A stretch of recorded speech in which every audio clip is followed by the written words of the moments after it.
Bismillahirrahmanirrahim. Assalamu alaikum wa rahmatullahi wa barakatuhu. C'est la buste QL. Так, доброй ночи, уважаемые друзья. У нас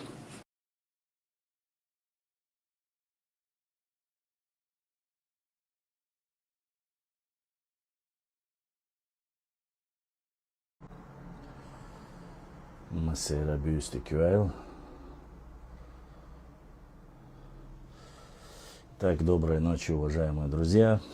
У нас сегодня воскресенье. Надеюсь, так, да? В Телеграме. Ибрахим, Телеграм, что, шуйсо? Дайте знать, в Инстаграме, в Телеграме меня слышно? Сайд, хази Телеграм, что?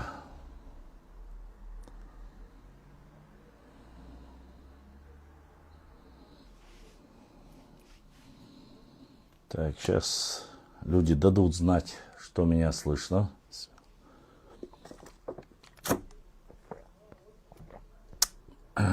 Так, Сайд, сейчас включимся.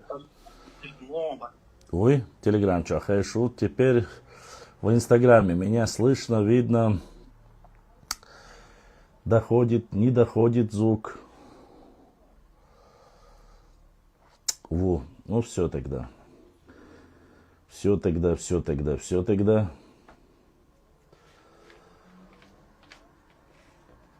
Угу. Так.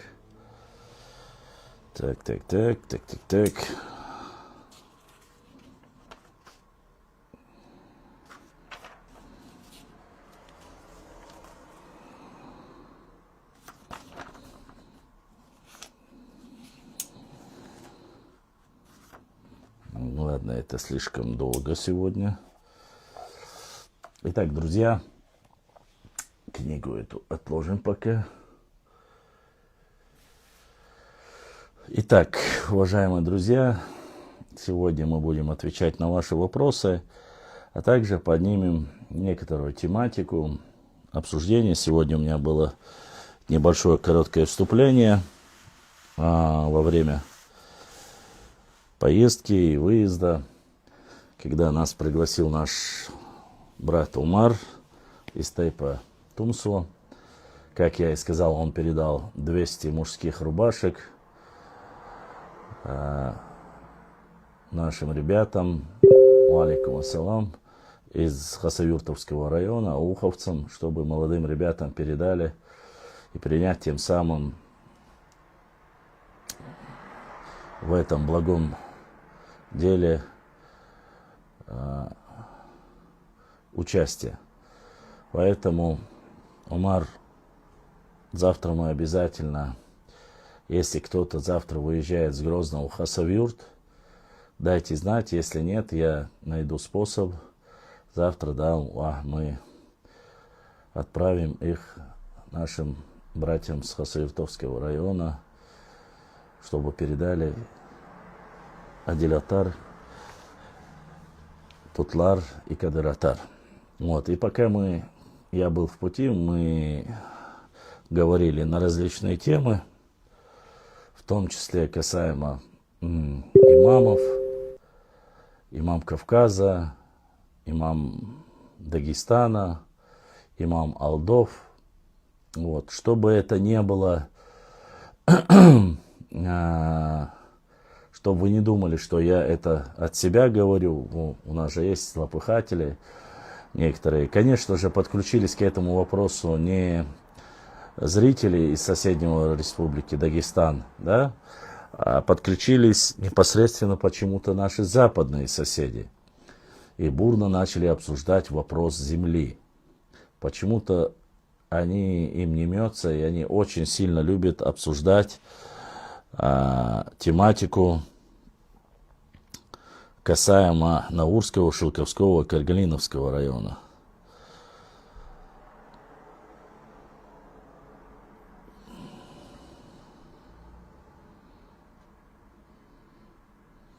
Карагалиновского, Шелковского и Наурского района.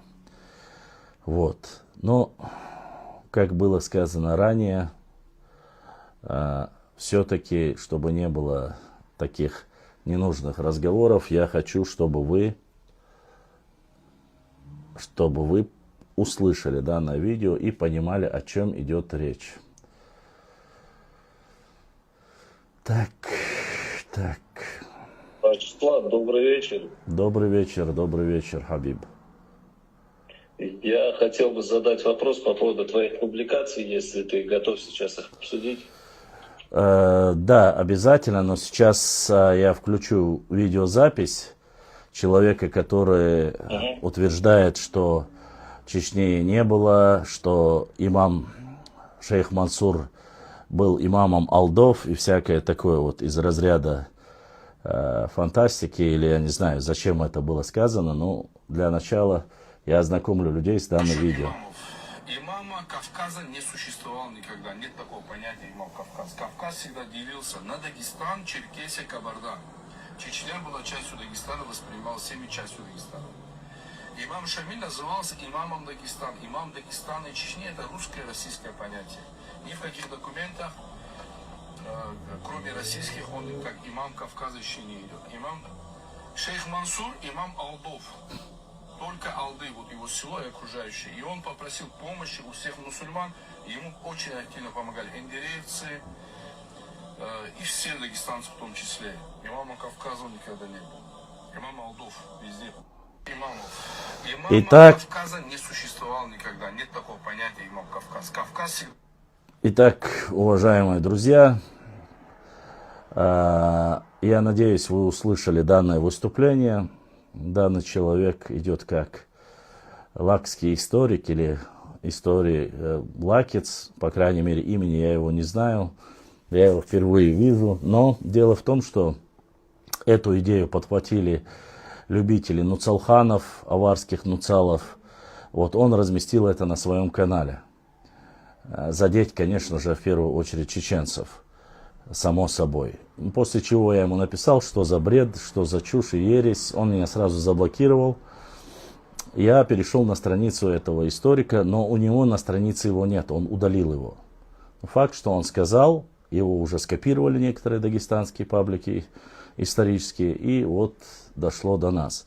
Что касается обсуждения данного вопроса конкретного, которое было направлено, и не один человек мне его прислал, и людям интересно, насколько достоверна данная информация, само собой, насколько это все правда или нет.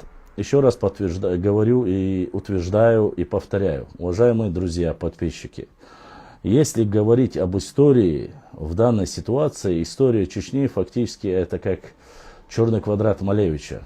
Фактически ничего о нем не известно, кроме конкретных рассказов периода 18-го, в первой половине 18 века начинается упоминание. Если говорить именно о российском выступлении, мы из архивных документов, вы знаете, нашли документы, где упоминается город Чачань. Это 1685 год, кажется, это когда грузинский царь, царевич или царь, идет в посольство российское, и там он рассказывает о кистинских кабаках, которые находятся по Аргунскому ущелью, вплоть до города Чечень. То есть он спускается из Аргунского ущелья вниз по реке, он описывает о городе Чечень. Так он, по крайней мере, утверждает. Что касается остальных моментов, я хочу, чтобы вы понимали и знали, что документы различные кусками где-то всплывают. И утверждение этого человека, я не знаю, какой он вуз заканчивал. Кстати, он не является историком, если он считает, что российские документы они не являются достоверными, поскольку он тоже заканчивал российский вуз, насколько я понимаю. Можно ли его, можно ли его назвать историком, если он не доверяет российской образовательной системе или российскому академическим каким-то историческим работам? Так говорить, конечно же, нельзя. Я не утверждаю, опять же, что все, что написано, конечно же, нужно подавать критическому анализу, нужно заниматься этим, рассматривать со всех сторон. нужно смотреть публикации, какие есть, или подтверждаются ли, несколько ряд, если каких-то документов подтверждает, то оно является историческим фактом. Поэтому не мне вам объяснять все это заново, чтобы не говорить, говорить, что российские источники это выдумали и придумали и так далее и тому подобное, но других источники какие, допустим, персидские, то по тем же персидским источникам, они очень много источников персидских, вы можете сами проверить, они говорят, что Дагестан это их вотчина, это их окраина, полностью Дагестан. Я не утверждаю это, я говорю про персидских... Приведи, пожалуйста, примеры, куда можно сослаться, вот с твоих слов ты говоришь, вот они так пишут многие источники. Окей, Хабиб, я обязательно скину тебе, вот у меня сейчас ты есть, сохранился, я тебе скину, какие у них есть источники и где это говорят, даже если с видеороликами. Даже с видеороликами. Я опять же повторюсь. Ты скинь, пожалуйста, и мне, если можно, в общее твое вот обсуждение, давай мы это дело обсудим, да, чтобы конечно, все видели, чтобы конечно, это был конечно. разговор не между нами, да, чтобы все видели. Конечно, конечно, в бот-чат я скину, там, где будут все. Доверять или нет этим документам, я, конечно же, снова, я не сторонник этого. И я не утверждаю это, как раз таки. Я про то, что есть версии различные, которые, опять же, нужно подвергнуть точно так же сомнениям. Не более, не менее. Это то же самое. Стоп, подожди, я закончу, задашь вопросы. Есть время вопросов, потом уже будешь задавать вопросы. Точно так же я вам публиковал документы и выступления грузинских историков, где говорили, что имам Шамиль является незаконнорожденным сыном там, какого-то грузинского князя. Вы знаете, что этот документ, точнее обсуждение, и я опубликовал на своем канале, и канале Рагнали грузинском, там тоже есть. Опять же, мы не говорим, что это так. Ну, каждое государство независимое, которое имеет независимую политику, в отличие от России, да, мы-то граждане Российской Федерации, мы, само собой, в первую очередь ссылаемся на какие документы? Российские документы. Опять же, те, кто люди это писал, в основе своей это иностранцы, которые воевали на Кавказе во время Кавказской войны. Точно так же мы видели документы, публикации кумыков, которые утверждают, что имам Шамиль был кумыком. Точно так же мы видим документы, публиковали, и они есть, вы можете посмотреть, то ли газетные вырезки, то ли статьи, которые утверждали, что имам Шамиль там был андийцем, чемалинцем, да? Другие говорят, что он был чисто аварцем. Я в чужую историю, честно сказать, не лезу. Мне без разницы какой. Есть и те, которые среди чеченцев утверждают, что говорят, что имам Шамиль якобы был чеченского происхождения. Есть и такие люди. Если мы будем верить каждому слову, как какой-нибудь больной человек будет рассказывать и говорить, и утверждать, что это на самом деле так, я лично не доверяю таким людям. Мне нужна основа. Мне нужны документы, ссылки на которые есть, которые указывают, что вот это подтверждается хотя бы, по крайней мере, какими-то документами. Что касается того, что, вы помните, мы говорили в эфире, что здесь было обсуждение о том, что якобы имам Шамиль не давал присягу российскому царю, что нет такого документа. И в тот раз, как и Хабиб сейчас говорит, есть ли документ, я предоставить, в то время сказал, что я вам предоставлю документ, точнее даже видео, который показывает документ, подписанный Шамилем, и который находится в Центральном музее города Москвы, где указывается и стоит и подпись, и печать Шамиля, где он присягает царю и Борятинскому, если я не ошибаюсь, князю Борятинскому. Если Хабиб хочет его увидеть, тоже он может зайти в Инстаграм. Я сейчас покажу вам эти документы. Никаких проблем с этим нет. Эта история меня не интересует. Нет. Я вообще говорю, в каком плане? В том, что и говорить или утверждать о том, что шейх Мансур был имамом алдов. Имам это человек, проповедник, который занимается призыву в каждом селе. Таких имамов в Чечне было во времена даже шейха Мансура и до шейха Мансура. Такие как Тинан Вис, такие как Бершейх. Об этом дагестанские историки могут не знать, потому что это наш регион. Но человек утверждает, в то время не было Чечни вообще. Он говорит, что был Дагестан, была Адыгея, Черкесия и была Кабарда. Уже можно понять, что этот человек лукавит, поскольку Кабарда это не отдельный субъект. Кабардинцы, черкесы, адыги это один народ, и она называлась Черкесия. И человек, когда говорит, что была отдельно Кабарда, была Черкесия и только Дагестан, и Чечня входила в Дагестан, а то бишь Ингушетия, само собой, не существовало, не было ни Осетии, получается, по его рассказам, потому что Осетия это тоже относится к центральной части Кавказа. Лукавит ли этот человек? Есть эти, конечно же, документы есть. И, конечно же, мы их опубликуем. Где шейха Мансура называют имамом Кавказа. Еще раз повторюсь. 2 года тому назад на научной конференции в городе Грозном совместно с Академией наук Чеченской Республики предоставлен документ, где этот Умахан, как его, Аварский или Нуцал этот, говорит, отправил письмо шейху Мансуру. Это письмо, когда еще 2 года тому назад обсуждали, некоторые из историков или исследователей, я не хочу никак не обидеть, не задеть этих людей, но околонаучных людей сказали, что якобы это недостоверно и что это неправда. Но, насколько я знаю, документ был проверен, и этот документ был подарен лидером, в то время был еще, возможно, был или нет, не помню, уже Жириновский живой, Слуцкий приехал в Грозный и подарил этот документ, подтвержденный, проверенный специалистами, что этот на самом деле действительно документ является не подделкой. В этом документе четко указано, что отправленное письмо этого Нуцалхана о том, что там имаму Мансуру, шейху Мансуру.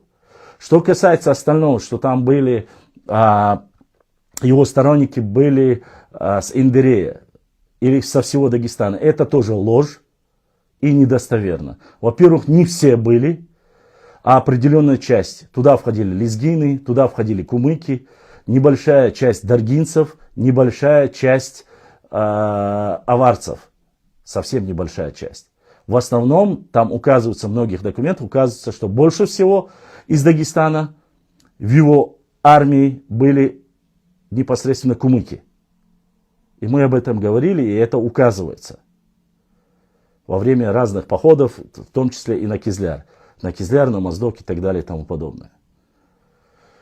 Поэтому мы еще раз, я тем людям, которые там, злопыхателям, которые сидели и писали, что это выдумано, высосано из пальца, в последнее время этот вопрос очень активно поднимается.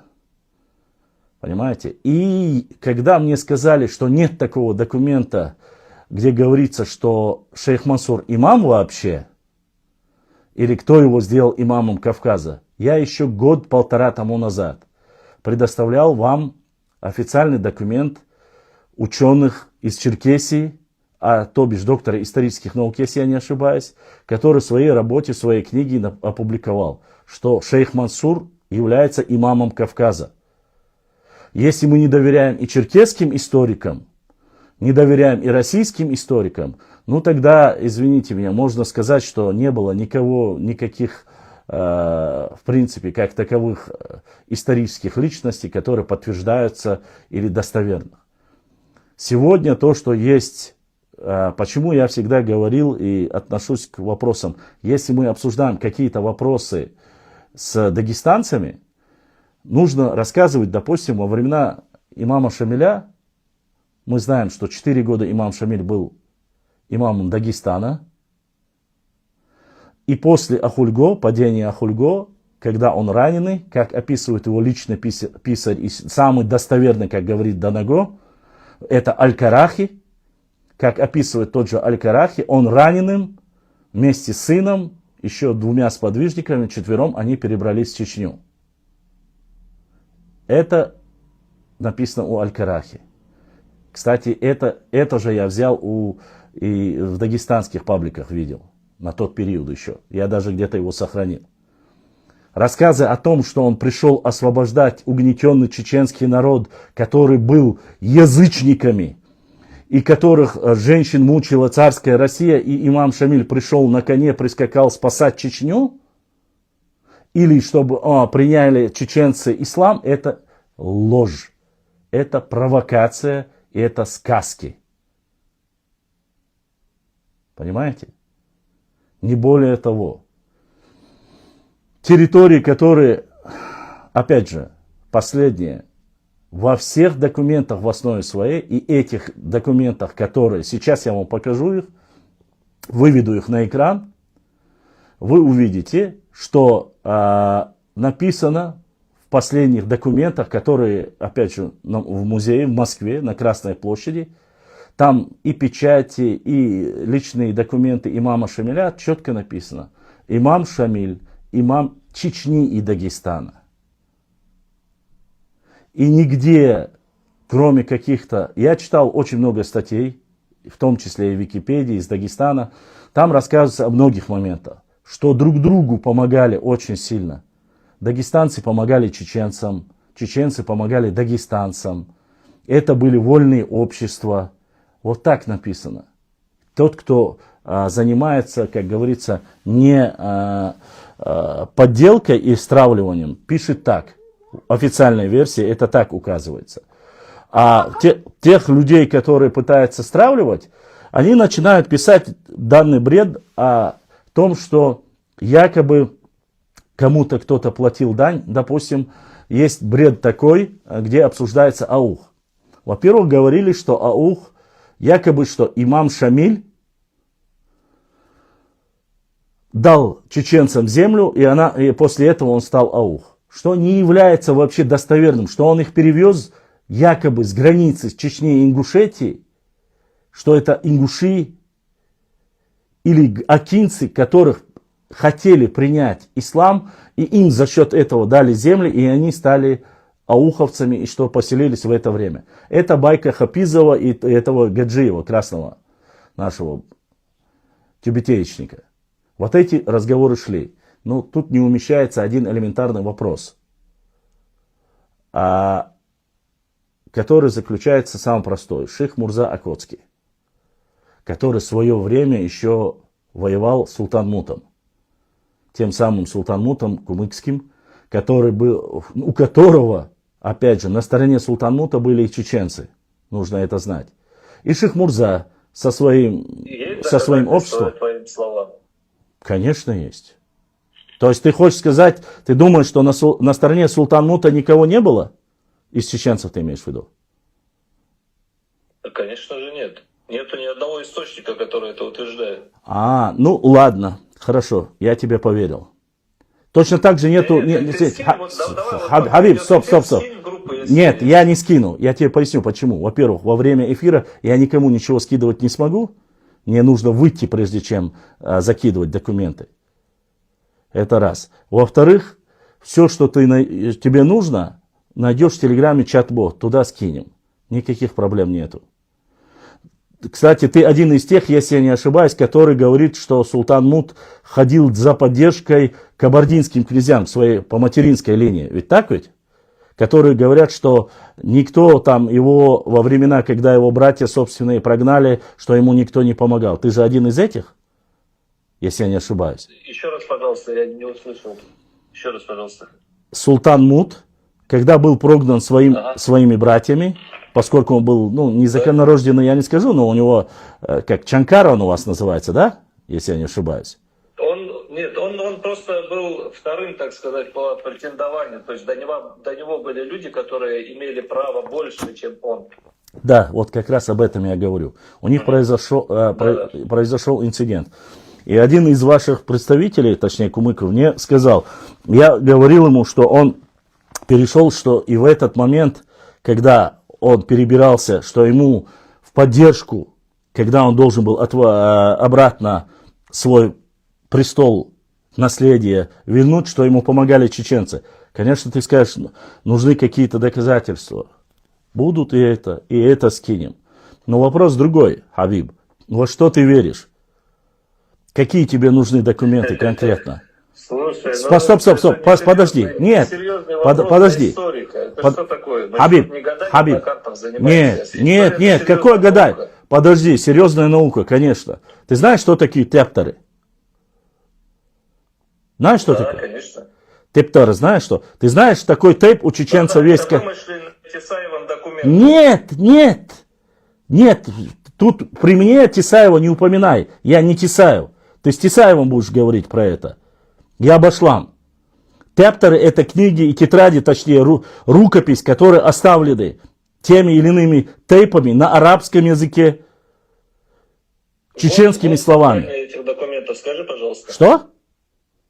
Год создания этих документов. Вот я тебе об этом как раз таки и говорю. Они по-разному. 18-е, 19-е.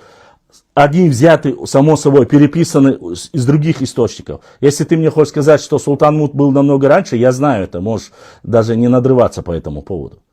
Есть Слушай, устные. Подожди, Хабиб. Вначале ты говорил очень правильные вещи. Мне вот нравилось то, что Хабиб, ты говорил, подожди. что доказательства. Конечно, А сейчас конечно. Нет, я тебе говорю. Хабиб, серьезно разговор, послушай, когда вошла. Хабиб, нет, послушай. Я тебе сказал и говорю и сейчас, и тогда. Я тебе говорю, есть тептеры, есть предания, есть рассказы, которые есть у чеченцев.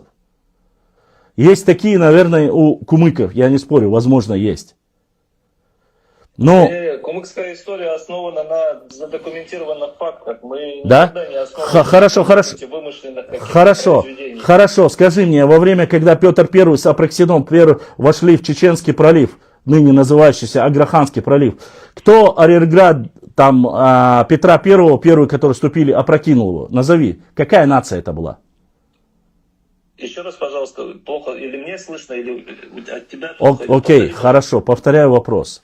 Когда Петр I вместе с Апраксином шли освобождать Дагестан, с кем они столкнулись в Чеченском проливе, ныне называющийся Аграханский пролив, когда они спустились на землю с кораблей, с кем они столкнулись? И кто их опрокинул первыми? Во-первых, никакого Чеченского пролива не существует, это все вымысел. Да. Народной гордостью, как писал, ну не перебивай, ты же задал вопрос, я тебе отвечу сейчас. Все это, как писал когда-то один русский офицер, фамилия которого у меня записана, сейчас не вспомню, он писал, наслушавшись ваших сказок чеченских, да, вот таких как ты, людей, которые ему, наверное, шептали на ухо, он писал, все это выдуманные истории народной гордостью. Даже русские вам не верили, да? Серьезно? Это раз. Во-вторых, Давай, ты рассказывай, ты рассказывай. Я пока ты будешь рассказывать, людям покажу, как до сих пор... Закинь, да, рассказывай. Во-вторых, Петр I никогда не шел освобождать Дагестан, он шел на Персию, если ты не знаешь. Да, не надо. Он освобождал Дагестан от персов. Если ты, друг, не знаешь, историк ты. Путаешь даты. Перское нашествие на Дагестан было гораздо ранее. Нет. Я именно говорю о 1722 году. Я тебе не про нашествие персов говорю. Петр I никогда не шел освобождать Дагестан. Хорошо. Петр I всерьез не воспринимал сопротивление Дагестана, и это была его большой ошибкой. Да и при чем тут Дагестан? Я не сказал Дагестан. Про персов я тебе сказал. Он не шел освобождать Дагестан от дагестанцев. Первое сражение, задокументированное сражение, где Петр I говорит о храбрости кумыков, да, где он указывает даже о том, что если бы этот народ знал бы, что такое, я сейчас не буквально говорю, что такое тактика, то ни один народ в мире не смог бы с ними сразиться.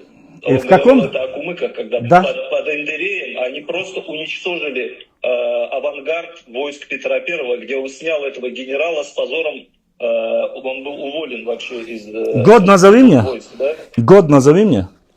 Но мне надо сейчас смотреть, я сейчас подожди. В чат-бот скинешь мне обязательно, Хабиб. И обязательно, знаешь, еще... Я тебе скажу. Да, год скажи мне. 1722-1723 год. Вот этот период. Второе сражение у них случилось гораздо южнее, когда они якобы типа победили кумыков и шли дальше. Они в районе Кайтага сразились еще с одной армией, сформированной кумыкской и из горных народов, да, я не отделяю горные народы сейчас, с кумыками были и горные народы. Основной массой этих народов были кумыки. Дайте, пожалуйста, дай мне ему ответить, а? Ну, да, вы можете по очереди, только по очереди. Ага, давай я закончу. Не перебивай. Да, конечно. Ага. Второе сражение случилось южнее, гораздо южнее, вблизи Кайтага, да? Сейчас я тебе скажу даже, как оно правильно называется. Оно называется Утамышское сражение. Вот. Меня интересует только одно сражение. Только Хабиб. То есть ни одного перса на территории Дагестана того периода не было. Персы были уничтожены до этого. Хабиб, слушай. Покинул территорию Дагестана. Хабиб. Вот. И весь поход Петра, он буквально захлебнулся в Дагестане благодаря действиям кумыков и горных народов, которые перебили практически основной костяк армии. То есть Петр Первый... Слушай, серьезно? Я сейчас только что... Нет, ну ты клясться можешь. Я опираюсь на документы. Ты можешь клясться. Я тебе могу показать. Послушай. Я тебе могу показать, ты на моей странице увидишь, с десяток документов, минимум с десяток документов, где четко указывается, что чеченцы, а в некоторых местах и кумыки с чеченцами вместе, опрокинули первый арьерград, который был непосредственно, который шел с Апраксином и с Петром Первым. Это раз. Остальные кастекские, кайтакские, меня это не касается. Я это специально спросил у тебя, зная, что у меня есть огромное количество документов, и военных, именно военных российских, которые написаны. И точно так же написано, что Петр I не считал, что каких-либо соперников в Дагестане, или дагестанцев, или чеченцев, он вообще не знал. Он шел конкретно освобождать эту территорию от влияния персидского нашествия. Так указываются документы. То, что ты говоришь, это трактовка дагестанских ученых. Вот я к тебе этому и подводил. Это очень смешно. Не, подожди. А кто это? Слышать из уст историка. Нет. В то время как все эти записи делали непосредственно генералы и Какие? Какие? Сам Петр I сделал эти записи. Ну у тебя есть они? Нет, я не говорю о храбрости, Хабиб. Я нисколько не говорю, что вы не храбрые или трусы, я этого не говорю. Заметь, этого я вообще не произносил. Я у тебя, Тимур, я тебе задал конкретный вопрос. Ты говоришь о храбрости кумыка, что записал Петр I, со слов Петра I. Ты так только что сказал. Пожалуйста, давай так. Сегодняшний эфир, я передам слово Тимуру. Документы, где Петр I говорил о храбрости кумыков, которые ты говоришь есть, и всех российских министров, военных, генералов, которые говорили это, наш чат-бот скинь, пожалуйста, отметив меня. Хорошо? Сейчас не нужно, не надо отключаться. Сейчас тебе вопрос хочет, или спросить хочет Тимур. Вы поговорите между собой, имеется в виду, ответь ему. А дальше мы обязательно... что касается Чеченского пролива, чтобы ты понимал, до сих пор, вот ты говоришь, выдумка, там сказал такой, как я. Во-первых, не переходи на личности, я тебя не оскорблял. Хотя могу очень резко сделать это. Будь немножко... Я сказал, что это выдумка твоя. Я тебе еще раз говорю. Хорошо, Хабиб, скажи мне одно. Я имею доступ к Гуглу или к Яндексу? Картам я имею в виду электронным. Имею я или нет? Ну, наверное, да. Нет, конечно. Хорошо. Ты можешь сегодня, вот я тебе скажу, переделать этот пролив, завтра сделай его Кумыкским проливом. Ты можешь это сделать? Нет, не можешь. Для себя это низким, так я согласен. Хабиб, ответь. Хабиб, ответь прямо на вопрос, да или нет. Я не прошу философствовать. Я с тобой просто, как мы с тобой на равных говорим.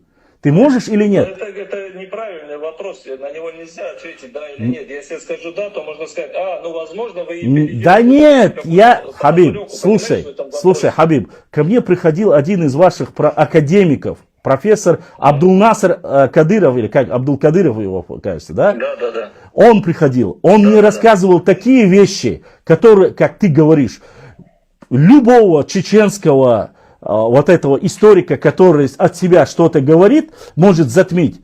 Он мне говорил о таких вещах, я просто выслушал. Но, к сожалению, люди, потому что он старше, потому что он взрослее, но люди, к сожалению, понимают именно таким образом, когда ты даешь возможность выступить человеку или высказаться, что нету каких-то аргументаций.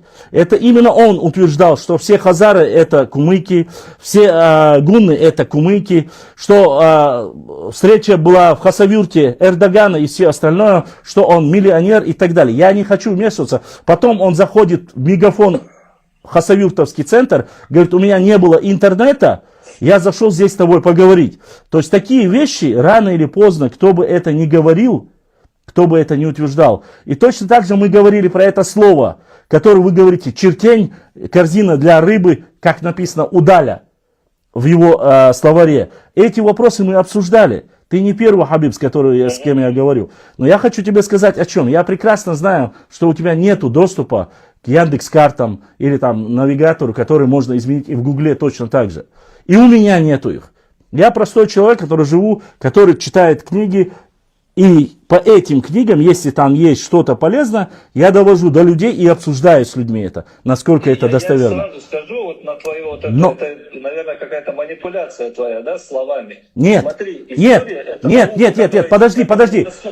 Нет, я не досказал, Хабиб. История, она не Хабиб. основывается на том, что сказал один человек или написал когда-то.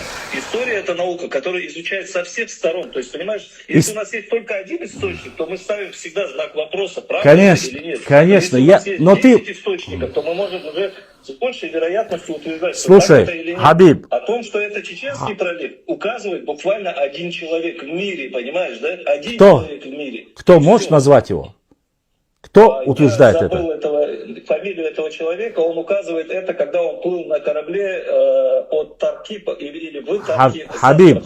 Хабиб, я давай так скажу.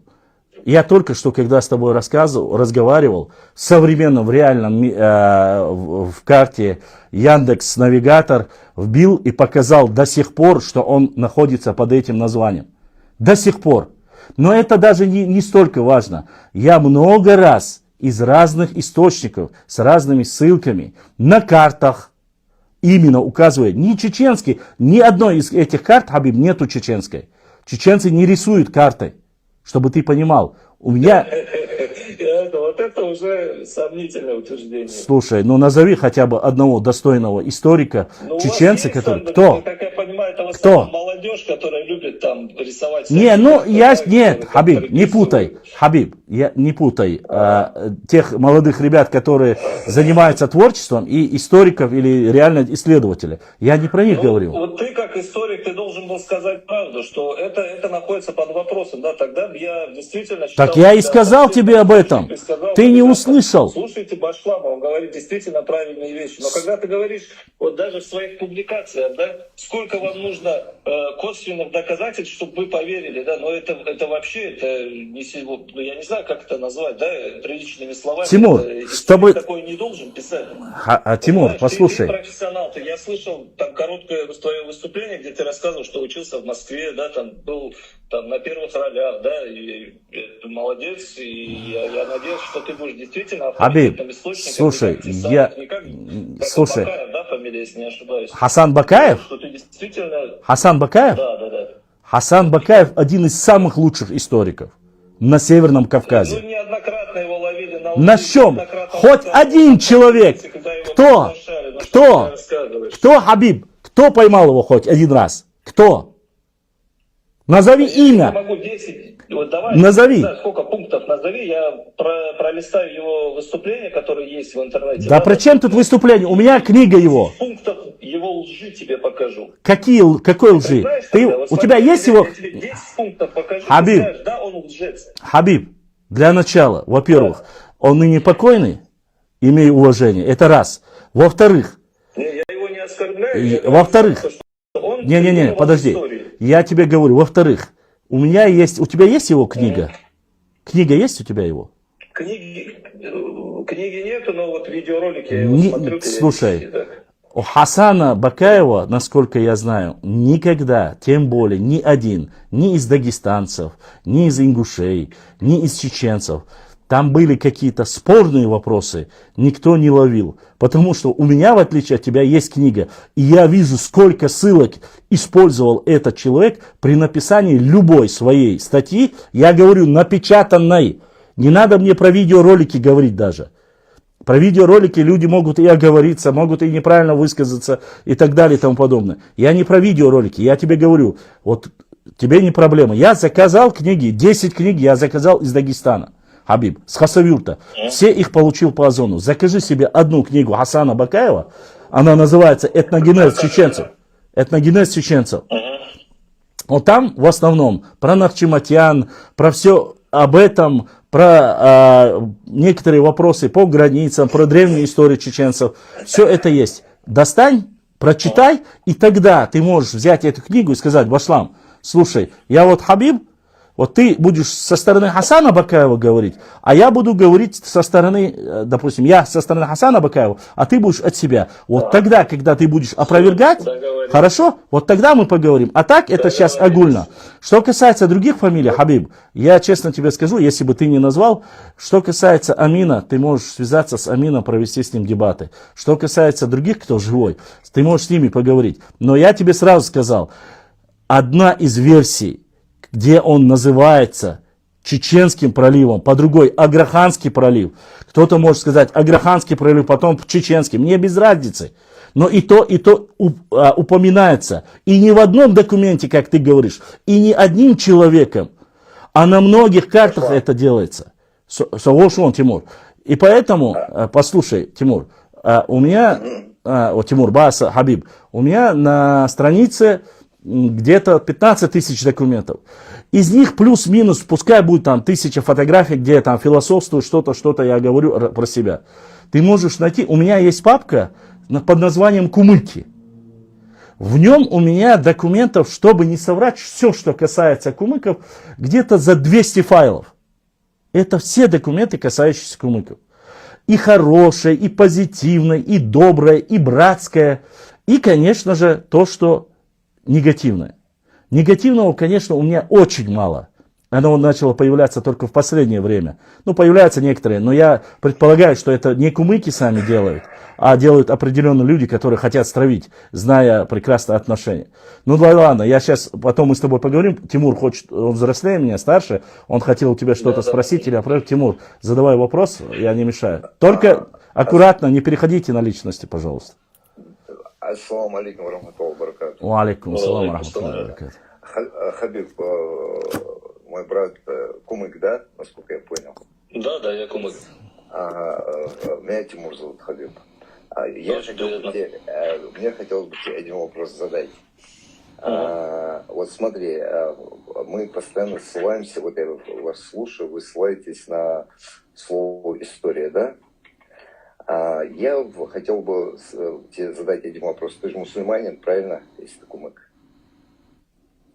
Продолжай, пожалуйста, давай к вопросу сразу. Ну, ты Китабу доверяешь? Урану доверяешь? В каком вопросе именно? Давай. В любом наземном шаре для меня есть один несгибаемый, достоверный источник, лично для меня, как для чеченца, это Коран. Ну, слушай, это давай так, религия отдельно, а материальное что-то, да, это отдельно, давай вот сейчас. Материально сейчас я хочу тебе задать вопрос, но если ты в Коране сомневаешься, какой мне смысл тебе задавать вопрос? Если ты в Коране не сомневаешься, я хотел бы тебе задать один вопрос. Ответь мне, пожалуйста, на один вопрос, Хабиб. Откуда тарикаты взялись на Кавказе? Я не могу тебе ответить на этот вопрос, я не изучал эту тему. А я тебе могу ответить. Тарикаты на Кавказ принес Мулла Шамиль, понимаешь? Дагестанцы его называют имамом Шамилем, но для нас, для чеченцев, он является Муллой Шамилем, потому что он основал все муфтияты на территории Римской империи, ее называют Николай II, он был германо-римский император Николай II, понимаешь? На этой территории, которая владела Римом, Мулла Шамиль основал муфтияты, муллы вел, турки вот эти вел. До этого момента, пока был шейх Мансур, последний имам Кавказа является шейх Мансур. С того момента, пока они не убили шейх Мансура, на Кавказе не было ни одного тариката. Мы были на истинном пути, мы являемся чеченцами, мы знаем свое происхождение, откуда мы идем и куда мы идем. Понимаешь? И поэтому, если ты мне сможешь обосновать хотя бы в одном месте, пока мулла Шамиль на Кавказе не появился, если ты мне скажешь, Тимур, вот здесь был мулла, или такой термин даже употреблял кто-то, я с тобой соглашусь. Если в Коране ты мне покажешь, Тимур, вот здесь есть тарикат, вот того человека, которого вы называете имамом Шамилем, по-моему, он нашбандийский тарикат последователь, правильно?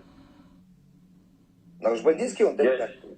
Я не могу тебе ответить, я не изучал историю Шамиля. Вот давай я тебе сразу точки расставим. Да, он для меня не является каким-то, как сказать, освободителем. Да, я читаю эту историю его жизни, историю его действий. Я считаю, что он принес намного много плохого, да, народам, нашим народам, да, без сомнения, он очень много плохого принес. Хорошо, Хабиб, ответь мне на один вопрос, пожалуйста. У тебя под рукой есть там интернет?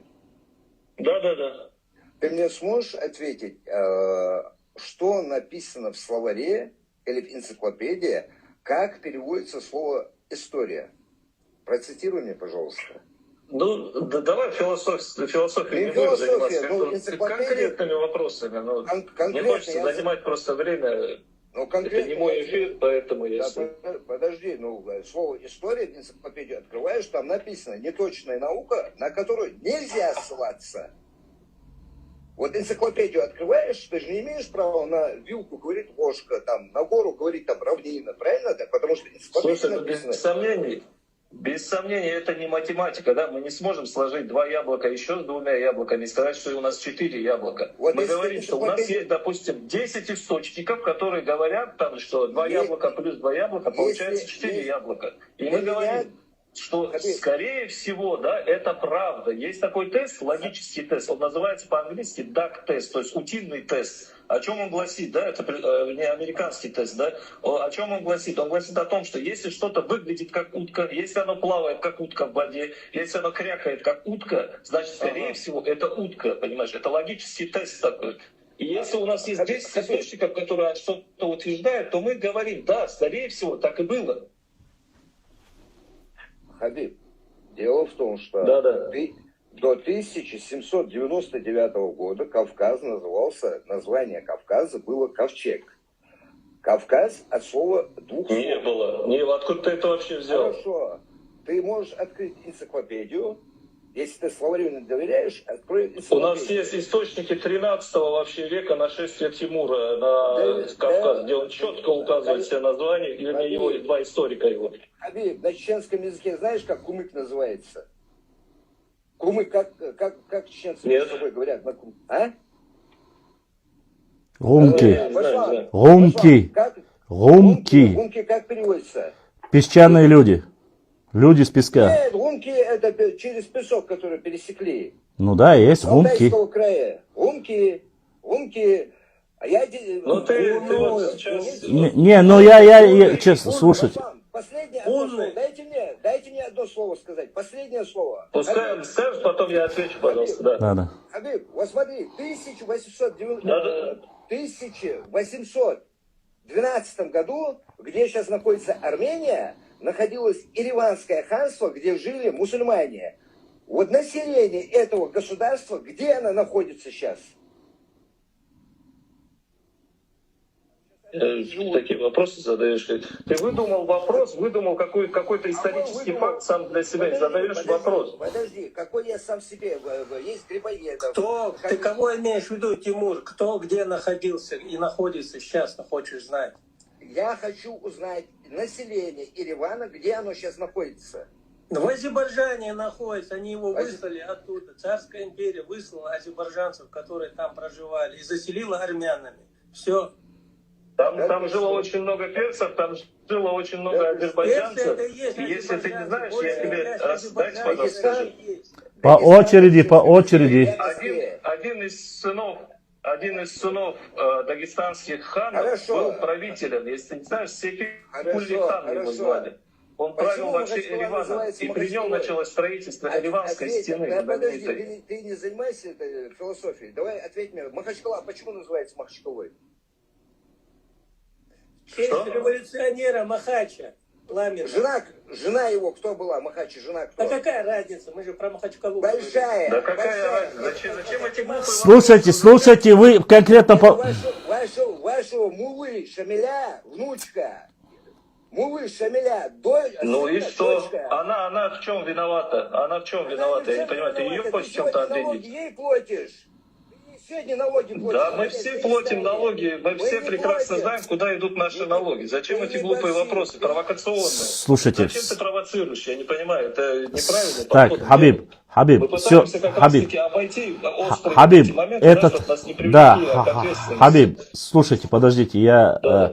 его отключил, потому что я надеялся на нормальную дискуссию я не хочу таких разговоров. Айса, ты хотел конкретно что-нибудь спросить или задать Хабибу, поговорить? Я всегда хаттар диахай, я пока, чтобы... Ассаламу алейкум. Ва алейкум салам. Хабиб, ты откуда сам? Я из Дагестана. Дагестана. Он кумык он. Кумык он. Знаешь, Кумык, да, кумык. я сначала не слышал ваш разговор, но примерно за имама Шамиля разговор идет. Во-первых, давай... Нет, Айса, речь не идет об имаме Шамиле, он сразу сказал, он не считает то, что он делал, и речь идет конкретно о кумыках и чеченцах. Речь шла о Чеченском проливе, который, там, Аграханский пролив, Чеченский пролив говорили. Аграханский назвали его. Да, Аграханский пролив, Чеченский пролив, то, что его записали. Точно так же он утверждает, что Персия не имела влияния во время, когда Петр I в 1722 году шел освобождать. Не имел... Зачем ты перефразируешь? Ну, а как ты Я сказал? Что перцев не было на тот момент на территории. Ну, они... Нет. Всегда было, без сомнений. Турецкое влияние было, персидское влияние было, без Хабиб, можешь ответить мне, хорошо. Влияние, это же получается ставленника Персии, правильно? Гулистанский Нет. договор Как нет? 1913 года. Мирный договор Гулистанский. Давай, с Башлавом или с кем-нибудь с одним закончим, Нет, потом плавно перейдем. Гулистанский договор. Хабиб, скажи одну вещь, пожалуйста. Граница до прихода России, до персидских войн с Россией, граница Персии докуда на севере доходила? Скажи тогда. До Северная Дербента граница. она доходила, До Дербента. как раз таки Дербент До и основали Дербента, сами правильно. Персии. Дальше Да. уже были шамхалы, то есть княжества были разные, Хунзарское ханство, кумыкские территории были. Вот и все, да, там чеченцы, кумыки вместе жили. Никаких проблем Не, не было. если в Дербенте Персия доходила, это не значит, что в Дербенте заканчивалось влияние. Влияние Персии доходило до реки Кума, до реки Сулак. То есть. Не, вопрос влияния там же было и вопрос шамхальское нахождения ханство, на территории, это разные вещи, ребята. Да. Нет, Хабиб, Все пытались выиграть, понимаете, как и сегодня, да, каждый пытается выиграть что-то, да, а когда стоит угроза того, что могут прийти войска на твою территорию, конечно, ты пытаешься исхитриться, да, ухитриться как-то, то одним говоришь что-то с ними, то с другими, да, пока набираешь войска, пока укрепляешь самооборону, там, за экономику и все остальное. Вассалами, то Персии, то Турции, то Российской империи. Всегда были вассалами. Никогда кумыки... А зачем вассалам воевать, если вассал? Скажи мне, пожалуйста. если ты вассал одного... Вот и все твое утверждение разрушилось, понимаешь? Это твое утверждение, оно вызвано какой-то внутренним негативом и Хабиб, кумыков. Хабиб. Твои утверждения не имеют основания. Понимаешь? Хорошо. Никакого негатива.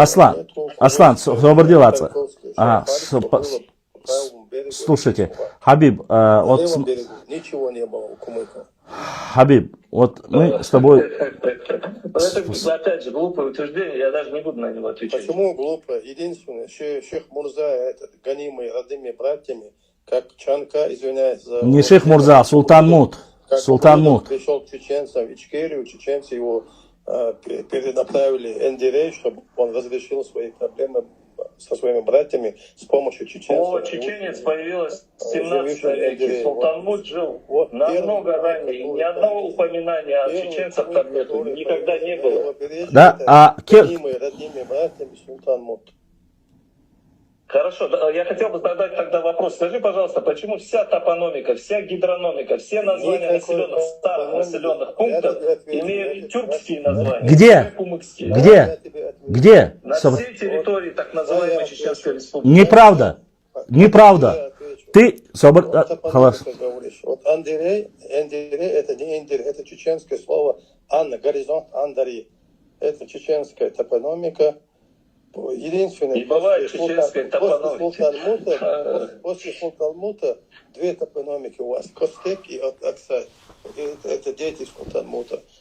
Хорошо, скажи мне, пожалуйста, тогда, как переводится слово Аргун? Если там жили всегда чеченцы дали название, да? Это еще, значит, это татары, которых привезла Российская империя, Нету такого слова. У нас нету слова Аргун. Подожди, как толмачи. Отключи его, пожалуйста.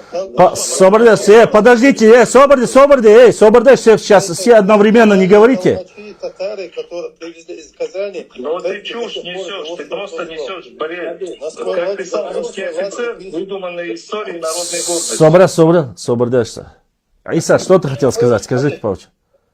Можно я скажу? Хабиб, скажи, пожалуйста, вот ты сказал Аргун. А что означает Аргун? Переведи ты, скажи название. Аргун — это тюркское слово, означающее эркин, то есть широкое. Нет, абсолютная ложь. Абсолютная ложь. Скажи мне, пожалуйста. Хабиб! Подожди. Пожалуйста, дайте. Ладно. Да, я задам, пожалуйста, вопрос. Пускай Айса ответит сперва. Послушай, Хабиб. Сейчас я задам вопрос. Да. Аргун, этого названия не было. Ей было название Орг. Аргун — это русское название, а не тюркское. Как и Терек, русское название. Это Терк, а не Терек. Хорошо, как источники есть у тебя? У тебя есть источники? Тюркское название. Как Тюмень — это русское название. Бывшая Тумень. Ну опять же, вот опять еще один человек, истории которого выдуманы народной гордостью. Иса, ты точно такой же, как и предыдущий. У тебя нету никаких источников, ты просто утверждаешь что-то. Послушай, дайте мне ответить, дайте мне ему ответить. Ну подожди, дайте мне Я не слышу, ребята. Ты меня слышишь? Ты говоришь, что у меня вот это национализм присущий, да? Ты понимаешь, мой 11-й предок, которого я знаю поименно, проживал в верховьях Аргуна. По сегодняшний день его там территории, замки, останки стоят. И ты мне говоришь, что я руководствуюсь своими какими-то националистическими какими-то взглядами. Нет, чеченцы проживали и выходцы из бассейна Аргуна и Ассы. Поэтому мы хорошо знаем свою историю, свои реки, названия, горы. Это все пустой разговор. Айса, о чем все. ты вообще рассказываешь? Айса, мы должны основываться все. на документах. Если мы говорим об истории, история — это сразу тире ставится и ссылка идет Хабиб, на документы. Хабиб, О том, что у тебя кто-то жил, Хабиб, это, Хабиб, возможно, во-первых, Соборди. Хабиб, подожди. Во-первых, я их отключил. Они только слышат, что сейчас вы занимаетесь ерундой. Во-первых, Хабиб, все, что ты говоришь, у тебя нету никакого доказательства того, что ты, во-первых, не знаешь о реке Аргун ничего для начала. Она нигде, ни в одном месте не широкая и никогда не была. Если бы ты сказал бурная, стремительная, не широкая, поверь мне, не широкая, в отличие от другого. Стоп, подожди, Хабиб, ты не забывай, ты пришлый. И никогда об этом не забывай. И когда ты и твои предки пришли, здесь были автохтоны, которые имели эти названия. И то, что вы их переиначили или говорите на свой лад, это нисколько не обозначает, что они тюркские. Или что ты открыл. Да можешь зайти в любое место. Я тебе покажу доказательство, то, что ты лжешь просто-напросто. Зачитывай. В 1722 году Махмуд Султан Аксайский первый встретил царя с изъявлением покорности. При царе же Федоре Ивановиче, при царе Борисе Годунове были построены укрепления на реке Койсу в Кумыкской земле и на Сунже для защиты от чеченцев. В 1604 году кумыки, подстрекаемые чеченцами, аварцами, взбунтовались, заставили воеводу Бутурлина отступить за Терек, упразднить укрепления. Зубов Платон Павлович, картина Кавказского края, принадлежащая России. И я тебе могу зачитать столько документов, от которых... Какой год ты зачитал? Какой год? Год Книга 1835 написано. Санкт-Петербург 1834-1835. 4 том, часть ЧЗ 1835 года. А что ты хочешь этим сказать? Я тебе хочу сказать о том, что ты говоришь. Во-первых, ты сказал, указывая, говорил, если, ты знаешь, изначально наш разговор, когда начинается, он начинается красиво. У всех людей начинается красиво. Ты начинаешь говорить, вот вы занимаетесь всякими национальными вопросами. Зачитываю тебе еще один документ. Примерно. Дело в том, что чеченцы сопротивлялись всем завоевателям. Монгольские правители Чингисхан и Батый также потерпели неудачи из-за чеченцев. Сумевших... Стоп, подожди, я тебе зачитываю источник, подожди, Чекиндез, я тебе зачитываю источник. Рональд Хэт, Декрем, Эйджи, Путин, Русланд, Deutschland, Штутгарт, Хонтен, Вертит, 2007 год. Один документ, следующий документ, зачитываю тебе. И действительно, дрались здесь.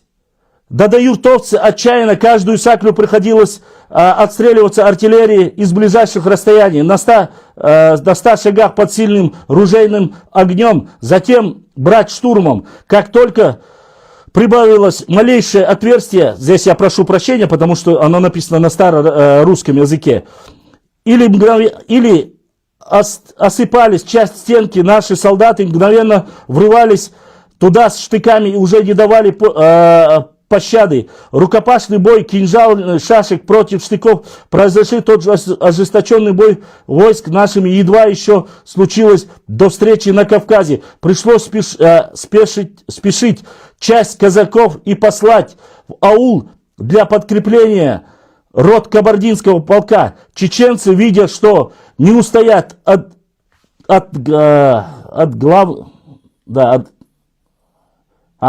чеченцы, что не устоят на глазах наших солдат, убивали своих жен и детей. Несколько женщин сами бросались на кинжалы.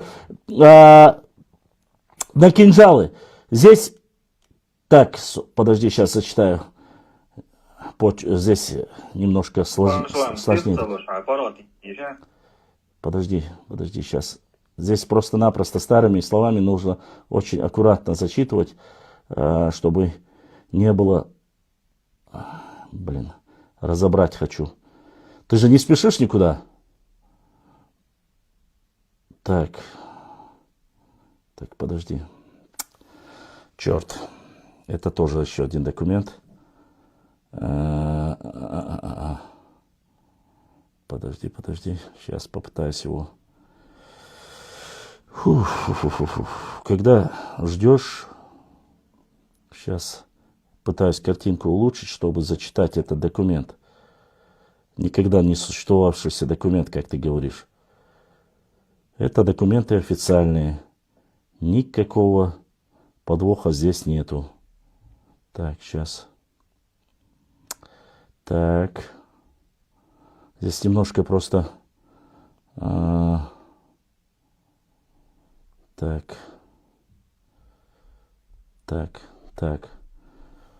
Так, дальше. Зачитаю. Здесь документ немножко у нас. Зачитываем. Влияние чеченского, а этот документ уже обрывок там. Обрывок. Из-за этого я не могу его дальше прочитать. Здесь кусок только закинут. Не вижу окончания, поэтому не буду его зачитывать, поскольку ты можешь сразу сказать, нету ссылки. Влияние чеченского языка и культуры на кумыков. При характеристике каждой отдельно взятой группы кумыков следует иметь в виду влияние соседних народов, с которыми та или иная группа кумыков находилась в многовековом тесном контакте. На культуру северных кумыков, на их диалект, хозяйственно-бытовой уклад жизни оказали влияние отдельные соседние народы Северного Кавказа. Особенно сильно чеченцы и нагайцы. Северные кумыки не только сами испытали влияние на среди всех кумыков и даже горского населения.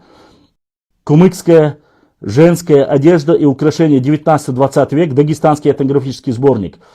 Один документ. Следующий. Чеченцы русские, которых грузины называли кистами, которых сами себя называют нахчури и нахчи, то есть народ живут приблизительно в числе 140 тысяч человек к востоку от кабардинцев и большой военной грузинской дороги. Под чеченцами подразумевается все пространство между Аксаем, Териком и последними террасами Кавказского хребта, которые называют горной Малой Чечни. Чеченцы выселились из гор в нынешнее место пребывания и оттеснили тюркских кумыков к востоку. Некоторые из их рядов борьба с русскими, которые чеченцы поддерживали всего упорнее, опять вернулись в горы.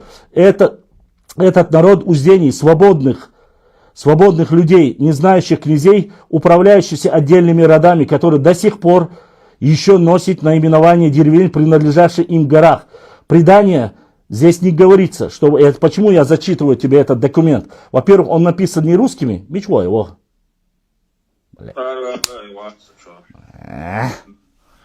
Ладно. Vecri, sobrdaysan minut, samo alitisa, smart is viskuručun. Şey değil, sobrdaysa sen minutan, Vecri, sobrdayş. Şey değil, поехмарду, милла чувекня. Цюнс колсвалит. Подряд массу боли, паник, суета, моя кишсо, киет. Чтобы поговорить с человеком, нужно чуть-чуть подождать. Документ дочь, молодец, сюа, маду иш, ба'нишка, маду сюа и документ. Пич.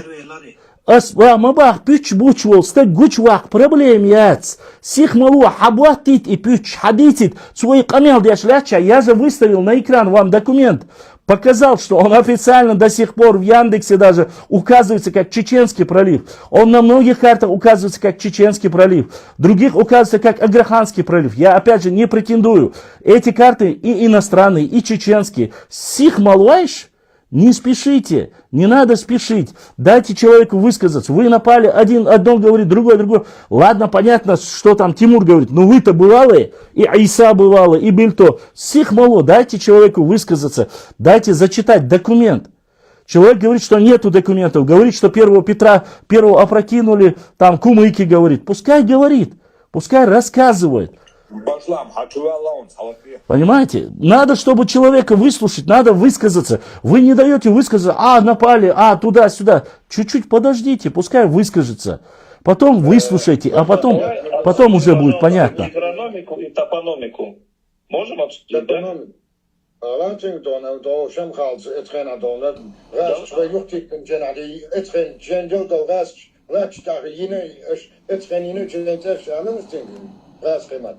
Нет, но эти сказки, которые говорят, что кумыки там от Итумкали до всех плоскостных территорий, это тюркские названия, эти сказки мы слышали. Это, в принципе, я тебе говорю, я тебе зачитываю. Ты куда сейчас ходил, я не знаю, я тебе зачитывал об этом. Ты зачем? Что ты позволяешь тебе? Разговариваю нормально. Что? Я еще раз сказал, Хабиб, следи за... Что ты говоришь, я тебя не слышу. И тебе говорят, за языком следить. Веди себя нормально, тебе говорят, Хабиб. Веди себя достойно. Понятно? А что было не так, скажите? Что было не так? Нет, что было не так? Ты разговариваешь и говоришь, я тебя предупредил еще с первого раза, сказал, что за разговор про пустословие? Может, у вас... Я хочу конкретную тему с тобой обсудить. Послушай. Подожди. Нормально, с тобой так никто не разговаривает. Ты себе позволяешь пустословие, чушь, муж. Кто ты такой, чтобы так разговаривать? Я на личности не перехожу, я говорю о том, что говорит человек. Я слушать не хочу такие разговоры. Слушай. Кто ты есть, чтобы так разговаривать с нами? Хабиб, слушай. Слышишь, Смарт? Слышно тебя. Я тебя слышу, я ждал, пока ты перестанешь так разговаривать. Если у тебя есть что-то опровержать, говори как есть, но не надо, если ребят, мы тоже можем, если даже 2 раза лучше тебе сказать такие вещи, но мы не позволяем себе такие послушай меня, я на личности я ни на кого не перешел, это обрати внимание, я говорю о том, что говорит человек. Если человек не приводит доказательства, значит это чушь, понимаешь, да, это бред. Подожди, ты это всем тогда говоришь, да? Не надо. Если будешь разговаривать серьезно, будут разговаривать. Если нет, то можем тоже послать тебя туда, куда ты не возвратишься. Понимаешь это? Нормально разговаривай. Слушайте, все. Послушай. Хабиб, во-первых, это мой эфир. Ты пришел ко мне. Не забывай. Стоп, подожди. О гидрономике, о гидрономии, об этнонимах и о чем-либо другом я буду говорить тогда, когда у меня дойдет очередь.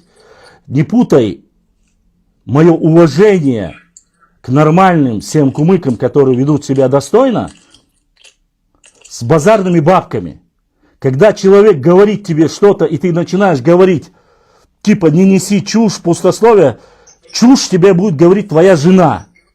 Пустословием будет заниматься кто-либо другой. Я с тобой нормально разговариваю. Чушь, бред, если ты хочешь, ты можешь сказать просто. Послушай, Баслам, ты можешь привести документ. И тогда я тебе, как сказал в самом начале, я тебе скажу, в чат я документ тебе скину. Я и скидывал эти документы, никаких проблем нету.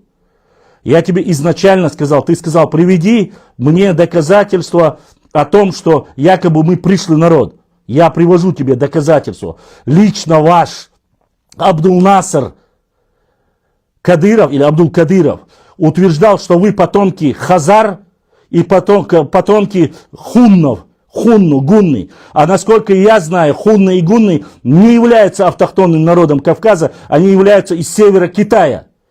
Не тебе меня учить, откуда вы кто пришел, поверь мне. Но я не упрекаю. Вы здесь поселились 800 лет тому назад. Окей. Пускай это будет 800 лет тому назад. Пускай вы пришли с тюмеридом. Подожди, я закончу, ты ответишь.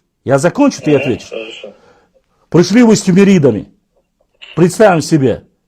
Когда вы пришли с тюмеридами, ты говоришь, 2 источника от Тимура Хромова есть. Где есть хоть одно доказательство, или скинь мне документы, где сказано, что кумыки заселяли горную часть Чечни, и что они дали название гидронимов, топонимов и этнонимов чеченских. Хоть один документ. Это раз. Во-вторых, да, есть у нас горе-исследователи, которые слушали вас и ваши байки. К сожалению, да, мы признаем, что определенное время тюркский язык, не кумыкский, а тюркский язык был международным. Для бизнеса. Стоп, подожди, нет. Я прошу, здесь приходил один парень, он просил и говорил, кумыкский язык это кумыкский, тюркский это тюркский. Я не хочу влазить в ваши темы, поэтому мне дела нету до вас, честно. Я тебе говорю, как, поскольку он сказал, это уже ваше решение. Хотите вы или нет. Но это был международным языком. Вы соседи, с вами у нас есть связи. Да, есть браки, никто этого не скрывает. Да, мы опирались определенное время. Верите вы в то, что Султан Муд пришел, прибежал, ему помогли чеченцы, не верите? Нам абсолютно наплевать, честно сказать. Честно, по барабану. Вот я тебе реально говорю по барабану. То, что касается Тяптера, ты говоришь, ну это сказание, я абсолютно, ты только что называешь, ты говорил про Султан Мута, я тебе зачитал документ про Султан Мута, где он приносит покорность, где он присягает России. Точно так же, как и говорил Даиф, когда он начал рассказывать, что самый сопротивляемый народ это были кумыки и так далее. Пускай чеченцы не против, что вы сопротивлялись России. Абсолютно нет. Мы не говорим, что вы не воевали ни с кем. Воевали. Я же говорил и утверждал, и говорил во времена шейха Мансура, что кумыки, большая часть его пехоты были кумыки. Мы это знаем. И никто этого не отрицает. Разве говорит тут, разве речь идет здесь об этом? Нет. И у нас огромное количество, да, записанного полевого материала, который, вот, ты знаешь, ты можешь говорить все, что угодно, но полевой материал никто в истории не отменял. И легенды не отменял, и мифы не отменял. Если ты историк, ты должен это знать. Легенды, мифы, предания, сказания, полевой материал, это является частью истории. Истину знает только Всевышний Аллах. Мы только предполагаем и можем рассказать то, что дошло до нас. Ты понимаешь это? У нас свои предания. И у нас очень много в горах, чтобы ты понимал. У нас есть в горах места, которые называются убийство, место, где убили 6 шамхалов, убийство, где убили столько-то кумыкских шамхалов. У нас в горах Ножиртовского, Веденского района, где 7 завалили, 9 завалили. Эти названия есть на чеченском языке, чтобы ты понимал. Ты же не можешь утверждать и говорить, что все... О чем это говорит? Я тебе... О чем это говорит? говорить. Я поясняю тебе, к чему я это говорю. То, что вы сегодня можете как-то под свое созвучие тюркского языка назвать чеченские реки или назвать эти места, грубо говоря, если у нас нету этого аналога этой реке, допустим, вы Аргун, то, что ты говоришь, мы Орг называем. Это у нас Орг.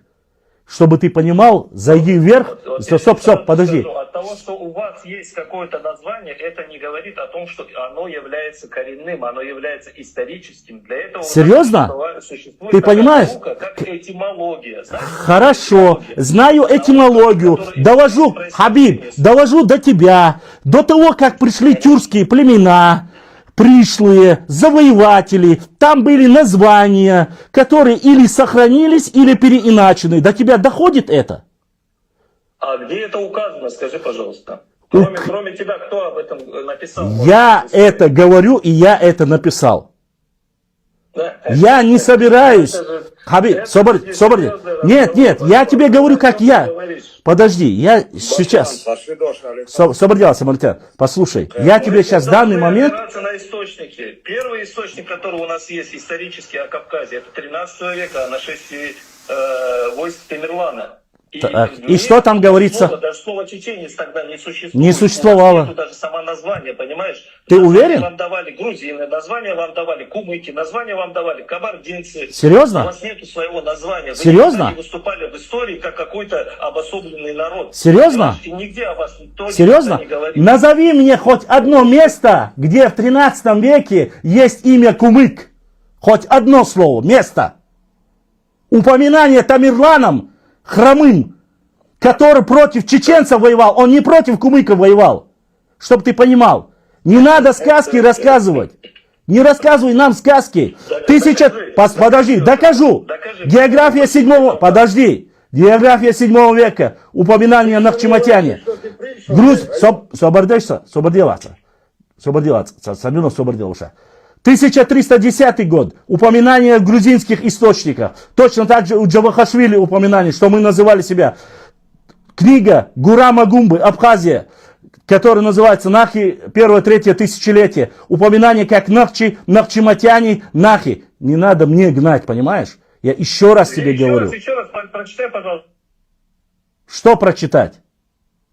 Источник какой был? Прочитай, пожалуйста. Какой источник именно? Про какой ты говоришь? Последний Гумба? Вот ты сказал, что Нахчиматяне? вы себя называете Нахчи, да. География 7 века. Ашхарайцуц. Упоминание Грузия, 1310 год. Джавахашвили записал, как область Нахчта. И указал, и место указал. Ты с какой луны сварился? О кумыках. Кумыки известны в истории еще с 1 века как куманны. Серьезно? Господи мой. То вы теперь куманны. В 1 веке еще об этом упоминается. Да, серьезно.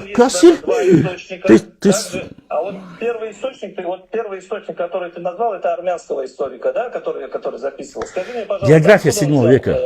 Эти данные. Откуда он взял это? А откуда он взял куманы название источник в 1 веке? С чего ты взял, что это кумыки? С чего ты взял? Как ты можешь доказать мне это? Об этом есть даже что есть? Защищенные. Если где? хочешь, я тебе скину. Где? Кем? Я тебе Кем? скину, у меня-то, в отличие от тебя, есть Хабиб, подожди, нет, у тебя нету. Кем они защищены? Защищены, подожди. Послушай. Вот посмотрим, как какой-то историк. Вот послушай. Откуда армяне... Стоп, подожди, послушай. Послушай, мне твоя болтология не нужна. Поверь мне. Ты меня переключать не сможешь. Откуда армяне взяли, откуда грузины взяли. Я тебе назвал источник. Если есть хоть один кумыкский, другой либо человек, который доказал данное, докажи, покажи. Но я очень много увидел. Понимаешь?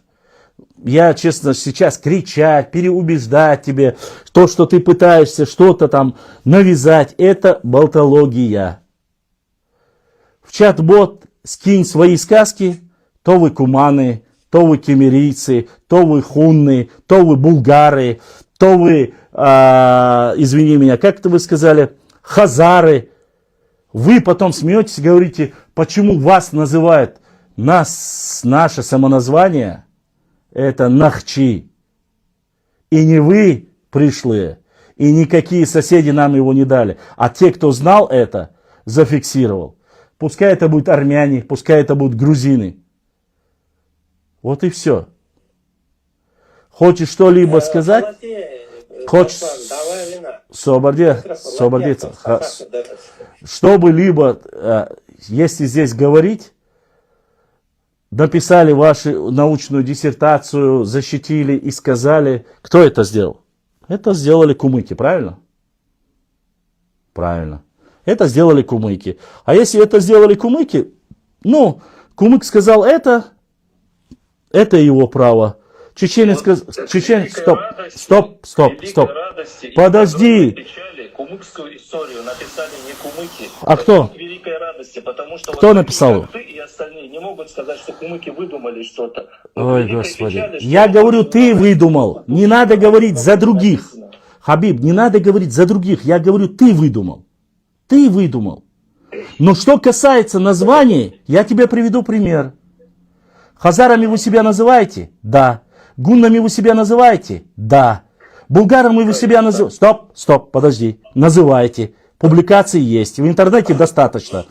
И я тебе могу перечислить. Почему ты удивился, что какие-то народы, которые живут вокруг нас, автохтонные или пришлые, нас называют разными именами? С чего ты взял, что кто-то или как-то кого-то мы должны слушать? Мы знаем свое название. И мы знаем свое самоназвание. Понимаешь? Ты мне... Самоназвание от слова народ не может быть, понимаешь? Послушай, Хабиб, послушай. Хабиб, бехенчи, я сейчас тебе опять отключу. Послушай. Твои... Я тебя понял, да, помолчи, пожалуйста. Послушайте. Тебя сейчас, послушай, Хабиб, грань каждый человек должен знать. То, что ты говоришь... Я ничего лишнего не говорю. Да послушай. Я ничего лишнего не говорю. Но послушай ты хотя бы минуту. Послушай. Все, молчу. Когда тебе говорят про народ, про источники армянские, грузинские, ты должен понимать, что одни написаны в 14 веке, 1310, другие взятые у них или у кого-либо, ашхарайцуцы, в 7 веке. Вот эти два источника... До тебя, ты-то, я не знаю, ты вообще кто? Кандидат исторических наук, доктор исторических наук, профессор, академик. Я не знаю твоей ученой степени. Я вообще не говорю, что я историк.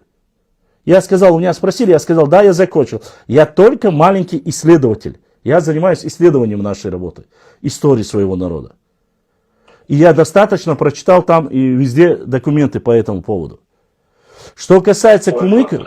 Это прекрасные слова, Башлан. Поэтому ты должен быть открыт к критике своих каких-то утверждений. Так вопрос, критика должны быть. Если ты не уверен, то давай... Вот проблема, Хабиб, вот эти, слушай, вот эти вопросы, критики, которые ты говоришь, я тебе еще раз повторю, чтобы критиковать, прежде тебе нужно ознакомиться с документами, которые у меня есть. И я их выложу.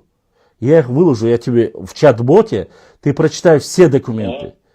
Все. Если в твоем понимании любой документ написанный Российской Академией Наук, грузинами, армянами, если ты мне будешь говорить, а откуда они взяли, а откуда первоисточник, я тебе скажу, а кто ты такой? Мне важнее эти люди, потому что они имеют научную степень, они публиковались, и они не опровергнуты в научном мире. Понимаешь, о чем я говорю? Я тебе открою секрет. Армянский источник давно уже опровергнут. И какой? На него вообще нельзя ссылаться. Какой? Армянский, вот как она, история, как она называлась? Кем опровергнута? Кем опровергнута? Ты даже... Она по-армянски... Ашхарайцуц? Ашхарайцуц? Нет. Да, вот этот источник давно уже доказано, кем? Что это переписанный источник. Откуда? Информации с 1 века, написанный Птолемеем вообще, где он писал географию мира, по-моему, называется. Подожди, кем? И он локализует... Кем опроверг? Так называемых навчиматьян, да, где армяне переписали историю, они локализованы вообще Хабиб. возле Ростова. Хабиб. Хабиб, слушай, озеро. Хабиб, Фу, блин, послушай. Локализация, вот сейчас как раз таки локализация Нахчиматян. Сейчас, пока мы с тобой будем говорить, сейчас я как раз таки возьму книгу. Ты же у нас Фома неверующий, и мне нужно обязательно локацию Нахчиматян, чтобы тебе показать. Сейчас она у меня должна быть здесь. Я тебе покажу то, что не опровергнуто, и то, что ты говоришь, извини меня, занимаешься. Пока ты ищешь, можно... Да, конечно, только без криков и ссор. Хабиб, да, не будем спорить, просто, Хабиб, посмотри, давай сейчас оставим степени научные, да, и источники к природе обратимся. Сейчас одну минуту я отвлекусь, я подойду сейчас, 1 минуту, пожалуйста. Да. Так, Гурам Гумба Окама Ерса Собор делаешь.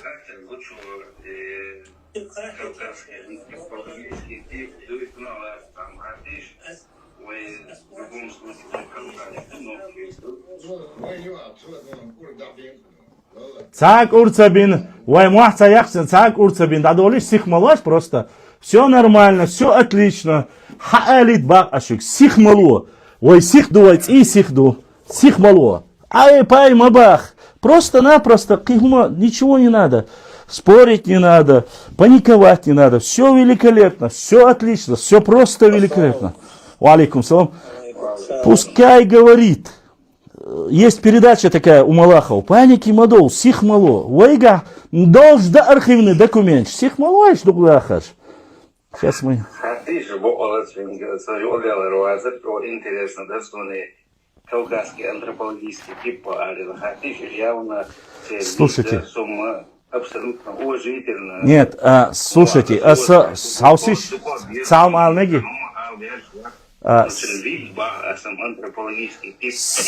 Слушайте, во-первых, собордеш, выжри, цаум алетиш. Слушайте, у нас есть некоторые наши лингвисты, которые докурт бини, даязини, هونيادين هرخي هونكي تيرخ دوي واش دوي بوخشا سون تسخا هون ديازينا تار إتان هون كليتنا تار سون تسخا كيتي شو Ассаламу алейкум. وعليكم السلام Вот как раз я по-другому это сформулирую. Ой, цель век был шума дачно. Войнюк и бувай мастри.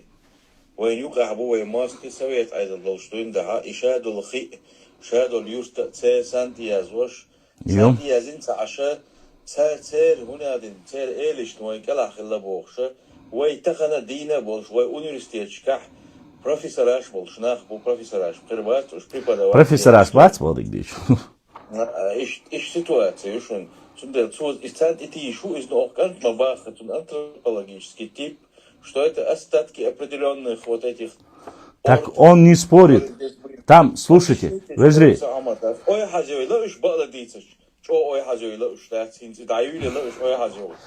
Послушайте. Слушайте,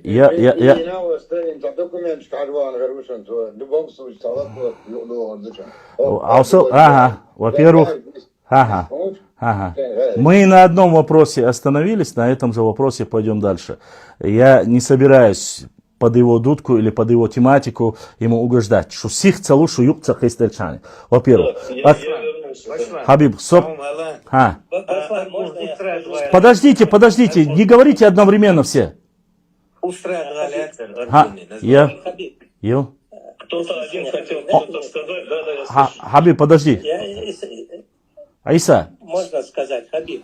Вот смотри, я хочу не про науку, не про историю, а по природу у тебя с тобой поговорить, не спросить, не утверждая ничего. Давай мы у Машлама спросим, чтобы как-то от темы не уходить. Я с удовольствием готов пообщаться, но это эфир. Дай вопрос задать, дай человеку вопрос задать. По очереди. Дайте сказать. Вот смотри, Хабиб, вот ты утверждаешь, что многие территории Чечни были заняты и управляли кумыками. Вот у меня к тебе такой вопрос в связи с этим. Я хочу просто для себя понять. Кумыки – это же степняки, то есть они степной образ жизни, кочевники. Кочевники, правильно. ты почему отключился, Хабиб? Скажи, Я пожалуйста, слушал они твой кочевники? вопрос, я здесь. Ну Они смотри, говорить кочевники? слово кочевники, мы должны всегда исходить из определенного периода времени, да? Мы точно так же можем сказать и про чеченцев, что чеченцы не жители Ну хорошо, равнины, но в то но время... можем сказать, что они горцы, да? Но на данный момент основная масса чеченцев на равнине. По очереди, по очереди, Я раскрываю. по Я очереди. раскрываю. Ты Понимаю можешь это, подождать? я говорю на том историческом, ну пусть это будет средние века. Нет, на том Или историческом кочевников. периоде, на тот исторический период существовали уже несколько крупнейших городов, которые на сегодняшний день сохранились. Это Семендер, это был, как он назывался, Идель-Урал, по-моему, назывался этот город. То есть ты хазарский каганат, ты говоришь о Хазаре. Ну хорошо, это люди в степи. Это люди, которые вели кочевнический образ жизни, но на период, о котором ты задаешь вопрос, уже смотри, существовали. я знаешь, о чем тебе хочу сказать. Я понимаю, вот я не хочу там утверждать, что вы не имели городов, там цивилизацию и так далее. Но в основном кочевали, то есть степняки жили за счет хозяйствования, скажем, не земледельцы же вы были, вы же не занимались земледелием, вы занимались скотоводством, правильно? Это основное. Ну, это неправильное утверждение. Нет, это неправильное утверждение. Говорить только о кумыках, да, мы не можем, потому что тюрки это совокупность. О тюрках, которые пришли на Кавказ. Вот теперь смотри, что я хочу тебе сказать. До Терека, от гор до Терека были непроходимые леса. Чисто физически кочевники с кочевым образом жизни Период не могли назови, там, пожалуйста. не то чтобы жить, Период но и назови. пройти. Понимаешь? Я тебе, дай мне закончить, пожалуйста. Не перебивай, но что у тебя, где ты воспитывался? Когда кто-то говорит, надо же дать ему возможность высказаться, даже если он не прав. Ты меня не слушаешь, да, не хочешь слушать? Я просто выключаю микрофон, я воду пью, там еще что-то. В отличие от кумыков, чеченцы проживали на обоих склонах Кавказского хребта, и северного, и южного, и принимали участие в судьбе Кавказа не только с северной стороны, но и с южной, где были зафиксированы в Кавказской Албании. Кстати, там кумыков не было, там были лезгины, там были чеченцы и другие народы, которые исчисляются за много тысячелетий до нашей эры. В отличие от многих народов Кавказа, чеченская история полностью была уничтожена. У вас, у которых не было ее уничтожено, почему-то так мало ничтожно сказано. Мы пытаемся свою историю найти, откопать, и она, к счастью, сохранилась до прихода Российской империи. Есть библиотеки, которые еще закопаны в земле и которые увидят свой свет. И мы тогда узнаем, кто был кто на Кавказе и во всем мире. Айса. Понимаешь, я тебе скажу, один пример приведу. Когда Помпей пришел на Кавказ, его разбила Кавказская Албания, а это была конфедерация народов. И чеченцы имели отношение к Кавказской Албании. О Кавказской Албании описал еще и Геродот, и не помню, еще один историк из древнего мира. Поэтому не надо принижать наше значение. Стоп. Мы знаем, кто мы, и знаем, кто вокруг нас. Все, Айса, все, я все, слушайте, так, Могу ответить даже. только коротко, потому что времени уже, боюсь, не хватит, мы уже часа полтора ведем, ни о чем разговор заканчивается, поэтому Мне коротко.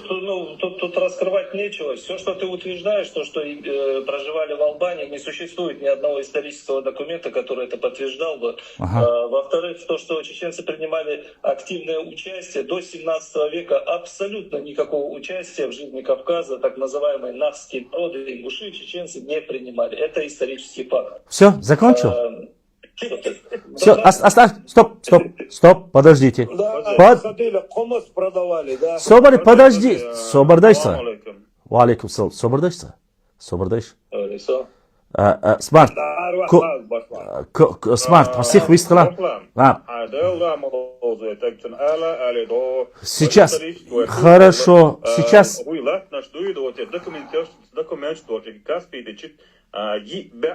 чохорм вой латна шо хорд исти огол хилдол вой документ тага это еще камершяк документ да стигнасы векту хуй. Стоп, подожди. Вай, аш совист хули чамат? Валла билла, совист хули чамат, собордай сам минутана, что духдаш? Хабиб, вы когда из Юсты переселились в дома? В каком вот так вот его сейчас я буду оскорблять. Либо замуть его, либо я не знаю, что они... Слушайте. Я говорю, когда, в каком веке кочевники жили? Стоп, я его выключил. Все, Хабиб. Хабиб, все. Все, хватит. Хабиб. Все, оставь. Мне сейчас дискуссии уже, как ты любишь говорить, документально, показать, что ты врешь, что ты лично врешь, извини меня, то, что ты рассказываешь, и которое... Ну, хорошо. Я хорошо укажу на твое лживое утверждение, более грамотно так будет. Я зачитаю тебе момент. Даже далеко идти не надо. Зачитываю. Нахчи Центрального Кавказа первого тысячелетия до нашей эры. Глава 1. Нахчийские племена по Ашхарайцуцу, о котором ты говоришь, что опровергли. Чтобы было понятно, если книга опровергнута, то ее вписать в 2020 году, зная авторитетность личность, а я их зачитаю обязательно, рецензентами, кто этой книги является, которые имеют научную степень, звания научные, и, само собой, чтобы было понятно. На этом мы закончим. Я просто это зачитаю, на этом мы... Чтобы тебе было понятно, мы закончим. Остальное в чат-боте мы поговорим. Просто-напросто я боюсь, что то, что ты говоришь ерунду, то, что тебе говорят ерунду, извини меня за выражение, то есть я не верю тебе, ты не веришь мне, это не приведет к какой-то дискуссии нормально. Зачитываю, ты здесь слышишь, да? Нахчийские племена по Ашхарайцуцу. Я зачитаю буквально тебе один листок. Ладно, так и быть, один листок. Ашхарайцуц, условно именуемый в научной литературе армянская география 7 века, далее Ашхарайцуц, представляет собой исключительной важности исторический источник. Я тебе повторяю, что это документ 2020 года. Не твои, не чьи-либо байки, которые там рассказывают тебе, я не знаю, твои свои или мои. Содержащий уникальные данные исторической географии Древней Армении, Грузии, Кавказской Албании, Колхиды, Абхазии и Северного Кавказа. В Ашхарайцуце обнаруживается поразительно точное значение древней этнической и полиэтнической карты Кавказа, благодаря чему данный документ приковывает внимание множества исследователей, и без ссылок на него не обходится ни одно серьезное научное изыскание, ни сказки, понимаешь? Изыскания, касающихся ранних этапов истории народов Кавказа, когда вас еще не было. Автор этого замечательного труда, по всей видимости, лично побывал в сопредельных с Арменией северных странах Колхиды, Грузии и Албании. И там из достоверных источников собрал информацию об этнографии всего Кавказа. Однако, несмотря на достаточно обширную литературу, посвященную источниковедческому анализу Ашхарайцуцу, в настоящее время остается еще немало вопросов, на которые по-прежнему нет ответа. Так, до конца еще не разрешены сомнения, связанные с авторством датировки Ашхарайцуца. Датировки, то есть точной даты, когда эта книга напечатана. Тем не менее, сегодня можно с определенной долей уверенно сказать, что данный документ содержит описание Армении, Кавказа, относящиеся к различным временным отрезкам. Последние разделены учеными Еремян, Абрамян, Арутюнян на 3 пласта. Первые основывается главным образом на географических и картографических рабочих античных авторов. Вторая половина первого тысячелетия до нашей эры.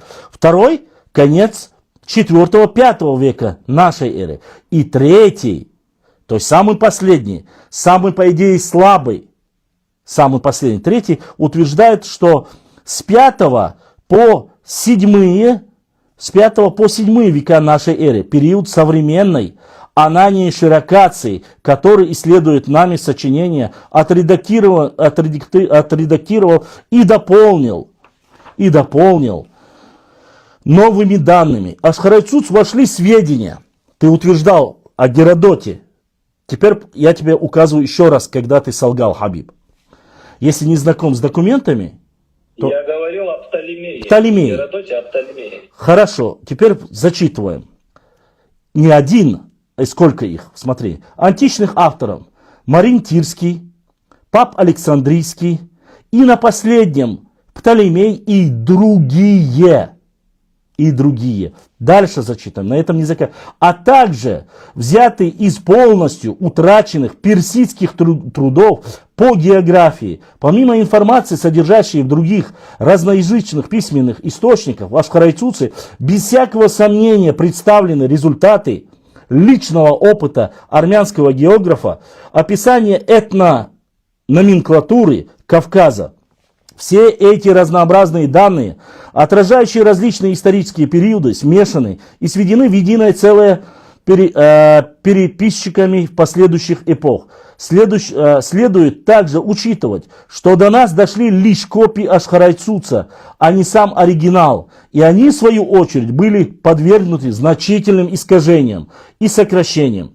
Источниковедческий анализ показывает, что переписки по своему усмотрению вставляли в текст новые фрагменты, а отрывки, казавшихся им сложными, сокращали.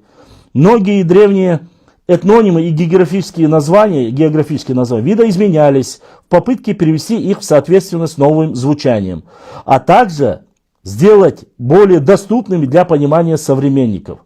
Наложение текстовых пластов, отражающих разве исторические эпохи, является одной из причин, затрудняющихся интерпретацией данные Ашхарайцуца. Особенно это касается интересующихся нас раздела «Азиатские Сарматия».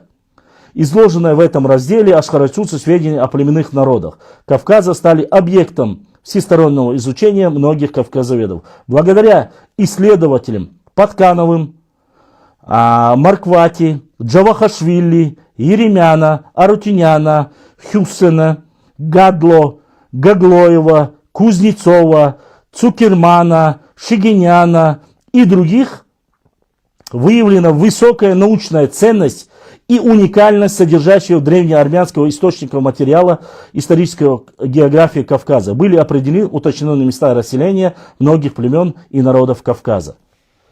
Конец цитаты. Итак, зачитываю. До наших дней, это ссылка, научная ссылка, до наших дней дошло около 60 рукописей Ашхарайцуца. Текст, сохранившийся в двух вариантах, кратком и пространном, в работе посредством среднего анализ всех известных в настоящее время рукописей Ашхарайцуца, хранящихся в Институте древних рукописей Матендерана имени Мериопа Маштюда, ну и так далее и тому подобное. Итак, кто же автор данных? Там идет дальше статья, я просто-напросто не хочу времени занимать. Я думаю, ты должен эту книгу купить, раз ты любитель чеченской истории, и точнее, ты любитель кумыкской истории, но на свою сторону. Зачитываем, чтобы ты не говорил, что это чеченская книга и написана она чеченцами. Научный редактор, доктор исторических наук, профессор Академии Абхазской, академик Абхазии Ачугба, Т.А. Рецензенты. Кандидат исторических наук Цвинария. Дальше Ачугба, Цвинария, Гулия, Гумба и Ахмадов. Книга упоминается и описывает ссылок здесь столько, на столько источников, просто мне времени не хватит. А что касается карт про Дон и Нахиматию, на этой же книге, которая является научной работой и никем не опровергнута научным образом, ты меня видишь? Видно меня? Хабиб? Нет, ты не нажал кнопку. Как не нажал? Продолжить. Видно теперь? Да. Вот эта книга. И чтобы тебе было понятно, это академическая работа, это не литература простая. И здесь, чтобы тебе было понятно, давай, видно тебе нет, не знаю, есть такие карты, которые по Ашхарайцуцу составлены, чтобы ты видел. Есть ли здесь твои предки? Подожди, нет, здесь вас нету. Ну, по вашим утверждениям. Есть нахчематяне. Есть, вот, появились хазары, скифы, 7 века. Вот, видишь, сверху. Хазары. Ну, то, что вы утверждаете свои. Смотрим, кавказиане, леки, отношение кавказианов к чеченцам. Ладно, оставляем их, дальше смотрим. Чтобы было понятно. Ты прочитать сможешь, нет, я не знаю. Но вот зеленую карту видишь? Видно ее? Видно? Да, видно. Что там написано, можешь прочитать? Зеркальное отражение, хорошо, я зачитаю. Там написано... Прочитай, пожалуйста. Смотри, здесь 4 государства, которые существуют. На карте написано Нахчийское государственное объединение в 5-4 веках до нашей эры. И кто же на этой карте? Чтобы ты не говорил, что это чеченцы выдумали, ты же документы любишь, как я. Меоты, в кавычках, адыги. С того самого Дона и до Кавказской Албании, зеленым территория, Нахчиматия. Фиолетового цвета Албания. Желтого цвета Гугар, Ахмединитская Персия. Голубого цвета Колхида. Все государства, которые упомянуты на этой карте. Смотрим следующую карту. Вот она. Показываю еще одну тебе карту. Смотрим надпись. Составлена по научным. Это не только на Ашхарайцуце основано. Один из Ашхарайцуц Нахчиматия. Написано. Нахчийское государственное объединение на рубеже 4-3 века до нашей эры. То есть вас еще нет вообще, не существует в пространстве. Вы еще не пришли. Понимаешь? Ни хазары, ни мамлюки, никто не пришел. Написано. Меотский союз, аорсы, Албания, Понтийское царство, Медиа-Атропитана, Меото-Сиракский союз. И посередине, опять же, от реки Дон, включая до Кавказской Албании, в горной части, находится Нахчиматия. Возьмем другую карту. 3-я карта. Вот она. Давай остановимся. Стоп. Не. Основания, что-либо утверждать. Стоп, подожди. Ты хотел документы? Я тебе документы показываю. Стоп, подожди. Нахчийское государство. Считаю, что он неоднократно подвергался... Это об Осха... сейчас ссылаешься как на документы. Слушай, ну не надо, а. Ну оставь, пожалуйста, Хабиб. Ну что ты несешь? Я тебе зачитал. Я тебе прочитал документ про Ашхарайцуц. Это всего лишь один источник.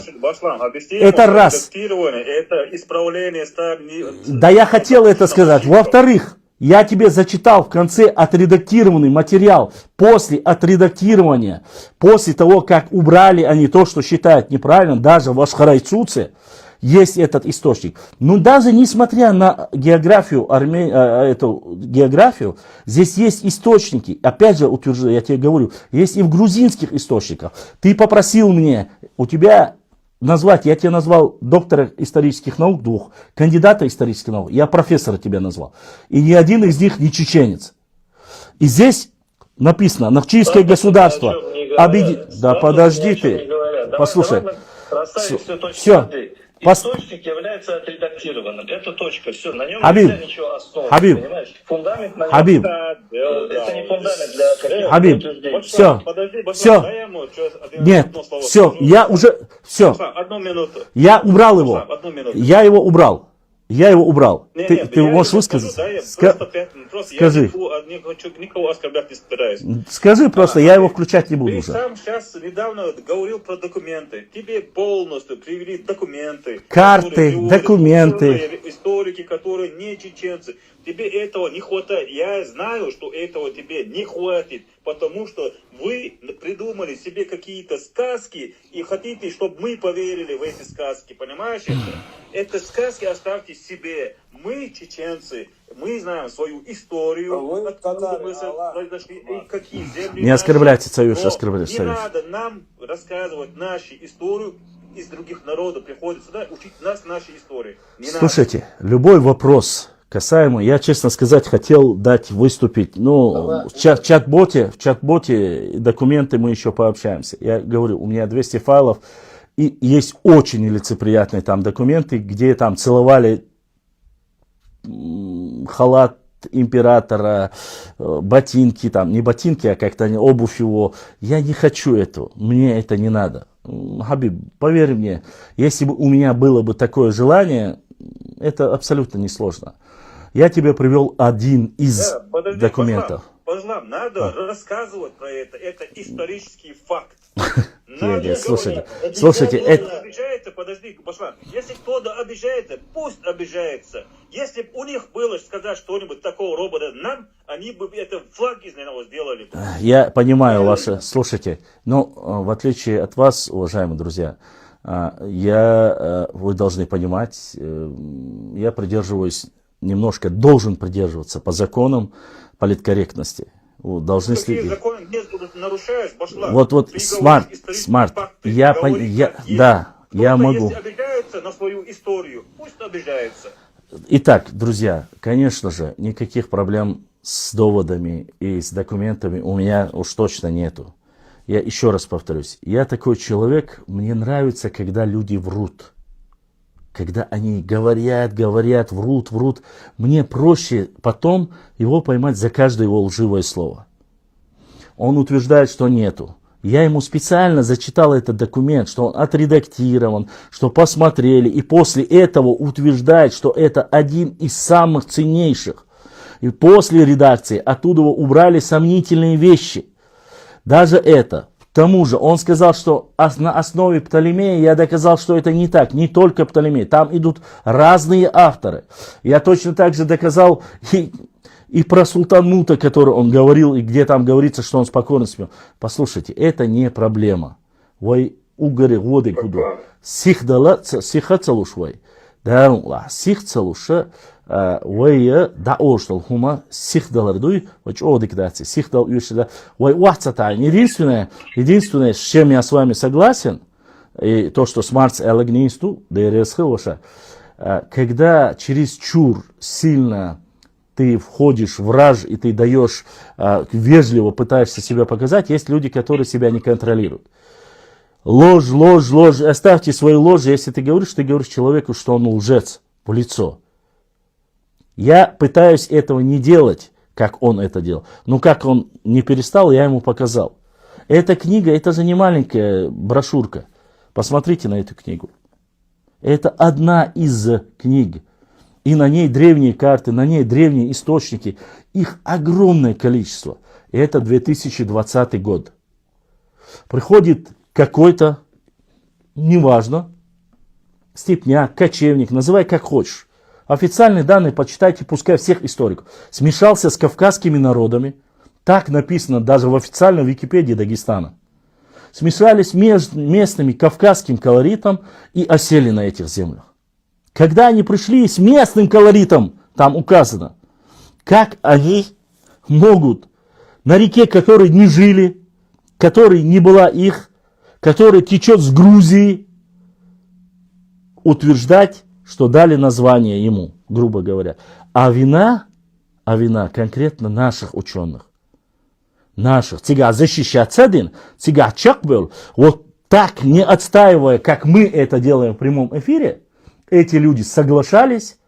И в конце концов, когда совсем соглашаешься, мы доходим до того, что вот эта чушь и бравада звучит везде. Мне в то время еще привел этот Абдул-Насер Абдул-Кадыров, он сказал, вот ваш Чакаев, посмотрите. Да, к сожалению, с такими документами и вырезками, вот такими, которые занимаются компиляцией, они есть. И благо, еще раз повторюсь, военная энциклопедия это не то место, где чеченцы могут разгуляться. То есть они могут это сделать, там, знаете, написать статью, это маловероятно. Там указано есть про то, что опрокинули чеченцы совместно с кумыками. Потом в другом месте есть о том, что предание у кумыков до сих пор сохранялось. Теперь они полностью даже оттуда удалили этот момент. Мне не важно, что там они в Кайтаке сделали. Я не говорю, что кумыки не воевали, что они были воинственны. Мне абсолютно наплевать. Но я знаю, что вот столько. Ни один кумык не мог сделать на моей родной земле до тех пор, пока он не заручился поддержкой Российской империи. Когда я имею в виду, когда мы имели, имеется в виду, когда мы уже восстановились как народ, не на 10 человек толпа 1000 человек нападает. Ну, обычно это была такая тактика тюркская.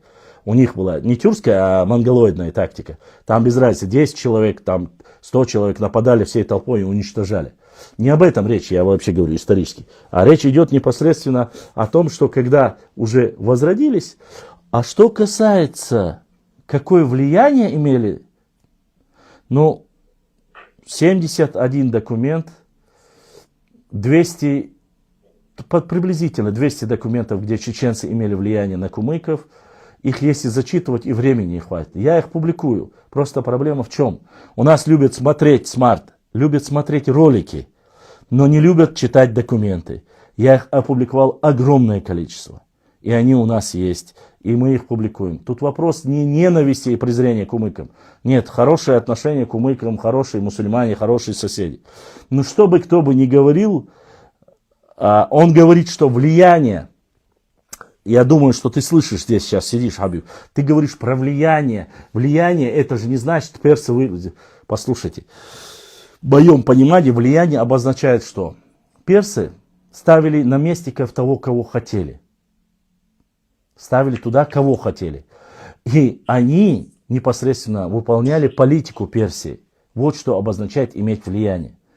Что касается остального, про битву Бутурлина, и там есть момент, который Даиф еще рассказывал, что кумыки уничтожили там российскую. Я зачитывал вам Карамзина, книга у нас есть, я ее тоже возьму, еще раз зачитаю этот документ. Там написано, что грузины, которые обещали придут в поддержку, они попросили пойти туда, на Терки, имеется в виду на эту область.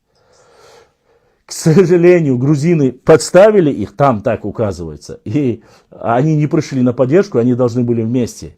Они сражались, были большие потери, и потом отошли. Вот так написано. Это написано официальными документами. Да, Саид. Башлар, Осман, WhatsApp, аялищала, освитец, Кремль, музей Чердахкну, карты полностью. Цукя, Дон Гранич обозначить и Кумык Шмичабу, и Тарковский вознавал, и Гейтиш, что ногчиси ауриш, вообще бабацон. Да, я знаю, эти карты вы уже публиковали, абсолютно верно, Саид. Да, они...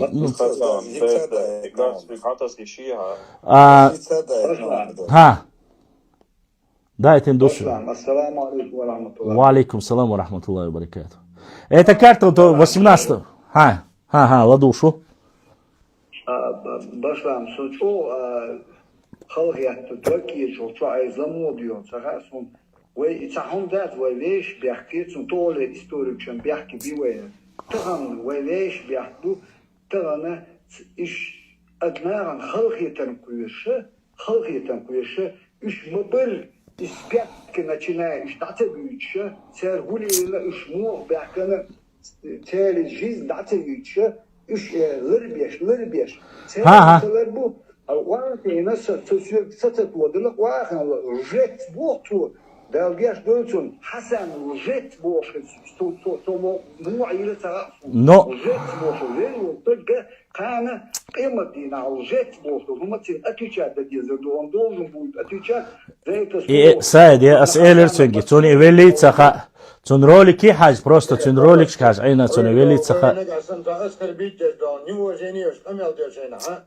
Аз конкретно, аз джгат чаду, амел да мадис нага. Вы он ти одежду, на, а?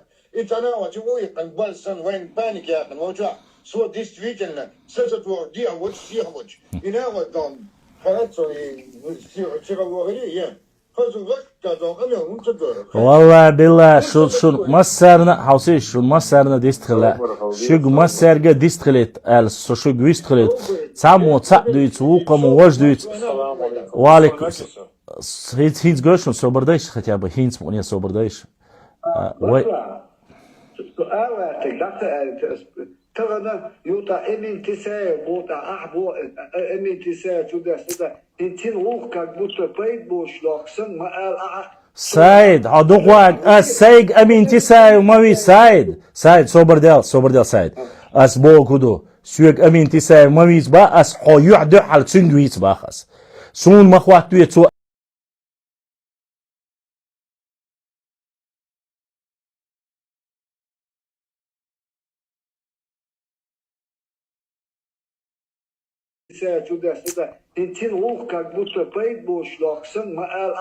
سايد عدوك السايق امين تساي وماوي سايد صبردال سايد اس بوكودو سوق امين تساي وماويز با اس حيو عدو حال تسندويت باخس سون مخوات تويتو الدول دشنيش اي اسون دعال اس دعال نو اسام على سون هاوسيش سو تون كريجن отвечать да обязанность اس يشت سياش سون خاتها اس ها السعات يقيد على دو خاحه كيتشر بارك شكا Oran ter cadari ki dur dok çıkomalet.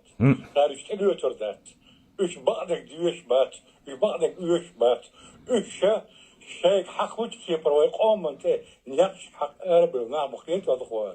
Süreç hem ki erbe halı представитель власти. Sonuç parası bez. Kıyıyor. Nokta için şibak düş tül vakti hum yani o şey müşet yakırla ya çıkıyor.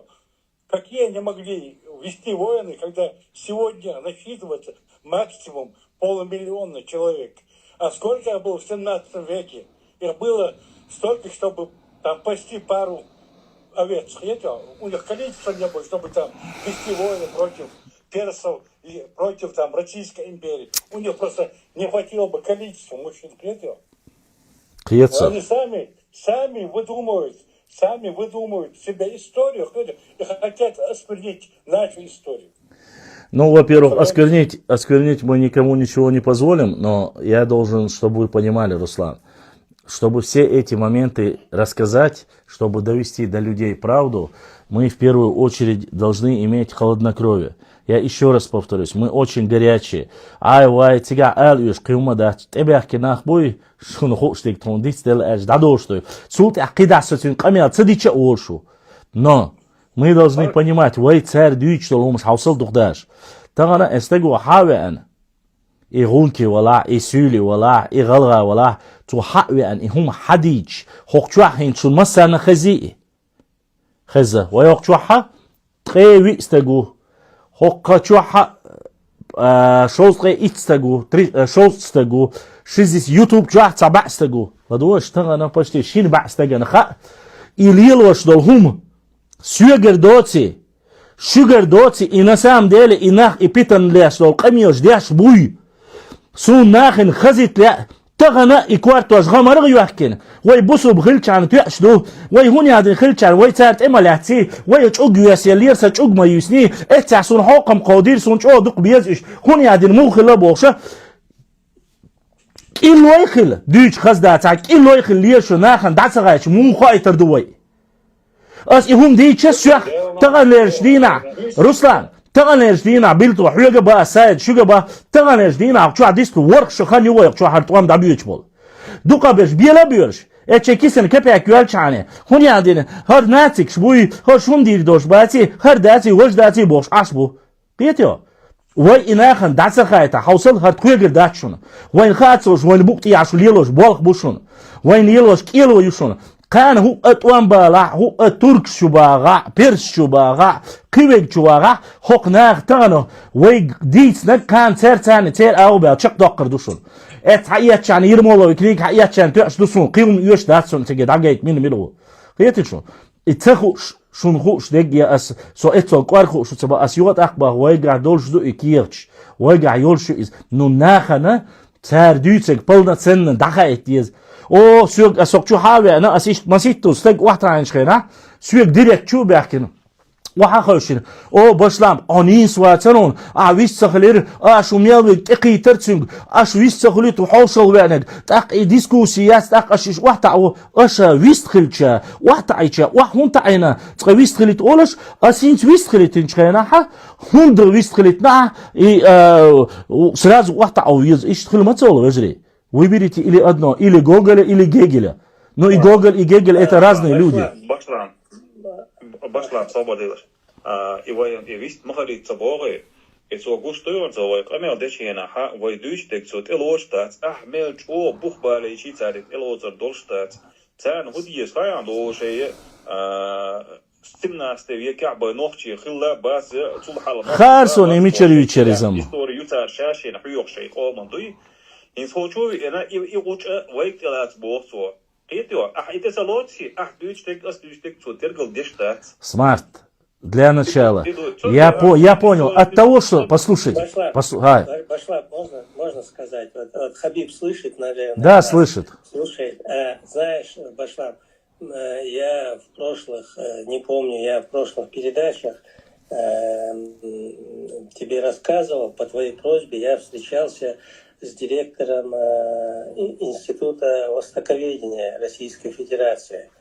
Там работает наш земляк Лезгин Аликперов.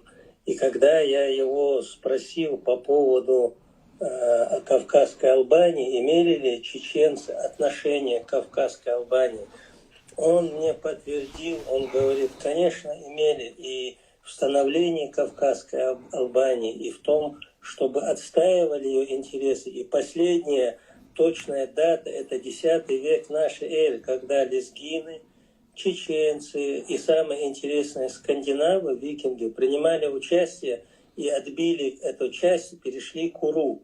Она была на левом берегу, вытеснена за левый берег Куры. И там продержались год.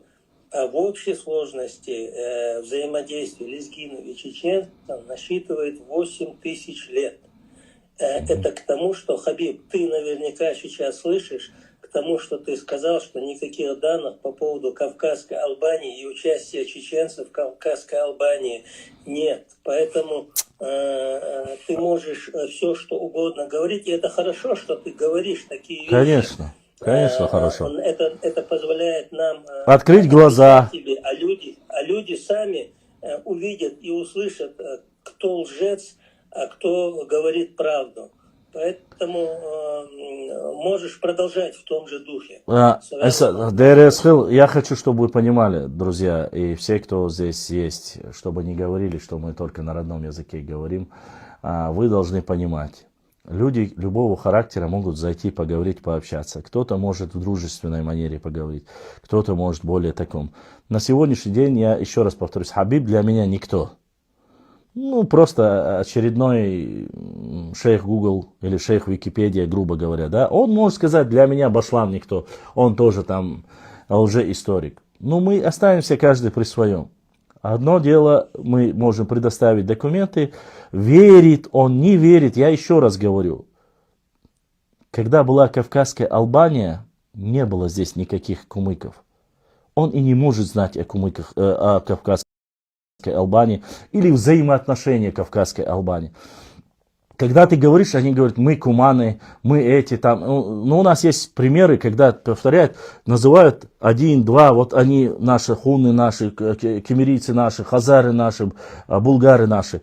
И человек, утверждающий это, удивляется, когда мы говорим, что соседи грузины нас называли дзурдзуками или кистинцами. Допустим, во времена дзурдзуков никаких кумыков нету на Кавказе.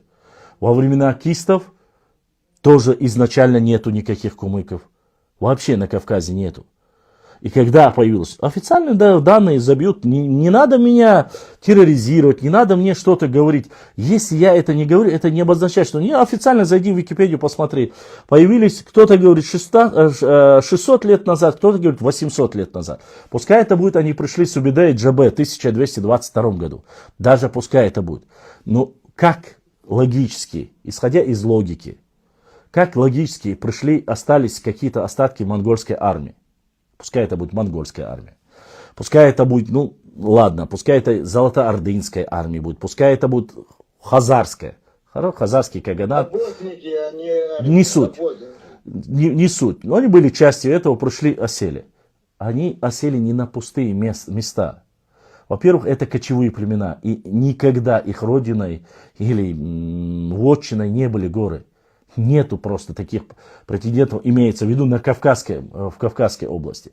Нет, здесь есть кочевые племена, к которым относятся, допустим, нагайцы и кумыки, и калмыки. Да? А есть остальные. Хотя, к сожалению, мы много об этом говорили, и есть научные доказательства. Как раз касаемо, конечно, могут сказать, а как же карачаевцы и балкарцы? Карачаевцы и балкарцы не считаются коренными тюрками. Их тюркоизировали непосредственно после Тамерлана. Они приобрели этот язык. Родной язык они потеряли. Об этом мы много раз говорили и это обсуждали. Поэтому, конечно, это спорный момент. Это нужно еще обсуждать. Однако, вот кроме балкарцев и карачаевцев, остальные, те, кто был тюркские племена, или которые пришли, будь то нагайцы с великим ханом Нагаем, будь то кумыки. Но, в отличие от тех же нагайцев, которые полностью, или калмыков, которые остались еще со времен монголов теми же буддистами, нагайцы приняли ислам, они стали мусульманами. Кумыки, описание кумыков, в той же дагестанской Википедии в документах написано, что они ассимилировались с местными кавказскими народами. Сейчас я вам зачитал документ, где еще в 19 веке описывается, что были взаимоотношения, что приобрели культурные и так далее и тому подобное. Ну, пришел ты, осел в 10-12 веке, там, не знаю, в 15 веке, ну 15 ладно, не будет, 12, 13, 14, пускай ты даже с Тамерланом пришел в 14 веке. Пришел, где есть общество, где есть чеченцы, новчи, имеют свой язык, свою культуру. На этих землях они проживают 10 тысяч лет, 8 тысяч лет.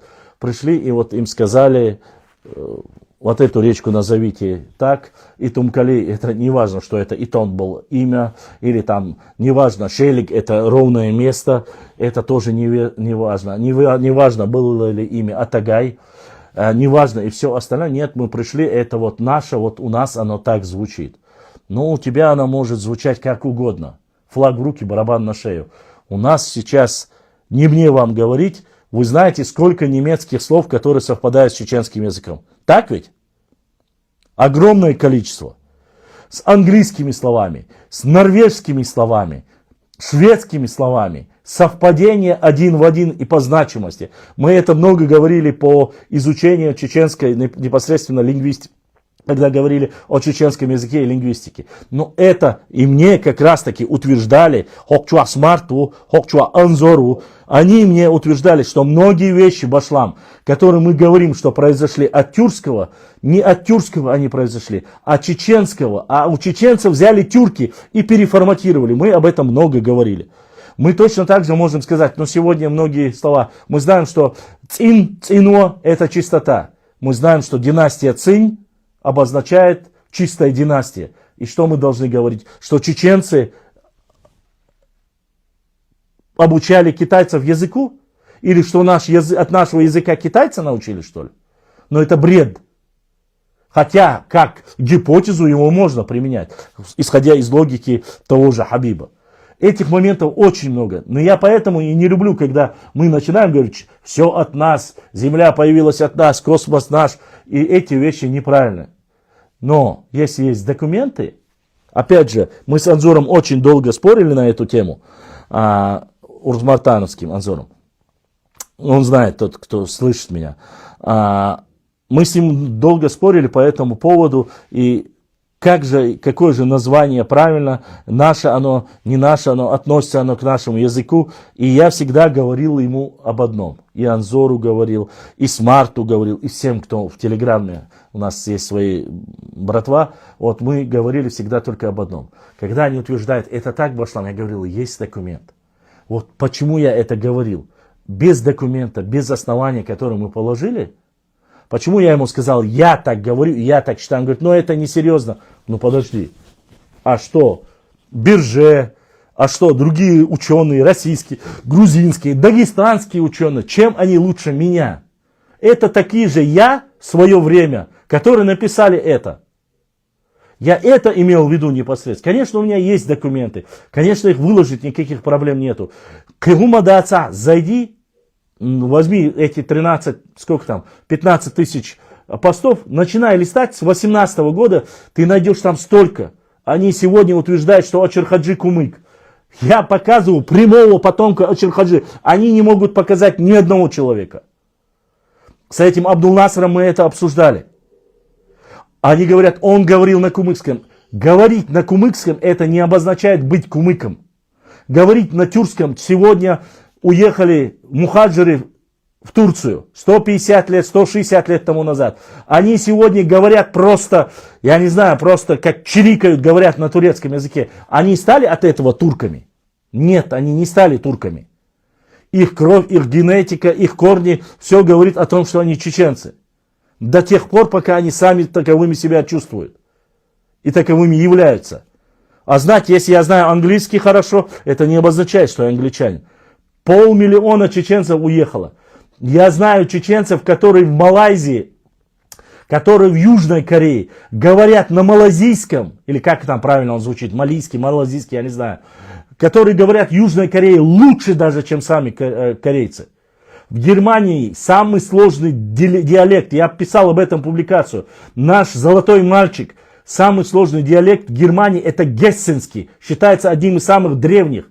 Есть чеченские дети, которые уехали, родились там, защищаются на этом родном языке на золотую медаль.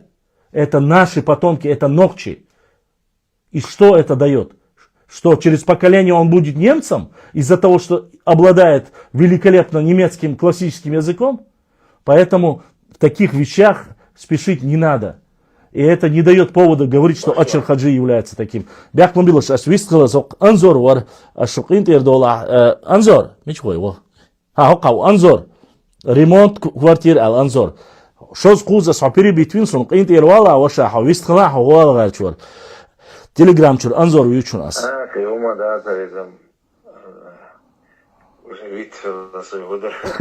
Ладно тогда, бяхкум. Башлам, сашудо шарита. Алла. Он акер мотхов, половина там персидские слова и наши слова, все языки перемешаны. Мы же начали вообще до ордел зляц. Там не продолжили тему, перешли. Да. Малахай Чапан, когда износился, одел папаху и бурку и стал кавказцем. Хахамадатшан. Так что, да, аркос видишь, ховорос. Нет, я понимаю, но чтобы не было Цаамадац Беслан, Акидский, Буарз Майо, вы должны понимать, прежде чем человека куда-либо выкидывать, у нас правило одно. Если человек матерится, только тогда мы выкидываем. Или же начинает уже явно снова и снова, чтобы не было. Я вижу здесь взрослые люди. Я должен со всеми с вами считаться. Я даю вам слово, и вы нервничаете. Я понимаю, но вы должны понимать, что любой человек, который занимается исследованием, еще раз повторюсь, мы должны быть намного хладнокровными. Если человек говорит документы, никаких проблем. Вот книга Гурама Гумбы. Ладно, оставим эту книгу. Он назвал Хасана Бакаева, и я ему сказал, что он один из самых лучших, и повторяю, что он один из самых лучших историков. И нету среди всех кумыков, достойных даже волоса его, области истории, я имею в виду, как историка. Вот книга Собордила. Сейчас, подожди. Вот книга Хасана Бакаева. Вот она. Вот у меня закладки в нем. И здесь каждая его написанная рукопись, она имеет не меньше 20... Харем, видите? Здесь не меньше в каждом его описании, вот написано документ, допустим, смотрите, вот сейчас смотрю, возьмем любой один из документов, чтобы было понятно. Ну, допустим, хуриты и эллины. Есть такая статья, написанная у Хасана Бакаева. Смотрим, по окончанию он делает выводы, и кто непосредственно работал на эту тему, и кто подводит итог, кто принял непосредственно в этой статье, чьи работы научные взяты. Дышириев, Канова, Топоров, том 2 европейские языки, Морозов, Христос, книга 7 великого Ромея. То есть, чтобы было понятно, Дьяконов, ассирийско-вавилонские источники, Булатбиев, Урарто-Нахчийский словарь. И вот так по каждому ссылки у него есть и до 20, и до 30. Что касается, ну, допустим,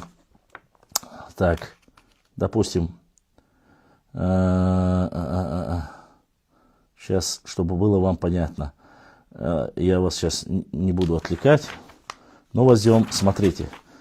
Нету такого названия Хари Ваджи. Нахчи и Нохчи. Начинается. Нахчи и Нохчи. Здесь Хабиб сейчас есть. И примерно, чтобы было понятно. Армянская география 7 века. Ашхарайцуцы. В перечне народов азиатской Сарматии упоминается народ нахчиматьяне. Переводчик на русский язык и издатель текста географии Патканов. Это уже другой ученый. И дальше смотрим, там Джавахашвили, Патканов. Дальше идет Мар. Вот, допустим, что говорит Мар? Академик Мар, один из самых лучших советских лингвистов. Добавим, что академик Н.Я. Мар также считал, что название Нахчиматьянг образовалось на основе самоназвания чеченцев. Нахчи. Это Мар говорит. Это профессор, академик Мар говорит. И кому я должен верить? Какому-то Чекиндезу, который высокое самомнение? Я это все читал. Я это знаю и вам говорю. Надо читать. Не нужно переживать. И дальше здесь. Кроме Мара, здесь идет очень много. И смотрите, просто по нахчиматянам и нахчи. Сколько источников. Вот он говорит, есть только география 7 века, и что Птолемей ссылается, неправда. Смотрим, на какие источники, исходя из каких источников он взял все эти работы и вырезки. Смотрим. Армянская география 7 века. Раз. Джавахашвили и Основные исторические и этнологические проблемы истории Грузии, Кавказа и Ближнего Востока древней эпохи. 1939 год. Мар Н.Я. Кавказские племенные названия, местные параллели, Петроград, издательство Российской государственной академии. 4. Вагапов. Этимологический словарь чеченского языка. Тбилиси. Издательство Меридиан. Тбилисский, чтобы вы понимали. 5. Сулейманов Ахмад. Топонимия Чечни. 6. Ласкин, Ираклий, Византийское государство первой половины 7 века, Харьков, типография губернского правления. 7. Дышириев, сравнительная историческая грамматика нахчийских языков и проблему происхождения исторического развития горских кавказских народов. 8. Арсунакаев, война Хи-Аланы, Аланы ранней средневековой истории Чечено-Ингушетии. 9. Большая советская энциклопедия, издание 1, том 61, Москва, советская энциклопедия, 1934 год. 10. Марковин, В.И., в ущельях Аргуна и Фортанги, наука, 1965 год. 11. Досовкеди, Нохчинджуз. 12. Услар, этнография Кавказа, языкознания, чеченский язык, Тифлис, типография, канцелярия на Кавказе, 1888, страница 424. 13. Лаудаев Умалат, чеченское племя. Ладно, его оставим. Семенов, туземцы, северо-восточного Кавказа, СПБ, типография Хомского, 1895 год, 487 страница. Старческий, кавказский толмач. 16. Записки Альшевского, Кавказ. 17. Фадеев, 60 лет Кавказской войны. 18. Эльдерханов. 18 источников только по одному термину, который мы говорим и 18 источников, 18 научных работ. Ни одного, который я перечислил, не имеет, как вам сказать, все они имеют научную степень, все они являются, кроме Лаудаева оставляем, кроме него, все эти 17 авторитетнейших ученых, я вам только одно название, и то не до конца зачитал, чтобы вас внимание не отвлекать, указывают и говорят о достоверности и Нахчи Матьянка, и названия Нахчи. И когда приходит человек, который сам говорит, что у нас булгарами, хазарами и так далее, нет, он относится к этому народу и пытается говорить нам, рассказывать, кто мы такие и откуда мы произошли, и что все наши гидронимы, топонимы, этнонимы произошли от них. Мне хотелось послушать этого фантаста. И я дал этому возможность ему высказаться. Но вы, к сожалению, сразу нападаете, нельзя так. Мы должны вести здравый разговор, мы должны исследовательскую работу. И так, как говорится, чем больше возможностей. Сейчас вы можете задавать, рассказывать, видите ли, проблему с вопрос дала, чушали, кто-то из... Хаттал?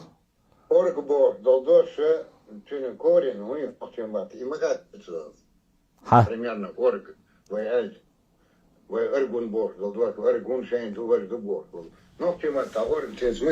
Свободел. Сейчас, минуточку.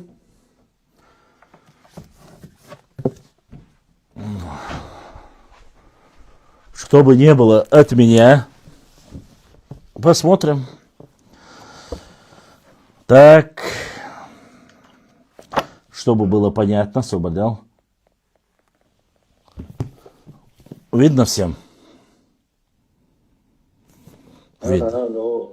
Видно, да? Хацалеттас. Халет мою телеграм, что?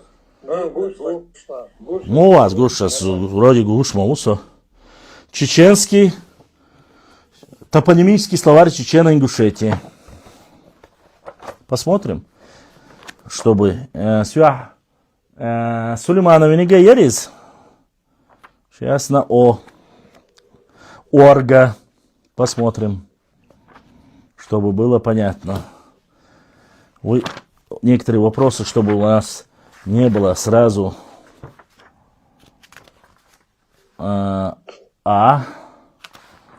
Так. Хабиб, слушай внимательно. Про Аргун будет тебе сейчас зачитывать. Свободел. Асхамон яркалей только. Эзер дешишка юг, а уже шалхи, что буква штани. Сейчас мы найдем быстро, чтобы было понятно. Зу АД Т Р диез ой, Р диез. Мене ОП Р. О, содействует. Свободел. Здесь сперва с русского на чеченский. То есть русская транскрипция и чеченский. А потом уже на КЛМНОПР. Сейчас посмотрим. КЛМНОПР. Опа. Сейчас посмотрим.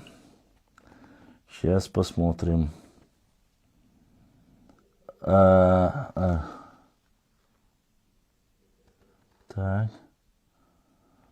Аргойхи. Алдоқтя. Аркач. Аргте. Арчу. Google üstü. Арблам. Арбиншоуд. Арвенчи. Аргахол. Аргун. Так. Я тебя не про город спрашивал. Сейчас. Так.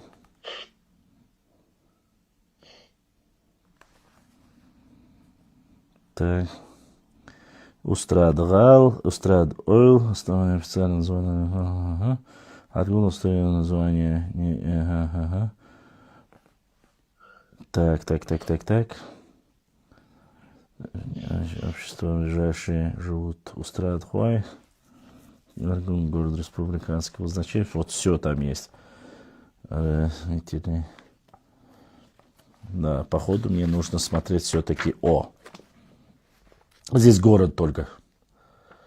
КЛМН ОП Реду. КЛМН ОП. Может быть, реки? Я вот сейчас... Нет, здесь не отдельно рек нету. КЛМН ОПР. Сейчас чуть-чуть от О. Олбар. Око. Ок.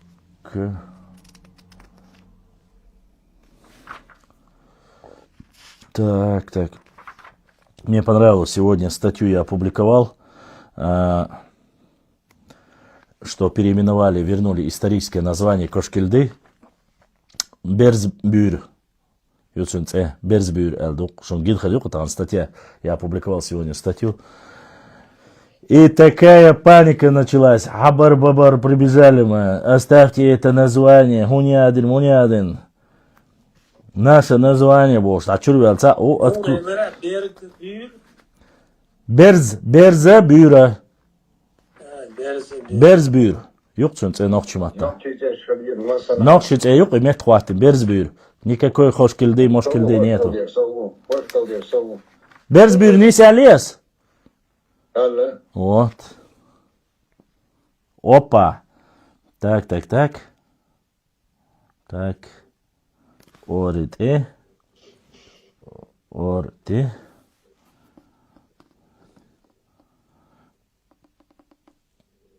Ущелье. Так, Орите. Селение. Ага. Ну что? Оран Ин. Орман Кварт.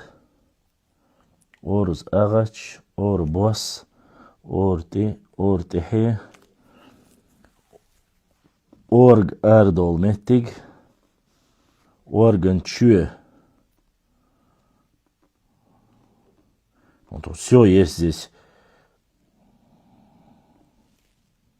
Долина реки.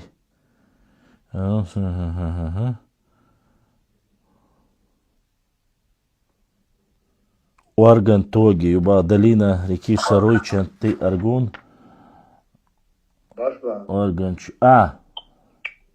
Belki olmağa ergihtaru igih atlan tuhlaq bih adlo muk halwan khilasa adbok lan muk wahdo wahdo tuna gih ele sayurta gih ele imicher olshaqqa tan mucher dallat ya. Но обычно хинах тюльшувается, это тюльшхена. Я хищах тюльце.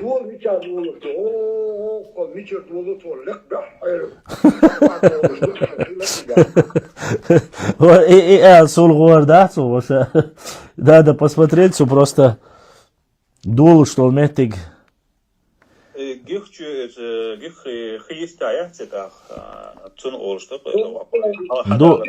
Имха бахцу вообще. Гих юкол, каюрт юкол хадов дугих. Хадов метке вон хадов. يخي يستعقلون ديالهم ديالهم تعمل دو موسكوا ريكا إذا ما موسكوا نيس موسكوا خي حدا أوتش عين ما يعتزا خي يستعينا تنقصن تخيل قيتوا. Короче, كنتي هنسا الشجرة دعدو شو نقطة يا. عاوزش هقط ياها هقط يا دوتشهم دات أما هقط يا دول دشنش. وارجليو شو سو. وارجن شويو. Орган чубол някбо, орган торио, орган каналдо, орган тейдо, орган чуею, органан чуею кица, органан гал тух меттигю, орган чую. Ну и оргдоцик, здесь упоминание указывается название именно аргуна и хиндари, аргун квартдо, аргунун чуею, аргун чую кицаю. Орган эхкдо, орган эхк تعدويت يا يازن هما. Орган эхк нохчумата язин до, топоними исследователь. Орган хойн хун, орган хойн хун, органие, шар органие расположенный тогда земля его непосредственно граничит с Дай, Бусуай, Сурука, Кейла, Сербала основателями считаются... Мне не нужны основатели. Сулейманов. Калимат, сыновья. Ордак, И, короче, Оргдо, Цегахот, Башлам. И чуен она осталась то Аксахим Цахифту. Ага, Цахир. Я хоқ том книгу. Хасон, яси. И что حاجة يزدون, что означает смысл река на чеченском языке? Я сделал примерно шиндаш. Орга год, то есть узкая и глубокая смысл. Но орг бог, ой глубокая бог, да. Из-за моин хук, что асам даязинок бог, да, даязин кирти, а сыл куиртига. Да, ну вот и модервые такие алдии, это исторически древнее название чеченское. И датига худугая ваша, то богстик, я это понял это. Орг бога, ой глубокая бог, а то широкая бог, да. Ас и дат, или хунд эльча.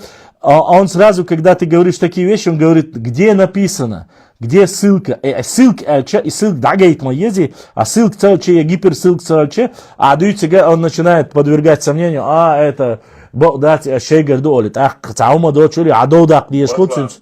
Башлам. Цар, вайг, ссылка ола, шейг ссылка дагает чи документ дагает чи цотер гелца допетио. Вай дам гайт инсон. Вай гайтам гайт ирсон.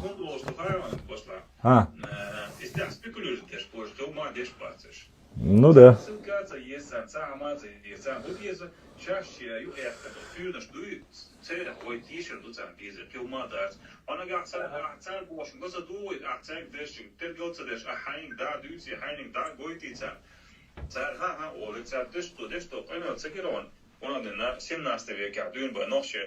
Но из-за много голга шийцер умши чварышам да голга шийцер ихумш.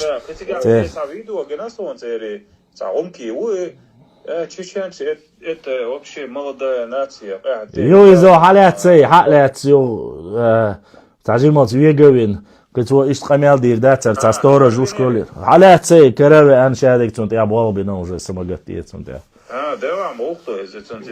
Цуак в жизни умадит. Его бехтан уж беги война, вой история амулаш буш. Войн дуй. А шей истории, шаш бич цер история, я цер му адом, вой хатса деш хитва, он дальше цер инси халоцер, умки халоцер ватанеш дина. Цер духар, хыр, малхыр, ек культура войны юхцер, юхцер, хаякшен илош. Но об этом и говорит все научные издания, идуч моей, как раз они об этом и говорят. Точнее, не они говорят, я ему зачитал, официально зайдет, пускай посмотрит в Гугле, в Википедии. Везде написано, что они смешались с местными кавказскими народами, а так тергую. Цаумаяц, ни музыки, ни ничего нету, кроме вот... Начало того века, фотографии, посмотрите, национальный шат в Кавказе, Меллер, фотографии. Башла? Да. Так, до Аксая, до Хуэлера, до Ас-Элеряха. Целер, от Сулака. Аксай диздеш, мадаться. Ас Аксай, хагатса дина, вообще Ас Аксай, хагатса дина. Я вообще не... Целер, я зачитывал документ. Это документ был написан. А я не могу менять. Текст хитиш маяца, духуаджи. Нет, я тебе объясняю сразу.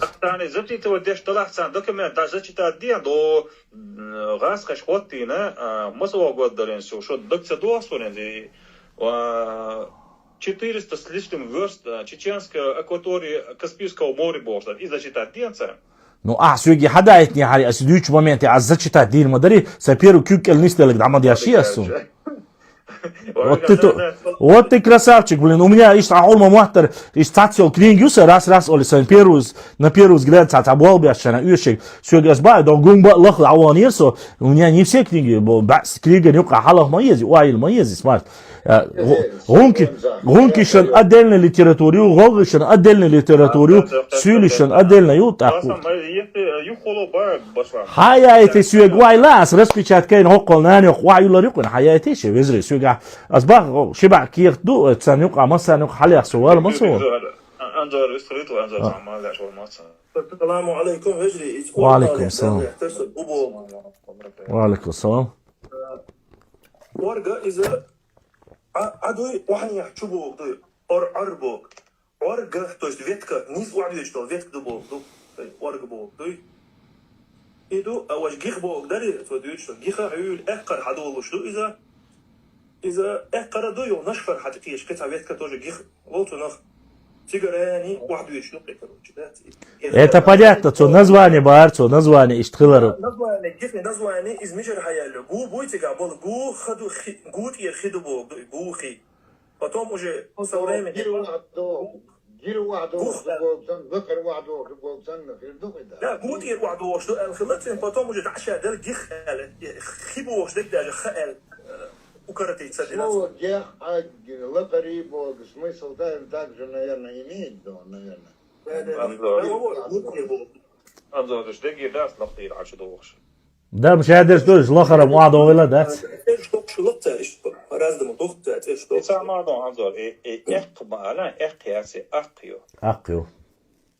أقمر زيت يحينا أقيو.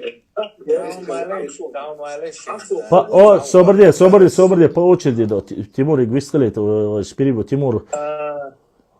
И тюркский языковую группу, отношения Йолшу, кавказский языковую группу, Яцле. и нахо-дагестанский языковую группу.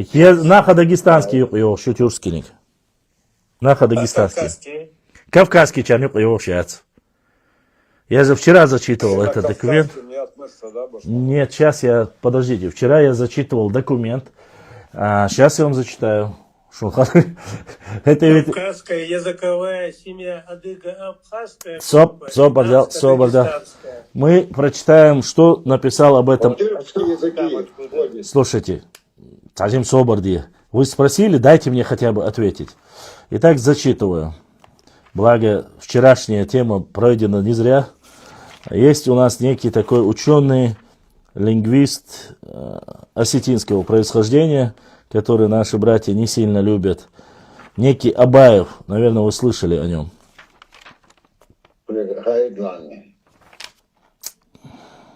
Итак, к каким же языкам относится,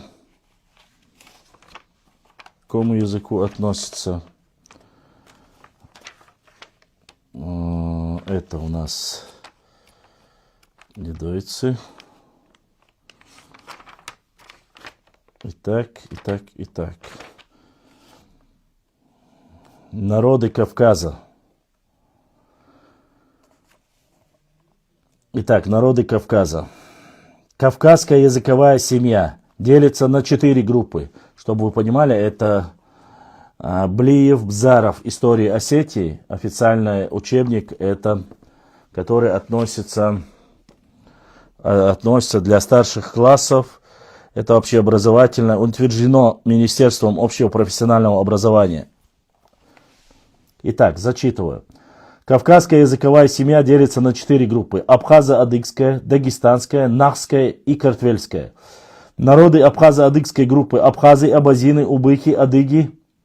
Адыги — это, в общем, имя кабардинцев, родственных им народностей, которые сегодня известны под общим именованием адыгейцев, черкесов. Среди них шапсуги, абадзехи, бджехи, натухайцы и так далее.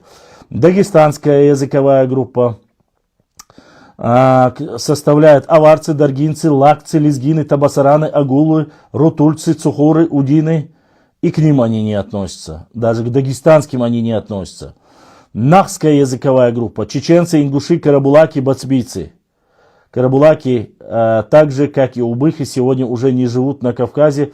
Эти народы переселились в Турцию в 60-е годы 19 века. Дальше. На языке картвельской группы говорят грузины и близкие родственные сваны и мигрелы. Из алтайской семьи языков на Кавказе предоставлена тюркская группа. Тюркские народы: азербайджанцы, балкарцы, карачаевцы, кумыки и нагайцы.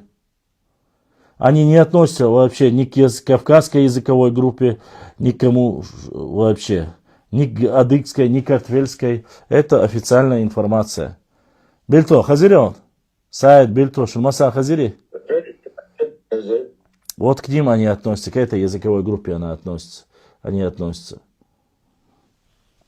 Так что они... سؤال چون ویست روز تا 6 ساعت حال در صحیح تریا و احتمال اولک جهر اتو ملوريزا تيمور ولي تو اميال داش نها دوكومنت ديز بوش ولا الى واستا دوكومنت بوش تو شيء جهر قروان حادث اورام نريزو تو دي عدل دست نريزو سوني شوت صحيح ترتيتر يوصل قيتر سو إذا تعال قروان بالبوشي يبقى وانت بالبوشي إسبيتال أعمرنيش أوش بالنحبوي تارا ورنا واسط تارتان связан он 100%. Тартан связан. Тартан бал бяшон إسبيتال حيانا يوت أحكاتشي هنا عنك أشت أحكاتو هو إلى شو إشتم شو كاتش تيشم باتش مالديوش بال بياش كاتش لسه واتش إتجاه Ну,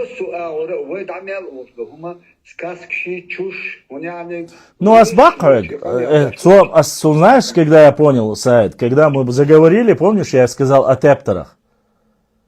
Тептер Эльчхен, а он начал сразу вилять, типа, тептеры это ваши сказки, гори вожи. Я еще раз повторяюсь, где великая цивилизация, к которым они себя относят, хазарам?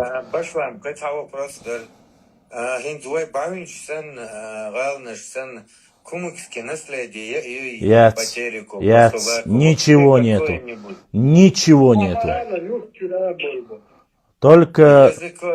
Языка нету, наследия нету. Весь юрты, короче, вышли. Ну, они вот сейчас, вся их доказательная база, они вот просто взяли местное название. Они взяли местное название, переиначили его на тюркский лад. И начали говорить, что это все их тюркское наследие. И все. Ничего. У них нету ни своих музыкальных инструментов, у них нету никакой архитектуры, у них нету ничего из того. Единственное, что есть, это вот название Тарки, Таркинское общество, Шамхал Тарковский и непосредственно Султан Мут, о котором они говорят. كياتريج شيء استوري وقاعد هر دني لاتوش استوري سونا استوري كوتشا بالام كلسه خزيوش استوري نوقتي سناستي كابي بيلو بي والله بالله بعد ما بوصل نوقتي اديك استغلام وكوكا دعات امشر بعدك نوقتي اديك بعنا لا تموت وام Саид, дальше, Тимур Собордила, дальше говорить не стоит. Против кого воевал Султан Мут? Шейх Мурза Акотский, который был чеченцем. Это не 17 век, это 1500, это 16 век. В то время с ними воевали. В то время воевали с ними чеченцы. Потому что они были непосредственно под владычеством Турции, и уже доставший Шейх Мурза Акотский пошел, заключил договор с Московской Русью, и после этого это все началось. Цундера ищет ситуацию.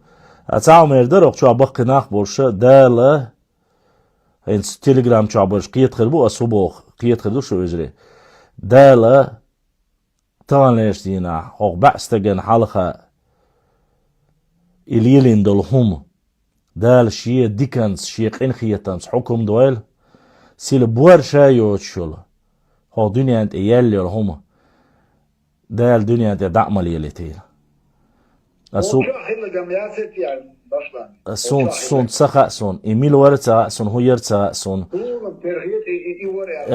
в любом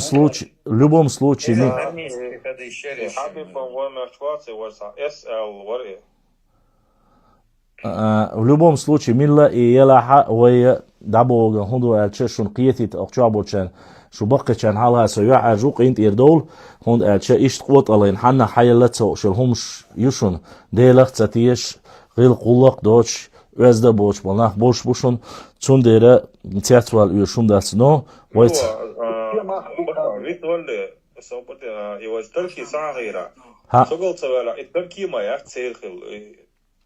Нет, я имел в виду, что обозначение на картах зафиксировано было. Тарки, Шамхал Тарковский, Эстир, Хадукцир. Шамелдик. И они... Не, Кирштя. Кирштя, Масана Церю, Алязинду.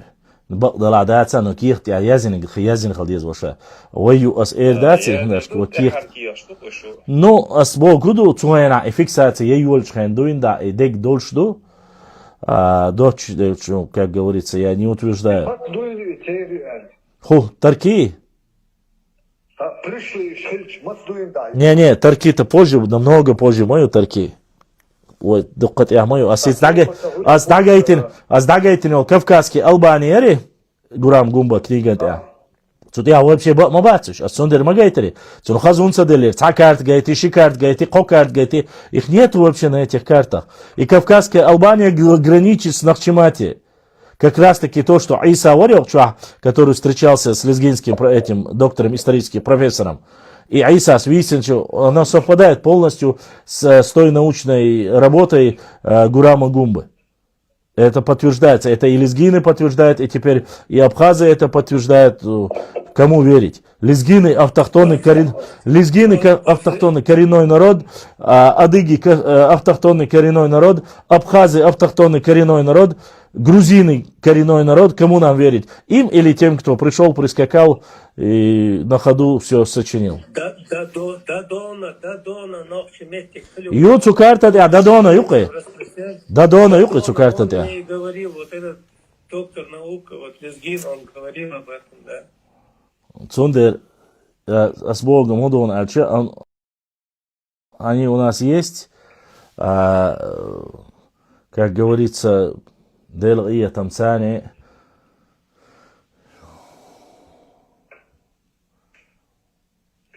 Так. Я тебе же отправлял на Кавказ курсы от Акинштадта, от выписки Эрцега Язин, про этих Шамхалов, Тарковских. И что Бусул Дин Дюсенчел, Шамир, Шамхалы в честь Шамир, Хабях, Цигар, Бахкан, Афашин, Цан, Баят, одним, ну это более позднее время. Да, что, если я не ошибаюсь, мне присылали Дуксил Кшайцинсон, просто из Фарси Махцун больше Балахари, есть персидские ученые, которые утверждали, что весь Дагестан был под ними, и потом, после того, как они даже оставили своих наместников, они оттуда ушли. Язи нюиш сылкш. Это не моя прихоть, я откуда знаю, есть или нету, мне это зачем надо, в принципе. Юиш и сылкша, Царские описания, царские историки описывают. Вот это. Я тебе говорю, я лично своими глазами читал, где написано, что Петр I в 1722 году, когда приплыл вместе с Апраксином, он пошел воевать не против Дагестана. У него не было такого чеченцы, дагестанцы, у него не было. Он пошел туда выбивать персов оттуда. Потому что это место было под персами. Под персами оно было, да. Под турками оно было. Мне без разницы, под кем оно было. Но факт то, что когда заговорили о Гюлистанском мире, сразу веди. Кто это, кстати, начал говорить про Гюлистанский мир? Асланцы или Мятцу. Персидский поход Петра Первого, он и называется персидский. Да. И Маду Азбоштег. Показываешь документ, а я это не верю. Ну тогда, извини. Что я могу ему было? Я ему объяснил, что часть истории это легенды, мифы, предания, рассказы, полевой материал. Если другого нету, то ты можешь предоставить только что у тебя есть.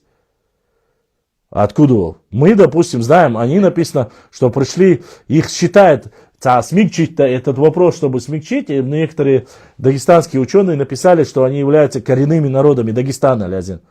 Но 600-800 лет... Дает ли это право говорить об автохтонности? Я очень сомневаюсь. Ни в одну кавказскую языковую группу они не входят. Сейчас я вам их перечислил все. Сами судите.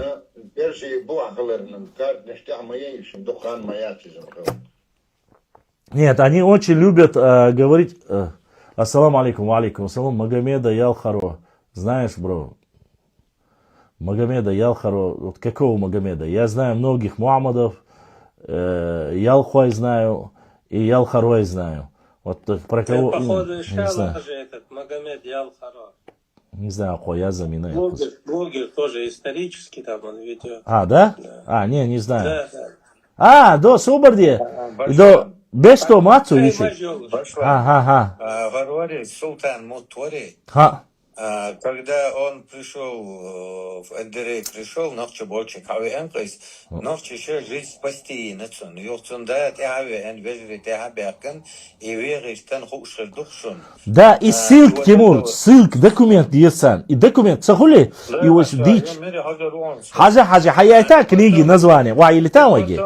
И потом, когда отец и братья приехали, чтобы его убить, Ночь север не смогли забрать алтарь. Да, ночь север Если они были такими князьями, как они не могли заехать в одну деревню? Ну вот они же говорят, утверждают, там же была договоренность, там же говорится, многие есть моменты. Изначально иш долж мадарис, потом начались разговоры, там же говорится о том, что изначально в преданиях, в рассказах оно зафиксировано на книгах так. Сейчас их стало больше, сейчас они начали говорить, что это все неправда, это мы сделали все сами, Боже, камялда бюльбелыш.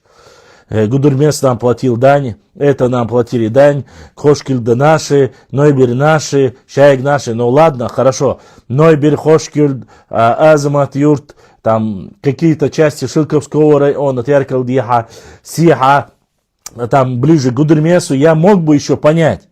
Хорошо, предположим, что это по границе цан уля хаклуш, это хаса юртангениатский, в принципе, метик.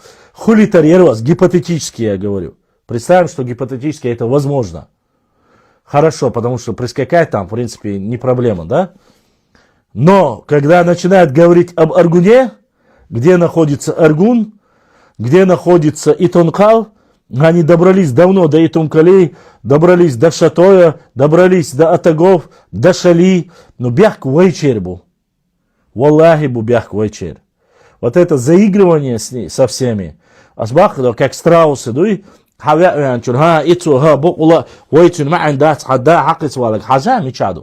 сейчас я разговаривал с Мухаммадом Хабаевым, отцом Ибраимом Хабаевым.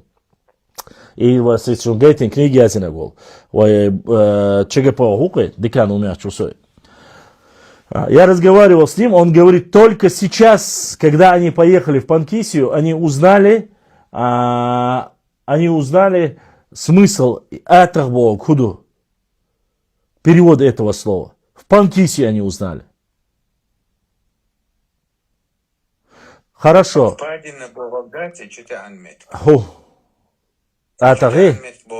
Ага, that's, там другое у него, он другое нашел.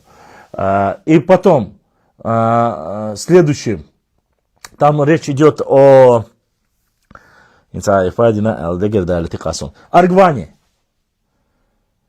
Или грузинские названия, которые идет. Я понимаю, грузины могут еще сказать чеченцам, вот у нас совпадение, у нас цатер звучанию, это наше общее, а грузины могут. Грузины-то хоть соседи, горный народ, автохтонный народ. Йош Мичбяхкин, осели где-то у Терека, с плоскостной территории, никогда в горы не поднимались, никогда ничего, и кто бы ни поднялся, даже называют Халберча Бейн Уабехкин, Воршоу Халвин Меттиг Ошел Меттигю, Хокка Шоухас Бейн Меттигю Бошиш Бойши, Уаочи Хилил Меттиг Шиш Халабехкин, Цаацин, но Тана, Ой Цатбоча Кикахикцо, Шохицаси Хаято, Жергенте Аязинду, из Заеш Вулвели, Цатстол Кирча, Понятно, Херша Мудер Цутя Язина, Хорша Тюркский маттан цаны улли дох до эл язи доктутя.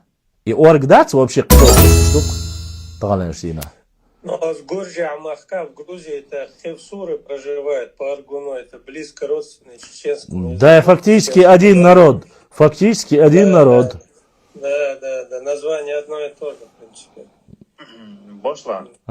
It's gone. Since combination, do hunadinda целовали подол, когда и цадуются. И дишь модут бошлам, айн хуш. Не, из-за я довольно что и собрали.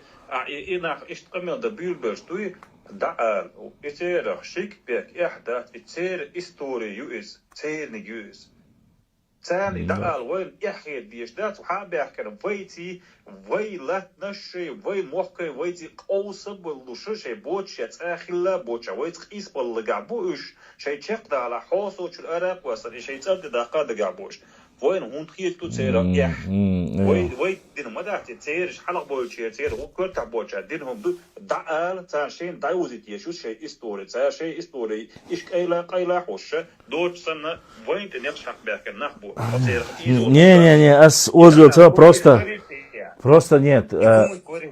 Хаусиш, вежди, сон точно алцаха, то аларибия. Я скажу так, вежди, хаусиш,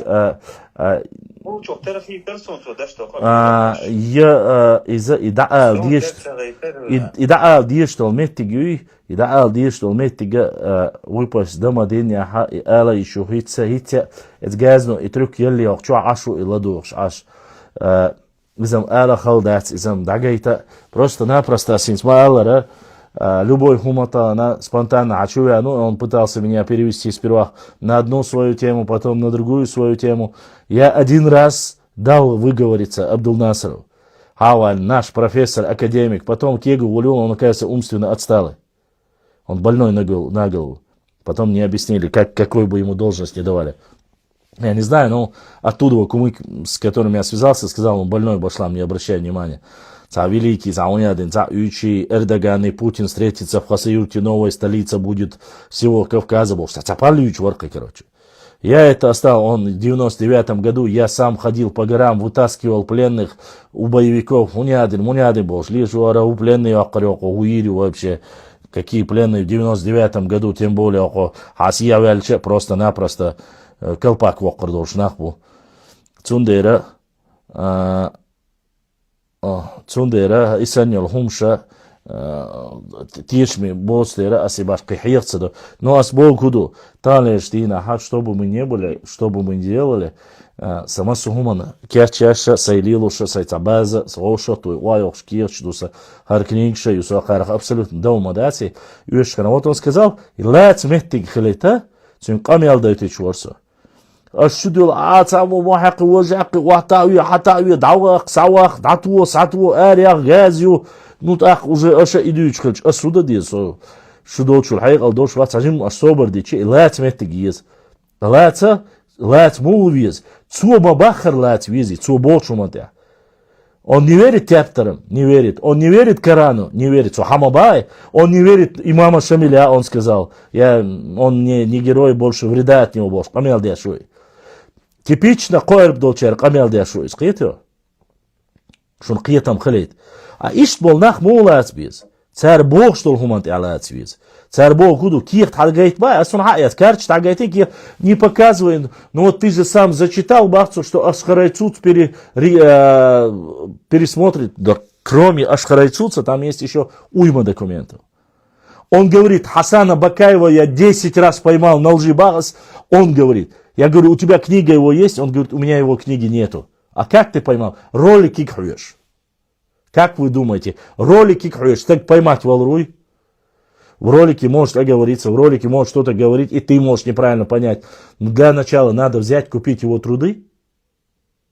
Если ты не купишь труд Хасана Бакаева, если ты не ознакомился с его научными работами, какими бы они ни были, монографиями, книгами, как ты можешь сказать, что этот человек врет? Допустим, я вам приведу пример. Допустим, Собордилац, смарт.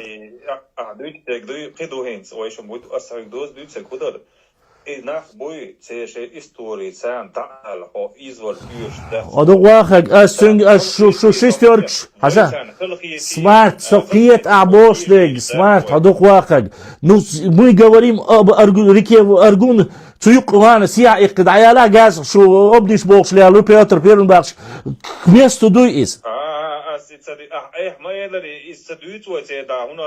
Ас дюч, ас шиг мабахи. Смарт. Нет. Смарт. Ас шиг дейтинум дуй. Смарт, ас шиг дейтинум дуй. Ас юга и кирчду, вож кирчду. Сюях царах ляз дукка кирчду бах, ас шиг элду аси.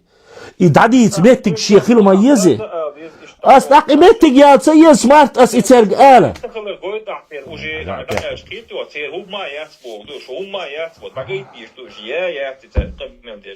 Смарт, я это понимаю.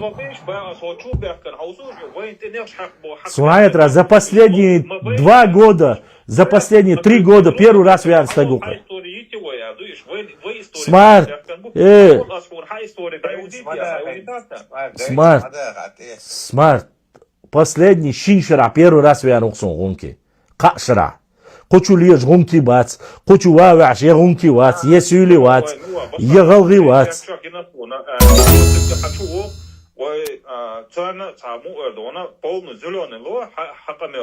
Sen duha sohbetel oostek avoin sizin boy. Sen tam elçe seyir istorda asa no doğdu boy.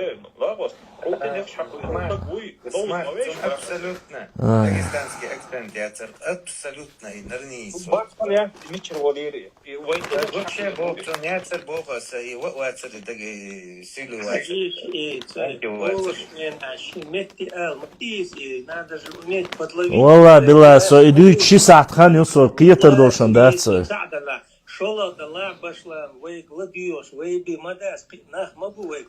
Сундер мабаяси.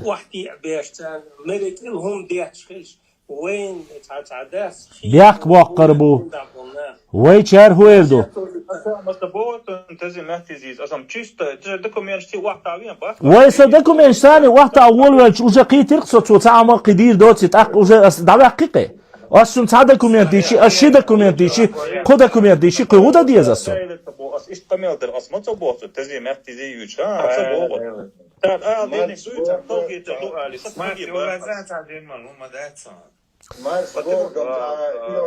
Vezri, sobra, hajal Timur Voku, smart.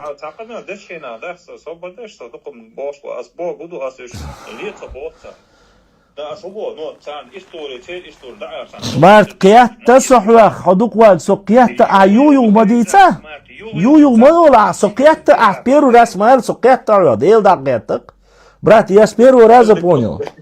Я с первого раза понял тебя. А юю дицер сунахису шум дать. Я просто поясняю вам, что нужно людей выслушать. У меня какое правило? И это правило действует у всех. Если человек пришел, ты его не выслушав, начинаешь материть и отправлять и блокировать его, это автоматически показывает, что ты проиграл.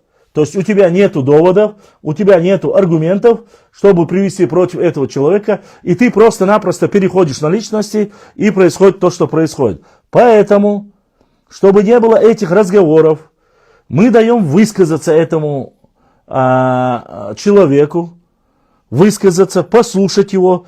А еще раз повторюсь, нам не верят, когда мы говорим, что есть такие люди, настроенные против нас, нашего народа, нашей республики, подрастающих наших детей, идущих хаздаться. Люди не верят, они думают, мы вот так просто так сидим в 1, 2, 3 часа ночи и делать нечего, здесь лясим-трясим болтаем, понимаем? Лясы точим. Людям нужно показать реальному. Нас смотрят миллионы людей, у нас миллионы просмотров. Если реально бах, видите, Ибрахим Саятин 2,3, 2,5 миллионов просмотров на Ютубе, 6,3 миллиона просмотров на Инстаграме. Ладно, Телеграм хоть слабый, это Шадик объединенный. А сейчас идет эфир в Фейсбуке, идет в Инстаграме, идет в Телеграме и в Ютубе. Это же не одни люди, это говорят только через Телеграм, а остальные сидят, слушают или пишут вопросы. Вы это должны понимать. Мы же не только 34 человека, или 20 человек, или 50 человек в Телеграме сидим.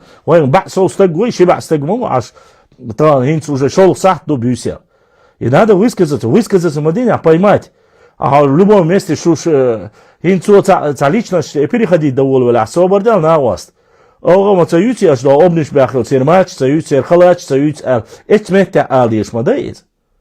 أتصدق وش لا تشاد عيا وش شستور كشاش ما يراري وجي أسأل مدي أسيق داخل مدي تار قميل ده مدول ده لا أسأل ما نشوت إدي أحكي ناخدوال صوري دعول ولا تار قال لك قيتر سويزين هين قيات تقصو بروستا وق هقشو عبر سون شابرش دق بيش بو سيوزري سن شو شادر سوية تاني توان بيا شريال خور شو خن شو حدوشتو هرتيمو Timur brat kniga الدعيازين سمارت برات الدعيازين انظر برات الدعيازين شامل بيسلان اقي برات الدعيازين ايش دعيازين حوش مو شو شادر شو سبيرو ني عدوش مدي سيد انخو برات الدعيازين تاع شو سؤال دقيدو سو شو ثاني ميلا تعالرن بول شو ديسكليتا شو دقيدو شغوش بانيك يقيش سو تحكي يتسوا تندر شو دعال شو Sonde выключать бешумда дез хуйоря башна замка это был гудубайр был атор. Это ляцацу шахязин хада короче там была такая чтобы хитспич битербац точно цитирование я не буду говорить это место где можно спахать аль-иштибар вот что-то в таком роде иштирцун уз ацуфин поэтому собордел Анзор собордела сразу давай скажем яцермаал сур кешки пархиетер потому что он ученый он опубликовал у него есть работы не дешно что собордел хабух бо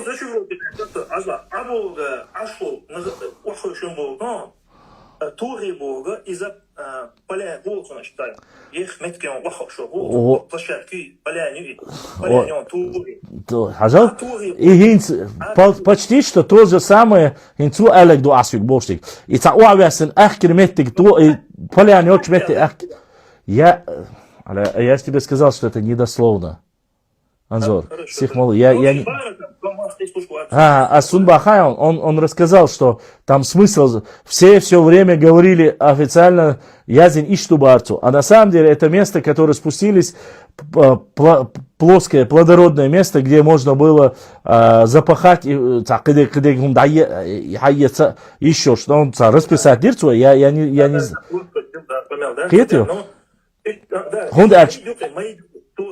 Сунбахайон, они же он махар ата хуэлна шабер шуйтаниш мабай, цига хаккой, пхантой, нихлой, варандой, все шатойские в основном шаберш, это йохш атхаберш, ишпу, ну кроме эхшбатой только чуть с другой стороны пришли, а выше в основном шуйтар хабу, но кто бы там не был в любом случае, это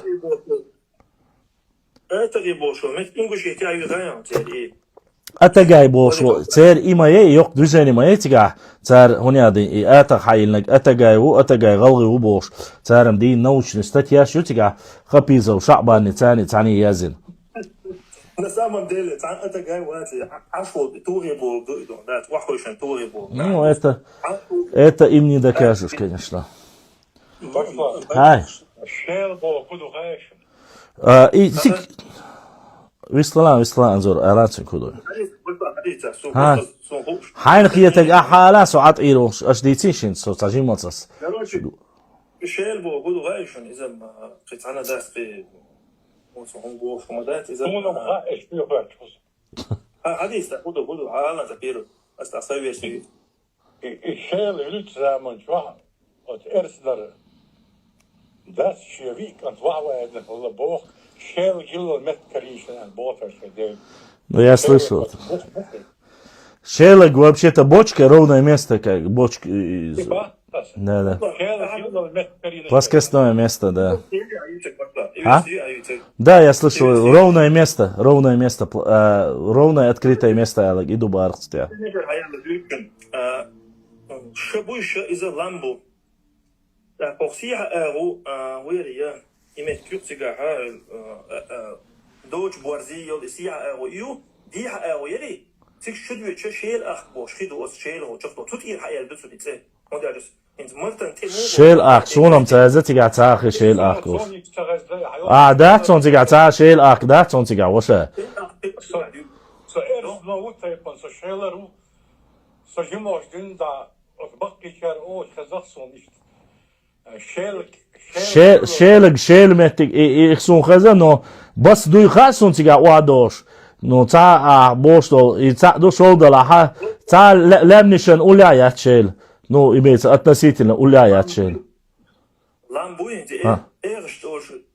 Эх, что давал, ну ген мет тиги воша.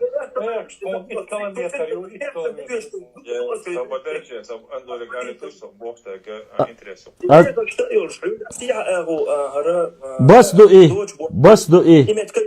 دق أسوديتك دق إيرا دي أويو شيل أو دي أويو أصدق إير شو يجدو إخي شو ده أنا شيل يقول دولش دو إخي شيل يقول دولش دك بس دو شيل أخ أولتنا شيل أخ بس دو عدوش بس تديتوس بس داتس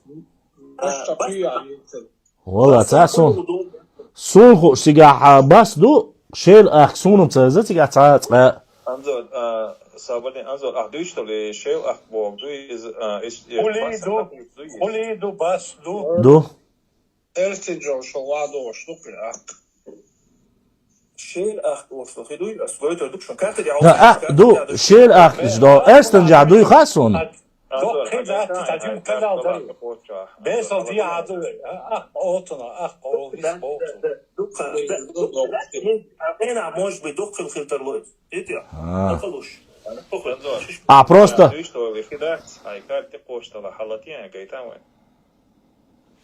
So компьютер продаваться.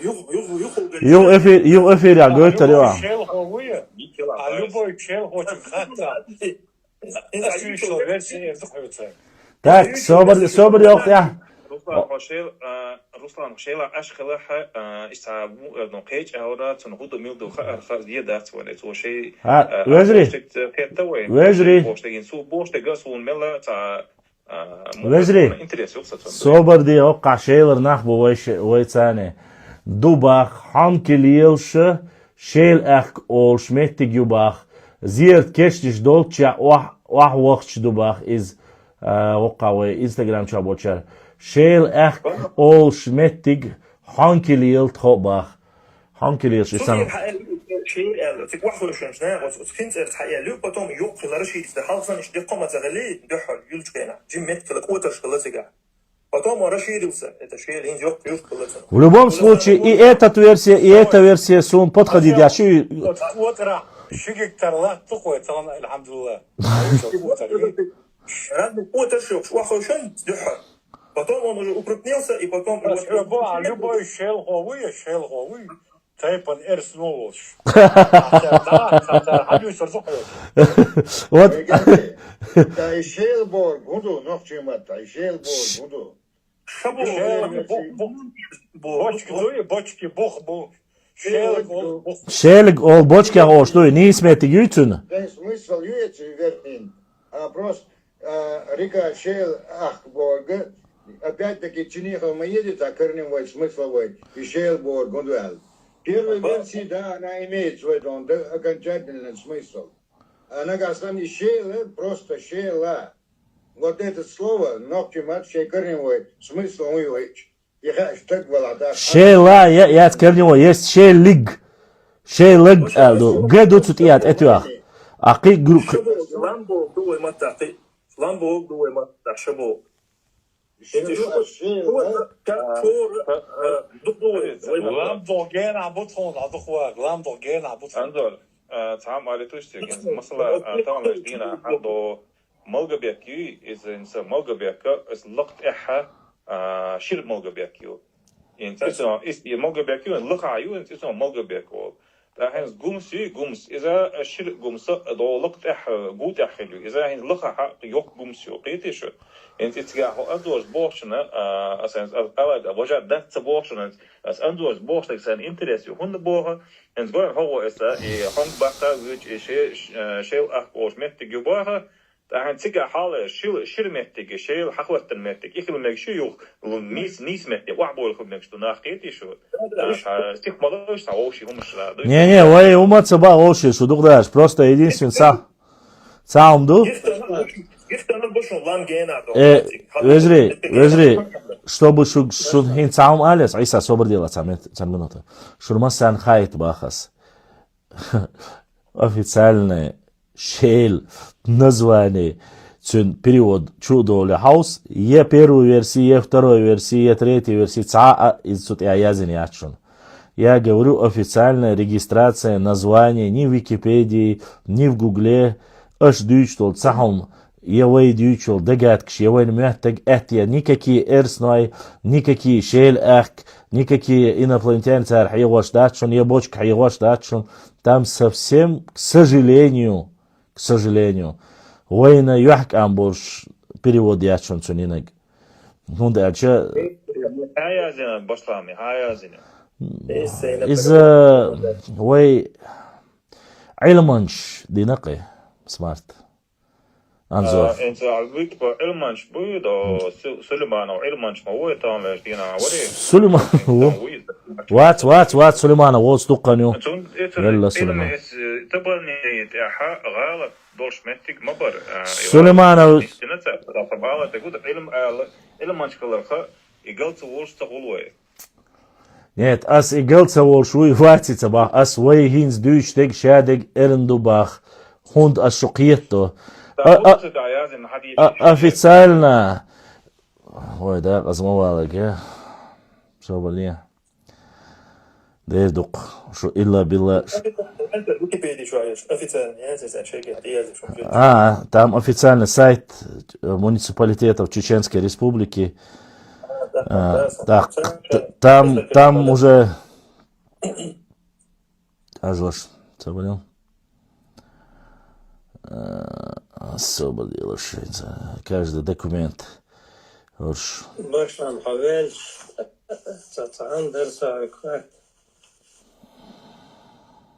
Да, хата.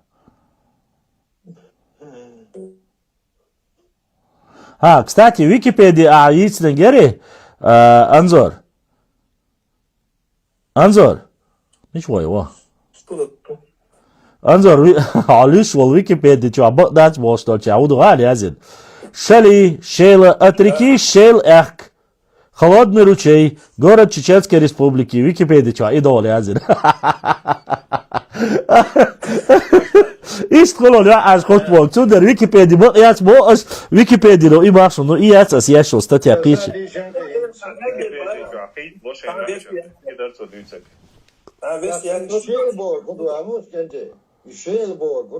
Шейл дукал бог, шейла, шали, шейла. Тебе написано, здесь написано, от реки Шейл-Эхк. Вот что значит шейла. Ну, я сама слово говорю, корень, смысл, шейл. Он же говорит, Хазал, сдаешь он. В 1970 году были опубликованы данные о разрушении нескольких погребений на территории Шалинского могильника, известного ряда случайных находок. В 1961 место обнаружено новых захоронений, было осмотрено дополнение грунта. Это могильник датируется 6-5 веками до нашей эры. При раскопках обнаружены Истису, кабанская культура. Впервые в архивных источниках Шали упоминается в 18 веке. Шалинцы активно участвовали. Шали, этимология слова шали. Сейчас да? Он этимология слова шалица хажа. И что он устоящим и бесполезно дует. Сейчас, сажим, собор дела, минуту дай мне.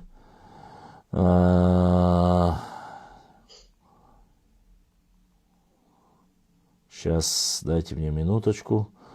О, кацана.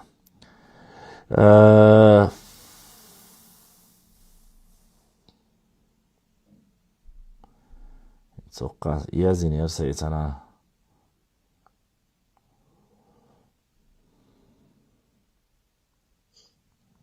Так.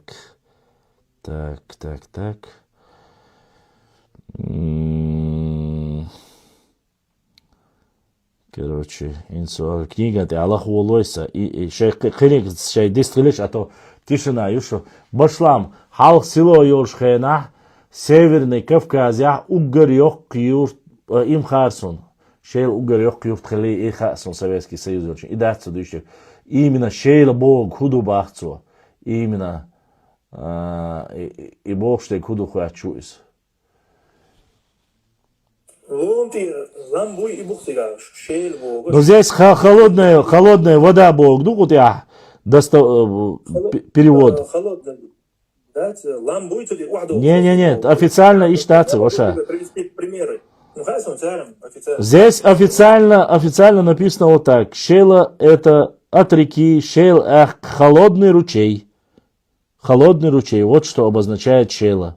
Шила. Холодный ручей. في أبيسنين سكرج الهربوسة Ну, العدو بشتو في تون الألدو هنا صار مصل شو ده قون عشان شور بوجش دمنش يعبش بوج بتوجه شوت حول أرشتي عشول شت يعبوج أرشتي بوج شت يبوجون شت يعشبش تلون دي عش إيله تيجا مودو هاي смысл شيء звуки ومتى звуки противоположный смысл шульцы. Анзор, минута, собордила. Считается... Анзор, собордил. Анзор, соборди, минута, соборди. И тебя выстроили то. Считается, что производство и так далее, слово началось еще там на северо-востоке Индии, там столетия разводились и так далее. Тому это слово заимствовано с персидского языка.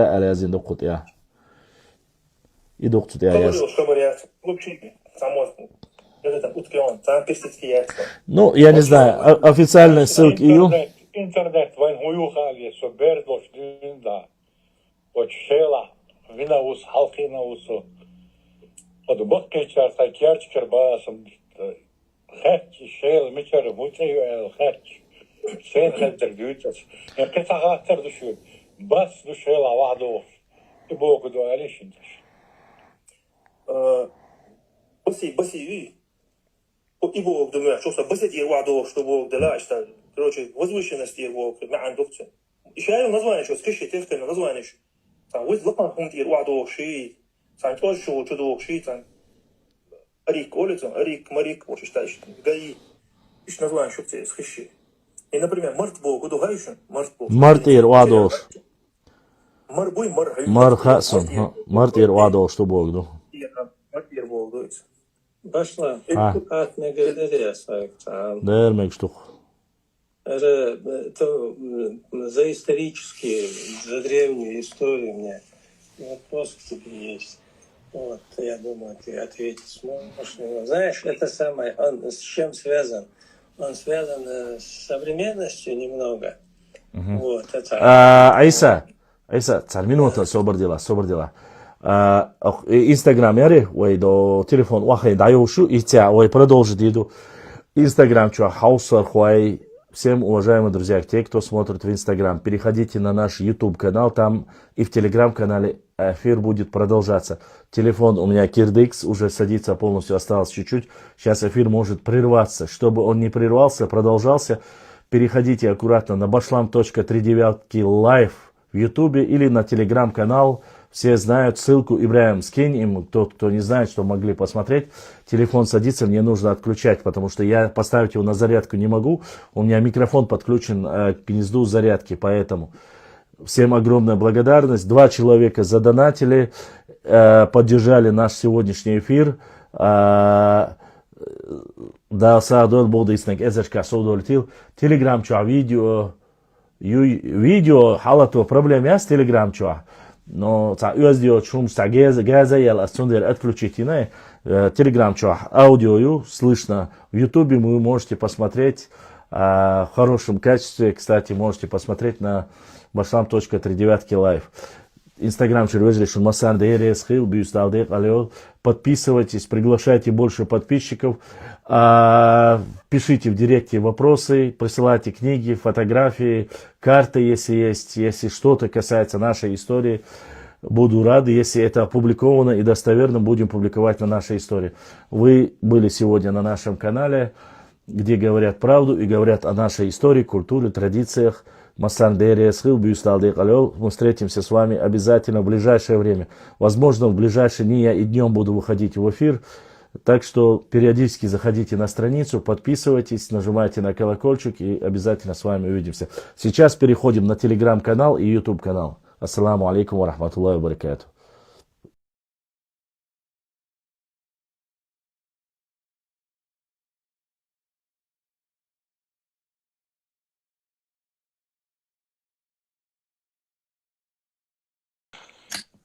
الله أكبر.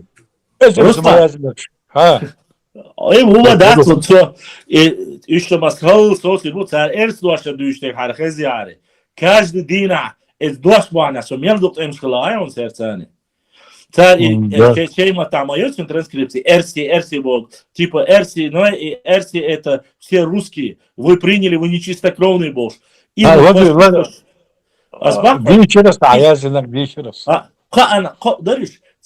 Эрсно это идуцар айзуштек. Шолни гуну айдуцар айзуштек. Козланик варанду айдуцар. Угар нападкштар. Яшик и котек дуцар. Типа оскорблять яши. Юхилди арваш лицарца. И, короче, вот так проходит. А те, которые более или менее шейцане, хумдацы еще, они сразу автоматически себе прописывают. Цундер, это хорошо, ты свои нервы береги. Это хорошо, как говорится, ты еще не подхватил мой синдром. Нервы надо беречь, Руслан, нервы надо беречь. Ажан Башлам, я бы это самое хотел про историю и прошлую, настоящую поговорить с тобой. Вопрос есть. Вопрос он сегодняшнего дня, да, но я вот предисловие такое скажу, вот в соцсетях часто были вот разная информация проходила, что надо не так давно, не надо разрешить торговать человеческим мясом. Вот. Это один раз, два раза. Я думал, это фейк. Потом человеческие ноги, может быть, это тоже фейк был. Ну, к чему-то, я думал, подводят людей такой информацией. А потом, когда вот в Америке этот всплыл скандал, да, с поеданием людей. Да, Эпштейн. Да, с поеданием людей. Вот разные аналитики, там, журналисты, я не знаю, ученые, разные версии предлагали, что это вот какие-то спецслужбы, конкуренты кого-то слили. Но мне, знаешь, в голову пришла такая мысль, это моя мысль, я могу ошибаться, что никакого слития, никакой конкуренции не было, что они демонстративно, вот эта вот секта, скорее всего, она продемонстрировала то, чем она собирается заниматься. Ведь эти же убийства детей и поедание, это же в истории, это же проходило в прошлом, они же были, и в разное время пророки и разные цивилизации их уничтожали, они уходили в подполье, но они не были уничтожены. В каких? Это вот в Вавилоне, по-моему, они меча практиковаться, один царь, или вот это. Каббализм ты имеешь в виду? Каббализм и уничтожение детей. Некоторые еврейские праздники, Пури. Да, потом в Карфагене, по-моему, было у них тоже убийство этих детей, да, это это во многих местах. Людоедство в Восточной Европе процветало. Да. В Восточной Европе процветало людоедство. Но этот культ, он же существовал в разные времена, в разные тысячелетия. И он, получается, всегда он был, и сегодня он вылез, походу, наружу снова. Нет такого? Нет, ну, время от времени, насколько я знаю, еще в 20-х годах, во время Советского Союза, в Украине это было, кажется, подняли панику, там тоже было обезвоженные, найденные. Но это в связи с голодом, а тут же был Нет, я не об этом говорю, не в связи с голодом, нет. Поедание людей в связи с голодом, Цабахас. Это была какая-то группа то ли хасидов, то ли сионистов, я не помню. Ну, хасиды, кажется, это были. Хасиды, да, это они праздник, короче, это еще во времена, когда было НКВД, ЧК, вот в это время, когда все, найден был труп мальчика обезвоженного, подняли панику, было расследование, то есть это еще было в 20-х годах, да, 20 века.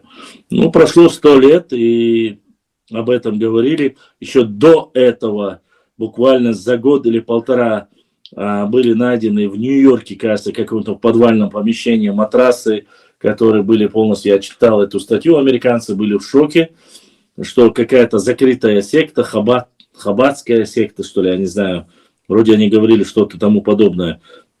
Они занимались непосредственно точно так же, ну, грубо говоря, каббализмом спускали кровь для каких-то сектантских своих действий.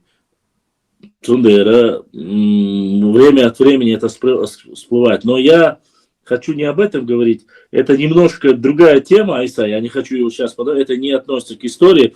Это больше относится к каббализму. А это мистицизм, это оккультизм, это сатанизм. Это все эти слова, они синонимы. Они непосредственно занимаются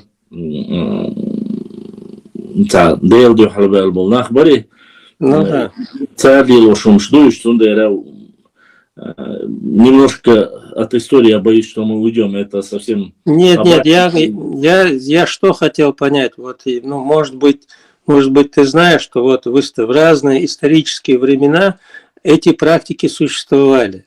И приходили, и приходили либо пророки, либо какие-то цивилизации, которые подавляли, уничтожали.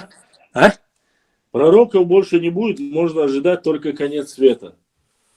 Ну, пророк еще один должен прийти в любом случае, спуститься. Ну да, Айса бин Марьям, алейхиссалям. Башлам, позавчера я выставил центр Халинала Бауят. Да, 46 метров, да.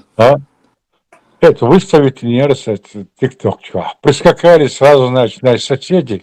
Ну, я там указал высоту, какому тайпу принадлежит. Прискакали соседи и мне пишут туда. В магазе 100-метровый, миллиардин. Ногти не имеет никакого отношения, короче, с этим. То они, честно сказать... Неприязность с Богу там.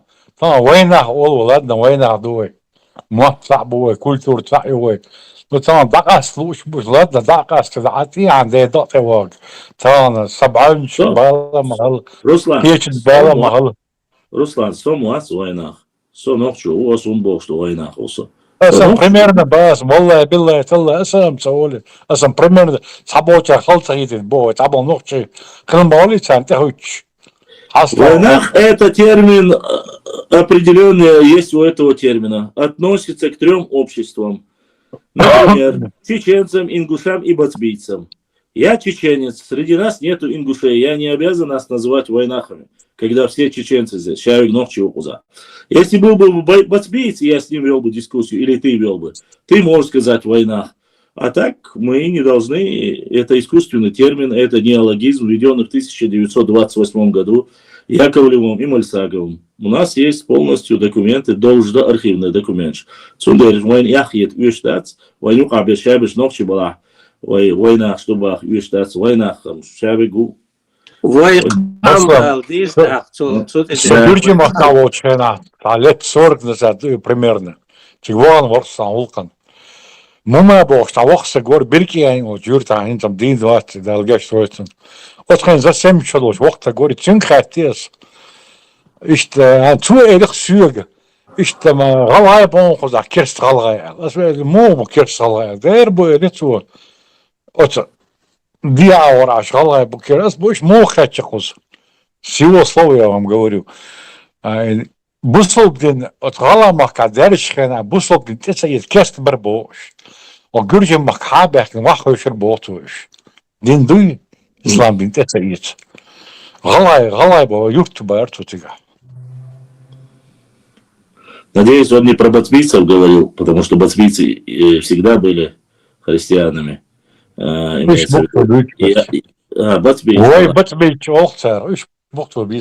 Они, честно тебе скажу, они не ассоциируют себя с ингушами и не ассоциируют себя с чеченцами. Это однозначно. Я видел выступление, видел интервью. Они говорят, мы родственны чеченцам и ингушам, но они себя называют отдельным народом, и они никогда не говорят, что они пришли. Наоборот, они говорят, отсюда, от них ушли, поменяли веру, предали свою христианскую веру, Бог. Интервью Шукцарел. И всего-навсего, Руслан, 3000, из них, Бог, конечно, будет, там, не знаю, может, человек 100-200, еще какие-то знают слова бацбийские, наши общие, а остальные уже давно говорят на грузинском, христиане, и...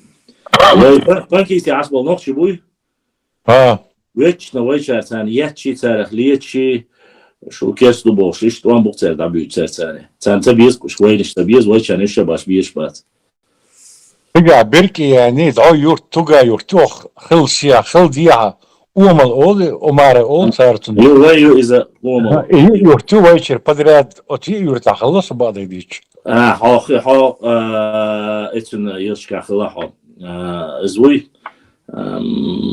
عزاتون يتيلت известный омал ищет джокол а вито джокол силенер чуш джокол майстой خلديار майстой бутуга бу дишни бутуга долакаха قي يرشو دويسي омал сама халквалин шиюрту دويسي داوان حيلنو دوي дишни вош джоколс حيلنا ишиста гутига легендарна личность дишни бу хат алмоди тиргаун тигасук دحر سيا ولا تيجي وبات ديشني هو اسمه ولا خص هون خاتش مو خاتش تي ачилер боцен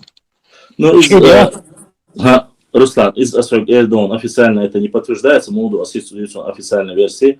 Гюржи Бари имейтига Сюлишт Ильич, охолот бясте зудри да бюкши княжеский радаши цикшлани дидойчи ишбочу шуяша أمل غدا إنا إمتجا سعيرسي ثاني بلس еще إمتجا إيش عشبه إمتجا полностью панкийский ушели يتسمى عارسهم قيادقنيري ببون شو ما قيادتوش دقنا بالدعية اللي إمتجش أقا سار جوب لجي أغدوي سجي هنا وصل داخل جرجش شاشلات أوية يق إيه حون خردق دشني مكاحي ما يستوي مكالات بشتي دق مداتي بلادتولنا بعض أقا سار شاشلات تدور حديول بأخذ سير كنيزوي كنيزياش سير خلبو أسمتي دقيق نش تيانت بغنش إشتي أويز تيانسكي أويز أوشمت كيف سير جوبرني لاعي ساسون نيس مودو سير باشلا فغاش دغرتك غاش دوي قاسو تاني برو تيجي دقيق واخرش نشكينا هقالنا وينش ريزت سغل أسمتي جن شاش خوجو بو القي اللي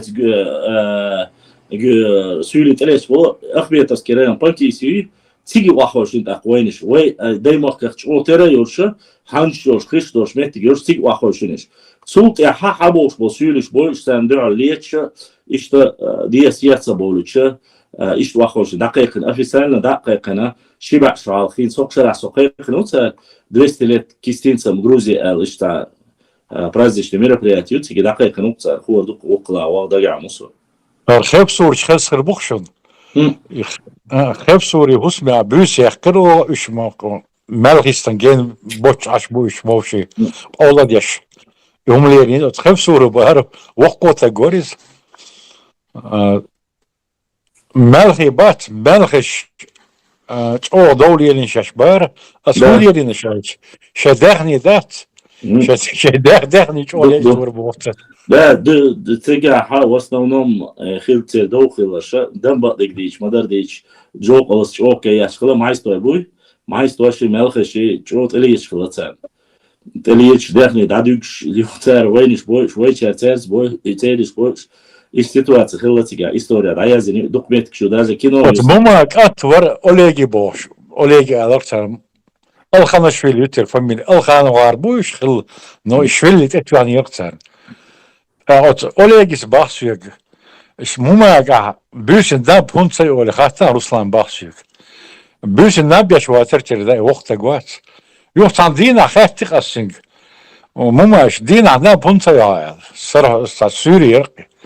Вай бахрат он хешта тайурта хойзе таният бигни вохун дер оран вар бог безду бог. Вообще херчка олмаду вартертешо. Да, еще вообще хинцетер вайтане гергелолош, считается, что одними из самых близких и генетически это подтверждается, как ни странно, пшавы, хевсуры, сваны и тушины. Они считаются нам близкими. Фактически. Хевсуры все кубарон, шмелу хуза ашачи. Тер та свет я тон тер лета тен колхой. Тен герсе летилин. Hinza شاش إتأثروا بارتو خبصوا ويا خبصوا شاش طيب سن بيبارتو شوي طيب خلوجي إتأثروا شاش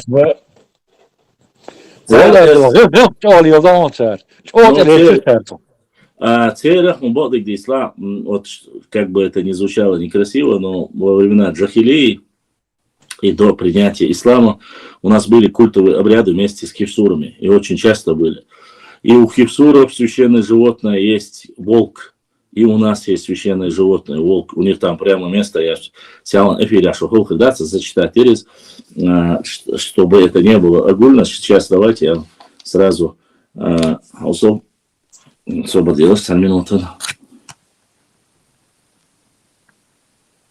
У Гольштейна описана эта ситуация. Смотрите, вот эта книга, книги Шунгара, называется она «Избранные труды. Религия, фольклор и литература».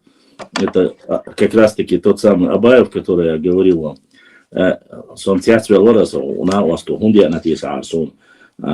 раз Альчунт его Шонса Руслан. Гириши книг Майера, Белгия, там, Хая, Лесту, Еш, Вурвач, обязательно, Вай, Хапца, Шумаца, улицу. Смотри, волк играет особую роль в фольклоре многих народов. У мигрелов эпонимый герой зовется Герия. Герия зовется. Что представляет точную кальку осетинского, ну, осетинский махцатига, угрия хагги дуби ацунтига язын.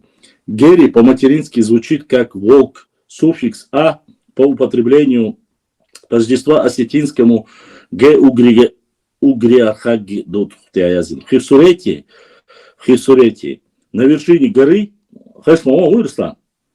Хевсурети на вершине горы Ахиели, хевсуры показывают нам могилу своего предка Нгела, то есть волка. У них могилы называются Баруха, называемая Баруха, ежегодно справляли трапезу в честь этого предка, куда поднимаются жители всего Охотского ущелья. Бардавелидзе. Опыт социологического изучения хевсурети, то есть они ссылаются на книгу. Чеченцы, дальше, сразу после хевсуров, что он из. Чеченцы так поют о своем происхождении. Мы родились в ту ночь, когда щенилась волчица. Так описывает об этом Услар. Номер 2, там страница. Первоначально Абаевс. Первоначально это звучало, говорит, несомненно, иначе. Мы родились от волчицы, Ардубах. Ой, фольклор, древний фольклор. Здесь указывается, мы родились, когда от волчицы Арду. Мигрелы, хевсуры, чеченцы, как мы видим, как видим, осетины со всех сторон были окружены волчьими тотемами. То есть нашими тотемом, как и у Хасан Бакаев тоже в многих местах рассказывают об этом, священным тотемом чеченцев был волк. И здесь Абаев это описывает в религии и фольклоре у себя. Ну ладно, я там могу еще, мы можем сказать, там осетины там сразу начинают, пришло, не пришло, но факт остается фактом, что религиозно древние божества многих соседствующих обществ с нами у нас были общие. Но и честно сказать, что подтверждает лишний раз еще один момент, это то, что получается и хевсуры, и чеченцы, и тушинцы, и многие пшавы с нашим пешхвачтане почти цабу, у нас и в некотором случае сваны, с сванами вообще интересный случай. У сванов в сванском языке огромное количество по значению, по смыслу полностью чеченские слова, полностью идентичные. То есть один в один, что у нас, что у них. Хотя, по идее, сваны с нами не граничат, они дальше. То ли эта территория, на которой мы проживаем, была больше, и мы все-таки граничили со сванами, соседствовали, то ли, как, я не знаю. Но факт остается фактом. Когда мы этот вопрос еще года 4 тому назад разбирали, бегло, когда пробежался один из наших сотрудников был, Тбилисский государственный университет, Осман был. Когда я ему сказал, он сказал, панкисер, он говорит, бахцуш, швейцани, гергер бахцуш, азбон, дон, дешнешал, ты посмотри. И он на второй день, когда был эфир, заходит, Руслан, и говорит, Дейла, Башлам, интервал, я, говорит, сам был в шоке, удивлен. то, что я, говорит, прошелся по некоторым словам, я нашел 200 слов. 200 слов, которые полностью совпадают с чеченскими. То есть и по значению, и по звучанию, и по окончаниям, то есть один в один совпадает. Я швейцарный сланшко что. А что касается генетики, так ДНК, в основном все, кто с нами граничит, у них в основе своей, или J2, который у нас превалирует, или J1 в редких случаях, и G2, кажется, у них было, грузинский ДНК-проект. И когда я сказал, что у нас наши тушины, точнее, тушины с нами имеют родственные отношения, и он начал говорить, что чеченцы и тушины имеют общих предков, он начал говорить, это неправда, мы грузины, чистокровные, аревожи. Я ему говорю, слушай, я не претендую, я не хочу из тебя сделать мусульманина, я не хочу из тебя сделать чеченца, или кистинца не хочу сделать, или джудзука не хочу из тебя сделать, неважно, как вы там нас называли. Но с генетикой это не поспоришь, да, он соглашается полностью с генетикой, но он говорил, нет, мы христиане, мы грузины, то есть они уже полностью огрузинились и остались там по полной программе. Были некоторые люди, которые говорили с мигрелами, что есть что-то общее, но там я не нашел никакого подтверждения, ни лингвистического, ни генетического, честно сказать, я не знаю, но они не подходили. Пшалы, хевсуры, сваны и тушинцы. Вот они, но бацбийцы не в счет, бацбийцы, само собой. Вот эти все 4 общества, которые живут в высокогорье, хевсуры и тушинцы с бацбийцами больше всего. Не знаю насчет пшалов, но остальные очень сильно сохранили эти языческий культ до сих пор. И до сих пор живут по своим праздникам, и своя национальная одежда. Ну, как наши живут в Панкийском ущелье. Да. Масара, да, Астина, они не отказываются от древних своих верований. Можно сказать, что среди них есть христианство, конечно, но или католицизм, я не знаю, как там, что у них, христиане или католики, как правильно у них, я не знаю. Ну, не факт, не важно. Они остаются, вот, как говорится, больше к язычеству. Вот Шахилдо, праздник Шдари, вот они есть. А остальное, то, что Элек с Мелхой нападали, ну, Важа Пшавела, гость описал, вот сняли фильм, вы помните, в советское время, старшее поколение должен помнить, это они снимали в Ингушетии, но там речь идет полностью о мелхистинце. Мальба. И Мальба, и гость тоже. Оба этих фильма, речь идет о кистинцах, мелхистинцах в основном. И снимались, кстати, в этих фильмах, я их полностью описывал, там фамилии все наши, в основном Мелхи и Майстой были, все. А то, что они добавляют Ури или Швили к своим фамилиям, мы это знаем. И я вам... Есть книга Маргашвили, вы удивитесь, с 14 века какое огромное количество чеченцев туда переселились и стали грузинами, чтобы... Есть там такие, которые, чтобы не подчиняться имаму Шамилю, есть те, которые переселились еще в 14 веке, то есть во времена нашествия Тамерлана, ушли дальше в горы. Это в основном тушинцы. Просто там пофамильно, родами. Что эфире, у меня есть эта книга Маргашвили, я чёду фамилию, прямо родами указывается, столько-то фамилий, столько-то потомков. 8-10 человек семьями уходили, там селились, и сегодня они себя, в отличие от панкистских кистинцев, которые ушли 200 лет тому назад, но они с панкистскими кистинцами произошел такой, я описываю и говорю со слов журналистов и общественных деятелей, в 90-м году, когда произошло проникновение чеченцев в панкистское ущелье, произошло резкое изменение, исламизация этого ущелья. То есть начали крайне радикально олцались, но они начали исповедовать ислам, но полностью имел даже то, что у них были за эти 200 лет, пытались ассимилировать, пытались как-то изменить их к себе, но из-за проникновения в 90-х годах туда чеченцев все кардинально изменилось, и они стали более радикальными мусульманами. То есть Вайча Дабан сразу Бусул не бинабарца. Ну, Бусул иштахлыш, но Ден бинабарца более радикальный бинабарца. Панкиси Абешваривы. Там сейчас проживает от 7 до 10 тысяч кистинцев коренных. Кстати, чтобы было понятно, в Панкисе сейчас там где-то до 12 тысяч, а кистинцы делятся на две части. Есть кистинцы, а есть чеченцы, которые туда переехали. Я прошу не путать. Кистинцами они называют там то ли 6, то ли 7 тейпов. Это майствай, это дишни, это хильдервай, это мелхи, это тирвай, это экки и еще один тейп, чанти элемацун. Чанти элемацун. 7 или 8 тейпов, которые они называют кистинцами. Это те, которые переселился еще 200 лет тому назад. А вот те, которые... Чинхой. Чинхой, бацар. Чанти элемацун. Чинхой цайлица.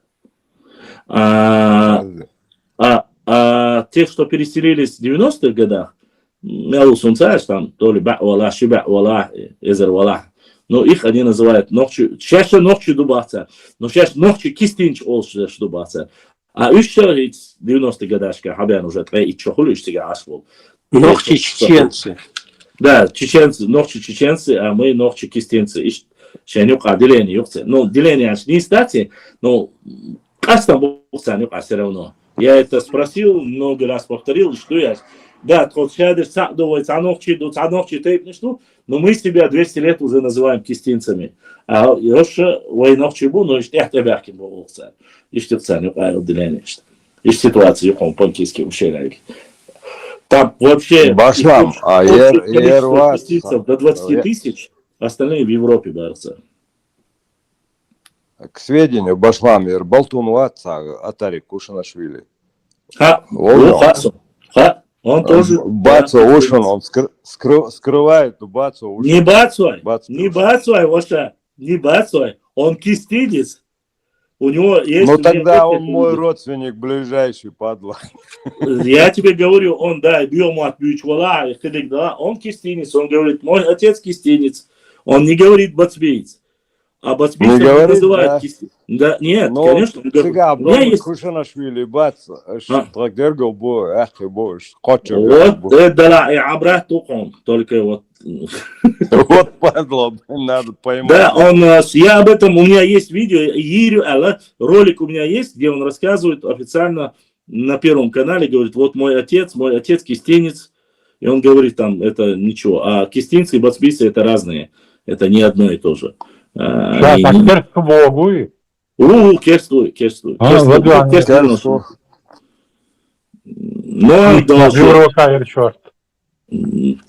Арбитровающий. Ладно, не будем, чтобы не воняло бахчини, да и на керстин теяться гечендику дуцен. Но факт остается фактом, что и вот этот ведущий, который любит каждое второе слово денди ашлешвула, он имеет наши корни. Хорошо ли это, плохо, но не важно. Грязная кровь пусть вытекает. Башламу драла, я его ленил, бух, вроде бы бух, типа Бартон. Бауят. Извини, точно. Сохор дина. Уквабил, чесар, уабил, шасюбхи захуешь, ашук, хитсам, хирбаца, тислов.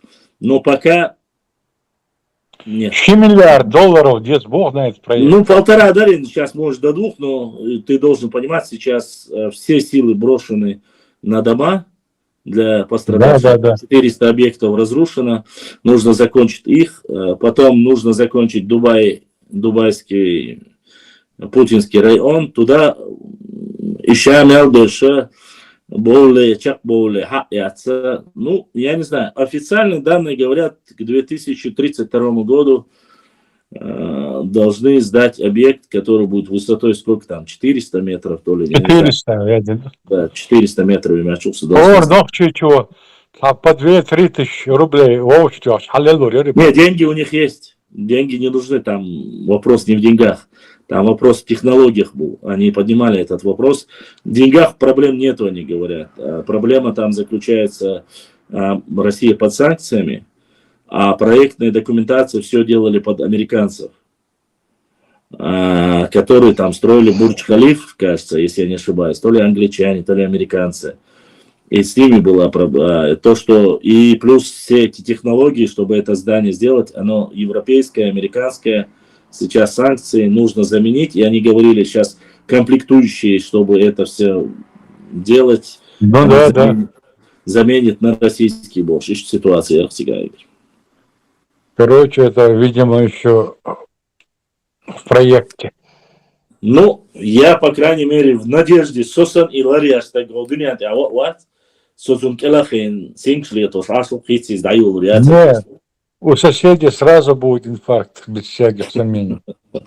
Ну, я так понимаю, что это здание будет самым высоким на всем Кавказе, в том числе и Закавказье, в том числе и Ростов. То есть такого высокого здания, кроме как, если я не ошибаюсь, в Питере, в Москве, в других местах больше не будет. То есть это будет как у Третьего Рима, не слушай. Самое высокое. Оллах, Арианс, аж представить до раз, он мелодронок баш, я рабана. Башлан. Ой. Ты нашел значение слова? Я отключился в этот момент. Давно нашли. И что значит? Глубокая ветка. Прямая ветка, глубокая река. Ветвь. Глубокая река. Исконно чеченский язык. Никакого тюркизма. Ну да. Ну да, такова жизнь. Хабиб, скажи, пожалуйста. Хотя слово «пожалуйста» ты не заслуживаешь. Ты с какой целью всем этим интересуешься, я не пойму. Смотри, Чечня имеет свою республику, главу чеченца, парламент, свою историю. Для чего тебе это все нужно? С какой целью ты интересуешься? Мне интересно пообщаться с человеком, может, он знает больше, чем я. Подожди, тебе человек приводит факты, эти историки, не чеченцы, там русские, там немцы, там итальянцы, там французы, там. Но тебе это абсолютно не... Зачем ты, вот с какой целью ты интересуешься, мне вот непонятно. Кто тебя подослал сюда? Соседи наши? Ты с ними заодно или как там?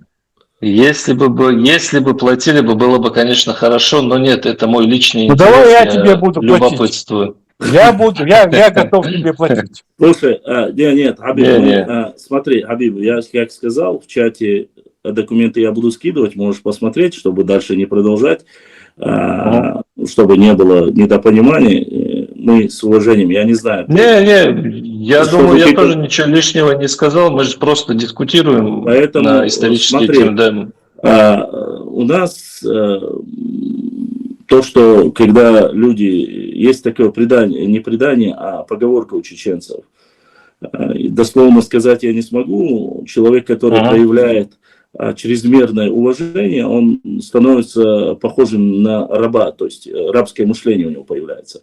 То есть рабское поведение, рабское поведение. Поэтому, когда некоторые люди, ты должен понимать, относятся к людям с недоумением, к его высказываниям, возникают проблемы. Которые исторические проблемы. В данной ситуации, смотри, любой чеченец тебе может сказать, для начала, со всем уважением, и мы надеемся, когда-нибудь это будет, у кумыков будет своя автономия, там, не знаю, или как там правильно будет, на что вы претендуете, я не знаю.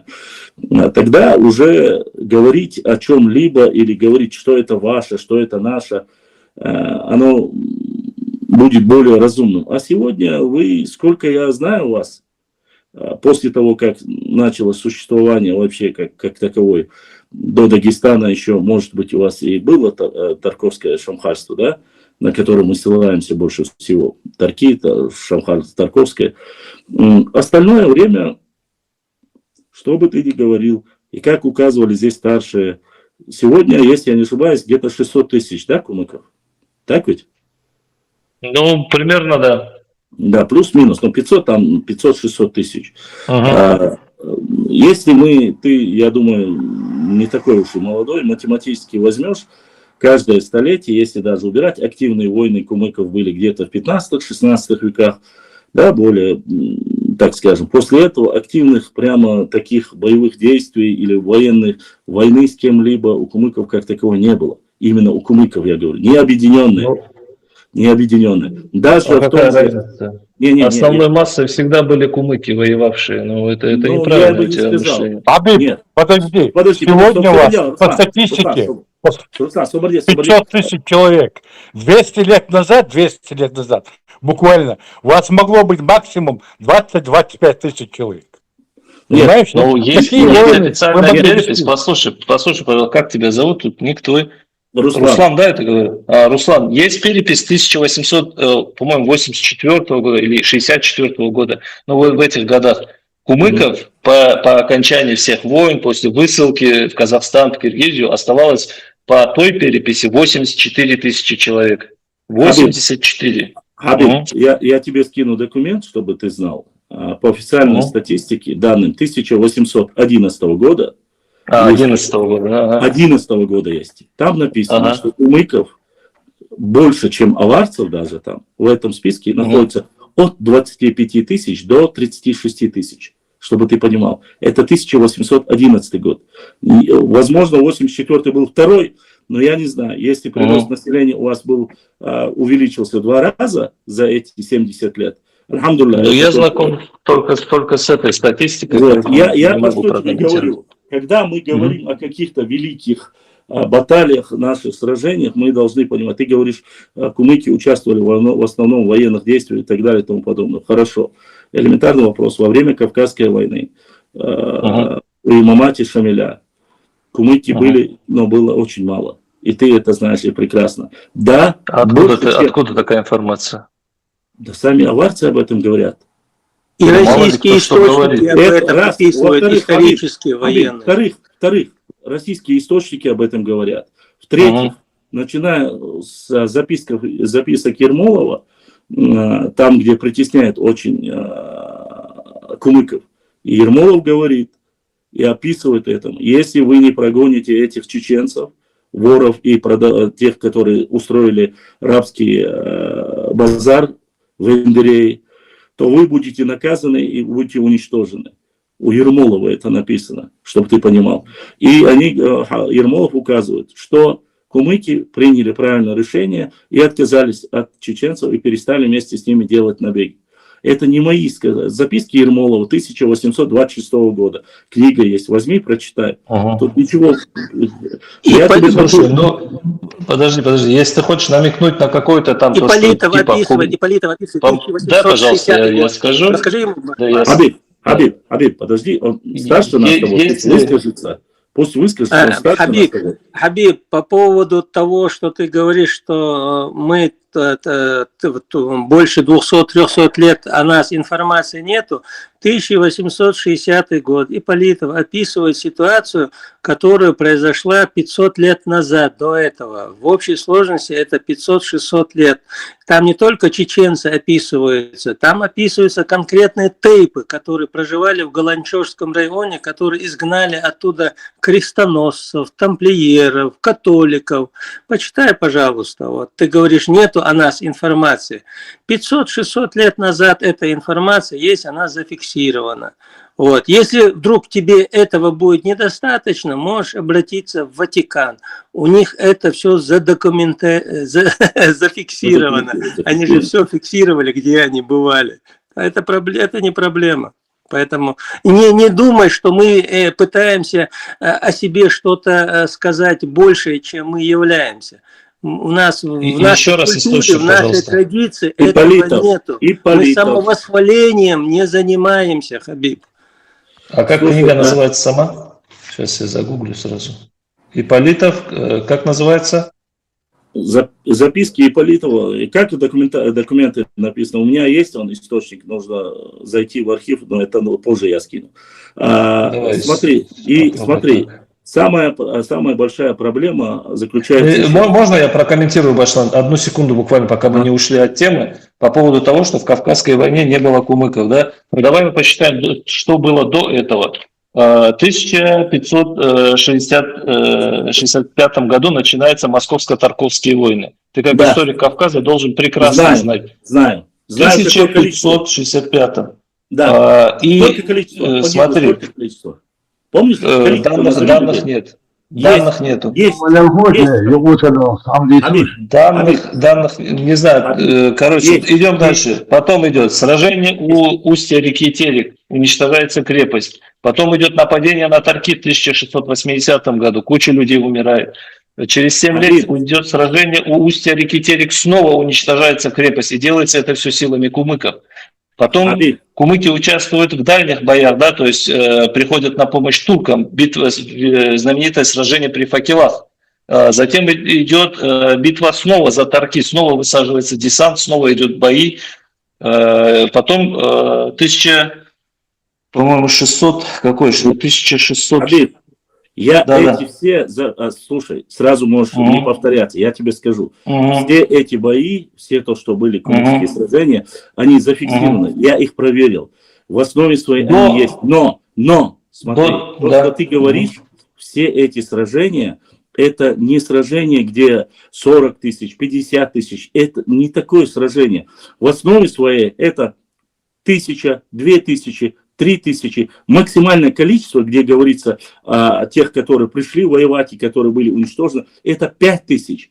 Чтобы ты понимал, даже если... Нет, ты, видимо, я не знаю, откуда это берешь, есть четкие... Самое крупное сражение, которое было, пришли 5000-е войско, которое считается, Московия она называлась, более раннего периода. То, что ты говоришь, описываешь, это после Тамерлана, 1500-е года. Там речь идет о 5000. 5000 там говорится. Пришли те войска, которые пришли русские, я имею в виду. Слушай внимательно. Они были уничтожены, то есть они вели войну, они сожгли там столицу, главное место, где находились кумыки. И продержавшись там определенное время, ходят и говорят, там потеряли они до 3000 человек. 3000 они потеряли. Не проиграв, имеется в виду, но отступили, потому что грузинский князь обещал, что подойдет. Все это было потому, что кумыки были на стороне, то есть были совместно с турками, а грузины были с русскими, само собой. Понимаешь, это все описано, я тебе могу сказать. Карамзин, возьми эти сражения, у Карамзина написано, количество написано, сколько пришли написано. Да, конечно, ты можешь сказать, что это достоверно или нет, русский написал, но не суть. Я про что тебе говорю? Ни одно из этих сражений, как таковой, они не были даже в Кавказской войне, о которой я говорю про имама Шамиля, они не были крупномасштабными, такими там, допустим, как Тамерлан и Тахтамыш. Это не 500 тысяч, не 300 тысяч. Чтобы мы потеряли такого количества людей, ну, плюс-минус 1811 году, ну, пускай будет, хорошо, возьмем большую, 36 тысяч кумыков. 36 тысяч. Чтобы ты понимал, даже в это время, в 1811 году, чтобы было понятно, чеченцев вместе с ингушами 211 тысяч человек. Это официальные данные. Вместе с ингушами. Ингушей там то ли там где-то приблизительно 10-11 тысяч, но без них 197-198 тысяч чеченцев. И в этих всех войнах, единственное, вот то, что ты сказал, меня заинтересовало, я обязательно документ найду. Вся вот эта катавасия закончится, знаешь, когда я тебе предоставлю документы, что на стороне Султан-Мута были чеченцы, которые непосредственно последовали за ним, как за мусульманским лидером. И то, что непосредственно Шейх Мурза Окотский был с Московской Русью. Этот документ я обязательно... У меня смотри, Шейх Мурза Окотский был же с чеченцами за Московию, правильно? Не с чеченцами, там ты должен понимать... Четко указывается, четко указывается, что он вместе с чеченцами находится под властью. Он не просто находится под властью, его не просто даже захватили, он сам просит взять его под опеку русского государства. Да, я тебе еще больше скажу. Есть точно так же документы, где кумыкский князь главный пришел и целовал халат Петра Первого. Ну или Петра Первого. Еще была Караманская битва. Вместе с русскими войсками чеченская конница воевала против кумыков и нагайцев. Признаешь ты это? Нет. Не признаю. И Караманская, Герменчикская, в 1650 году. Нет, не признаю. Знаешь почему? Почему? До тех пор, пока я сам не прочитаю документ, основу его, я не видел, я не буду врать тебе. Это довольно интересно, да. Слушай, Хабиб, если тут пойдут колки, по колкам, если мы будем говорить, кто кого за кого воевал и кто на чьей стороне был. Ты меня извини, начиная с 1800-х годов и заканчивая по сегодняшний день, вы воевали на стороне Российской империи. И вы были полностью подвластны под ними. Не надо этого говорить. И то, с какого года? Еще раз скажи, пожалуйста, какой год? 1800-х, 1800-е года. Ну смотри, 1820-1832 год идет восстание Гази Магомеда. Основной его силой являются кумыки, это указано в книгах. Потом 1834 год. Это первый имам Дагестана? Да. Потом идет восстание Шамиля. Основная его сила и большая часть его наибов это кумыки. Потом идет восстание, до этого было восстание шейха Мансура. Смотри. Нету ни одного документа. Я тебе сейчас могу взять. 86, по-моему, восстание шейха Мансура. Дай, пожалуйста, я прокомментирую. Восстание шейха Мансура. Шейх Мансур, не шейх Мансур, а русские генералы указывают, что чеченцы после Кизлярского сражения, где было проиграно сражение, не удалось захватить крепость, по-моему, называется крепость, вылетела из головы, ладно. Крепость не удалось захватить, чеченцы бросают шейха Мансура, теряют в него полностью веру и уходят к себе в Чечню. И больше никогда и не воюют больше на стороне кавказцев. И еще более, шейх Мансур почему потом не вернулся домой? Да, он остался в Тендери. Дай, пожалуйста, я скажу, потом да что ты фантастику здесь рассказываешь? А затем, почему он не вернулся в Чечню? Твою фантастику? Да помолчи, пожалуйста. Да, я закончу, закончу текст, который есть. Ну, это ересь, не неси тогда. Подожди. Заодно автора назовешь мне, как закончишь? Давай, называй, говори. Я сейчас подниму этот документ. Почему он не вернулся в Чечню? Потому что он боялся, что чеченцы, там была даже сумма указана в золотых монетах, сколько они обещала царская власть за пленение шейха Мансура. Он уже не верил чеченцам, и поэтому он ушел просить помощи у турков, ушел на побережье, в крепости турков, которые до этого времени владели Черноморским побережьем. А вы говорите, шейх Мансур чеченский герой. Он не ваш герой, вы его предали, но не вы, имеются ваши предки, вы предали. Чего это его предали? Тимур, освободиться, минута, послушай. Хабиб, бред, который ты несешь, не имеет под собой никакого основания. Я тебе поясню. Я могу привести документ. Стоп, подожди. Я тебе тоже приведу документы. Во-первых, шейха Мансура предали турки и сдали полностью Анапу, если пошло. Да, сдали. Во-вторых, когда касается турков, когда у шейха Мансура начался подъем на Кавказе, когда он призвал, чтобы ты знал, после Кизлярского сражения от него отказались и кумыки тоже, чтобы ты знал. И когда в документе четко указывается, что он остановился в Эндери, в кумыкском селении, а не в чеченском. Подожди. Не спеши. Нам рассказывать о нашем герое не нужно, я прекрасно знаю. Да, абсолютно верно, что часть, которые были подговорены, которые были сказаны царской России, небольшая часть отказалась. И он ушел в Черкесию, как ты говоришь. Сами черкесы, адыги говорят, они попросили помощи, чтобы это восстание перекинули. Именно перекинули в Адыгею, Адыг имеется в виду, начиная с Кабарды и заканчивая Анапой. Он ушел туда 20-тысячной армией. И поверь мне, ушли туда, и не только туда ушли, но и оттуда даже, которые пришли определенное количество мухаджиров во время войны. Ты говоришь, он боялся. Вот как он боялся, если он сюда направлял семьи своих полководцев, наибов, мюридов, и они основались здесь и остались здесь, живут с тех пор, эти все 200-300 лет здесь. И нету ни одного. А то, что писали, я тебе скажу, даже тебе скажу больше, написали о шейхе Мансуре, как ты говоришь, написали после его смерти. И это написал некий историк Российской империи. Через 50 лет он написал эту книгу. Нет, есть записи генералов, которые воевали непосредственно. Еще раз, я тебе говорю, я знаю, я же читал их.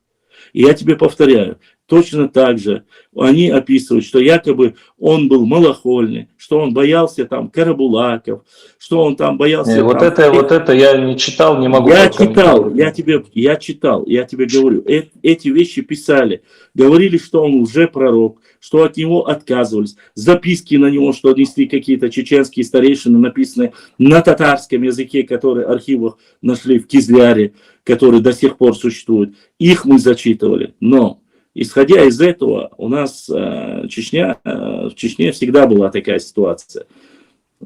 Испокон веков. Несмотря ни на что, если определенная часть поддерживает, то другая часть не поддерживает. К сожалению, это наш бич.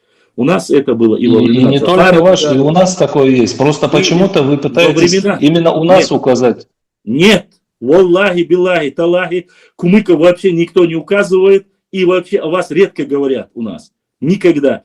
Только говорят в случае, когда появился Абдул-Наср, который сказал, что вплоть до Гудермеса это кумыкские земли, что есть заключенные официальные документы, которые за 200 лет должны заплатить ЕСАК кумыкам, потому что эти земли были его, и по Корану, по шариату вы должны заплатить. Вот когда идут вот такие разговоры, тогда мы отвечаем. А так мы никогда не лезем ни кумыкам, и кумыки сюда не лезут. Почему? Потому что у нас есть здесь 3 кумыкских села.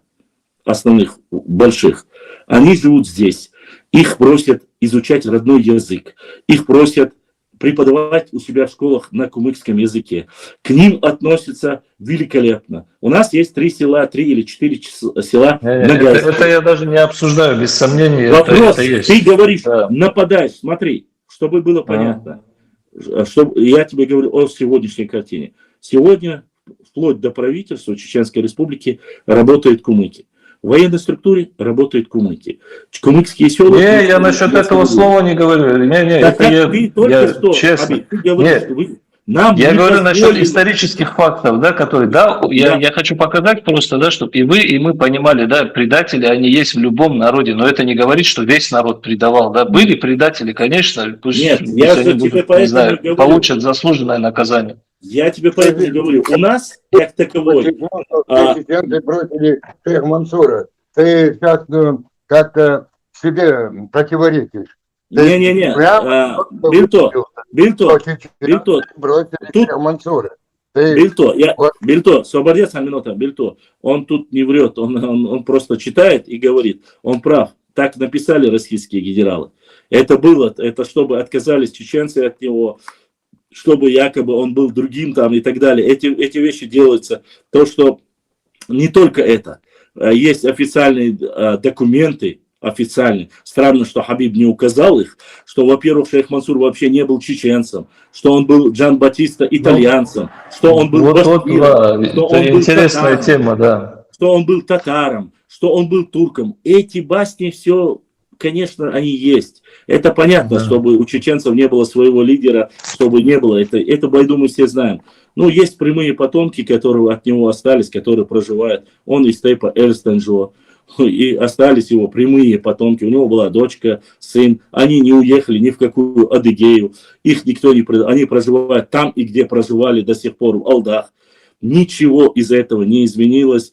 И на сегодняшний день, когда у тебя... Вот, то же самое до тебя, до того, как ты пришел, мы говорили об Ашер-Хаджи, когда у нас были споры, я тебе скажу честно, споры с кумыками у нас были насчет Ташу-Хаджи, споры с кумыками у нас были насчет Ашер-Хаджи, и вот которые вот это, то, что начали говорить, что все до Гудермеса наше и так далее и тому подобное. Вот эти 3 спора было. Ну, насчет земель это все отпадает автоматически. Насчет Ашер-Хаджи, буквально 3 года тому назад его прямой потомок, то есть его правнук, получается, да, 4-м, кажется, колене, он пришел в эфир ко мне, это когда началось, еще в 18-м или 19-м году, до Абдул-Насра, он назвал свое имя, он сказал полностью, я такой-то, такой-то, сын такого-то, такого-то, я являюсь прямым потомком Ашер-Хаджи, я из тейпа, чеченского тейпа Гендергно, и полностью, как они откуда с этой области переселились в Майтуб,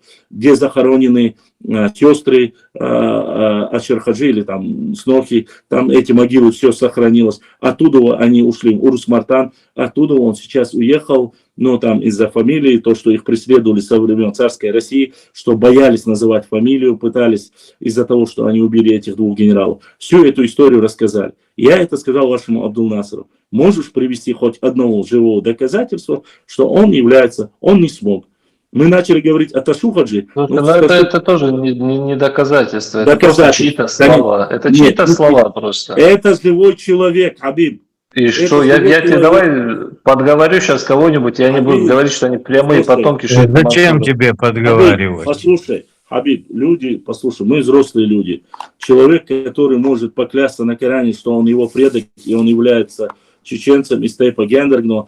Дальше ты говоришь, я могу, зачем подговаривать? Я тебе еще раз говорю, с советских времен все и в царское время шарахались от этой фамилии, от родства с ними, потому что преследовали их. Боялись. Это сейчас начали говорить, что якобы Ачир-Хаджи герой. А в то время боялись. И он об этом говорит, как их преследовали, как все это происходило. И поэтому нам не нужно уговаривать его. А вот что касается Ташухаджи, там было очень много спорных вопросов. Честно сказать, с этим вопросом, потому что и сам непосредственно и Абдул-Насер ваш говорил об этом, что у него есть записи. Он прислал все мне записи Ташухаджи, они у меня до сих пор есть, в оригинале, сохраненные. И мы говорили много об этом, что нужно. И он сказал, что якобы, я тебе скажу, дословно цитирую, что якобы есть Цуантра и Дишни, которые есть в Иордании, и они подтверждают, что он был кумыком.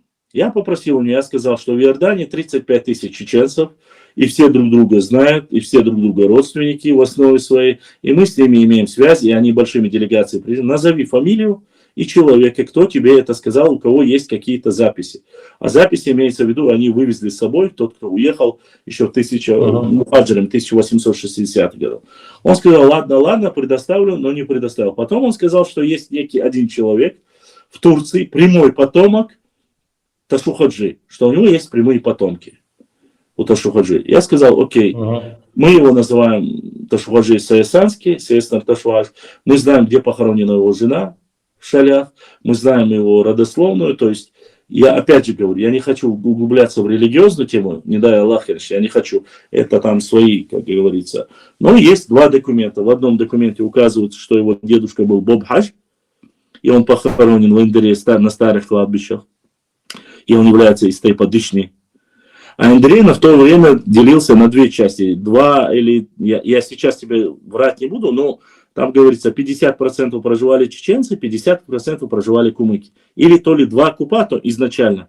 Два купа, имеется в виду, наверное, две улицы, там, наверное, 4 улицы делились, и они были половина кумыки и половина чеченцы. Врать тебе не буду, вот то, что есть, говорю, как есть.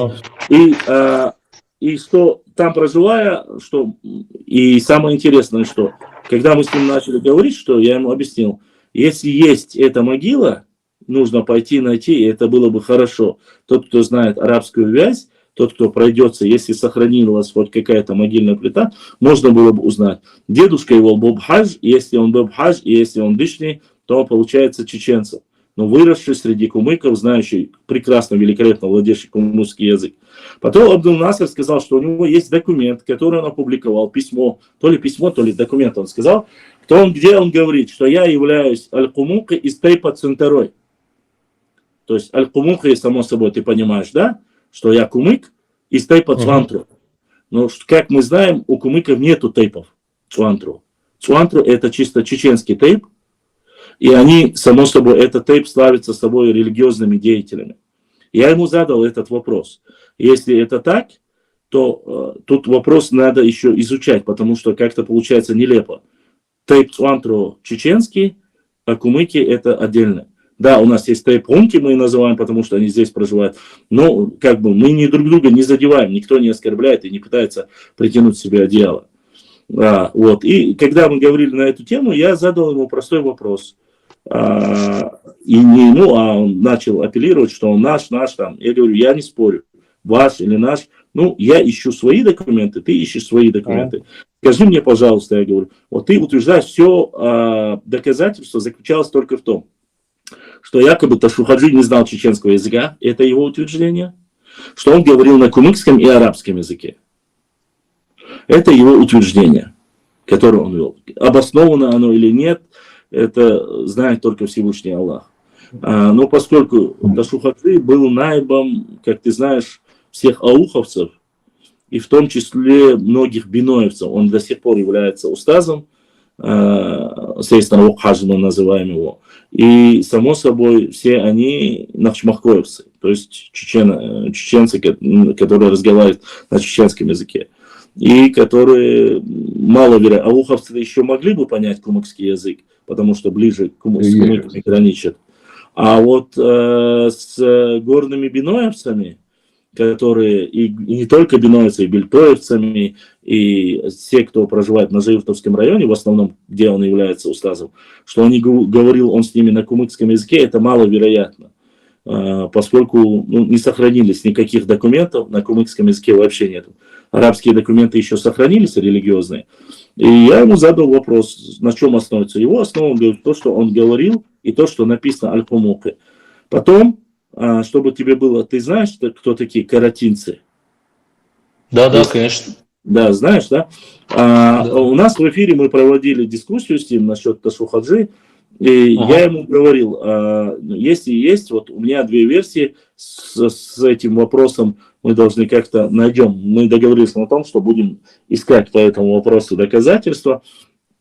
И в этом эфире он уехал, был такой некий имам Шамиль Каратаев, его звали. Он был одним в Веденском районе, одним из алимов сильнейших, изучал Коран и преподавал здесь, жил в Ведено.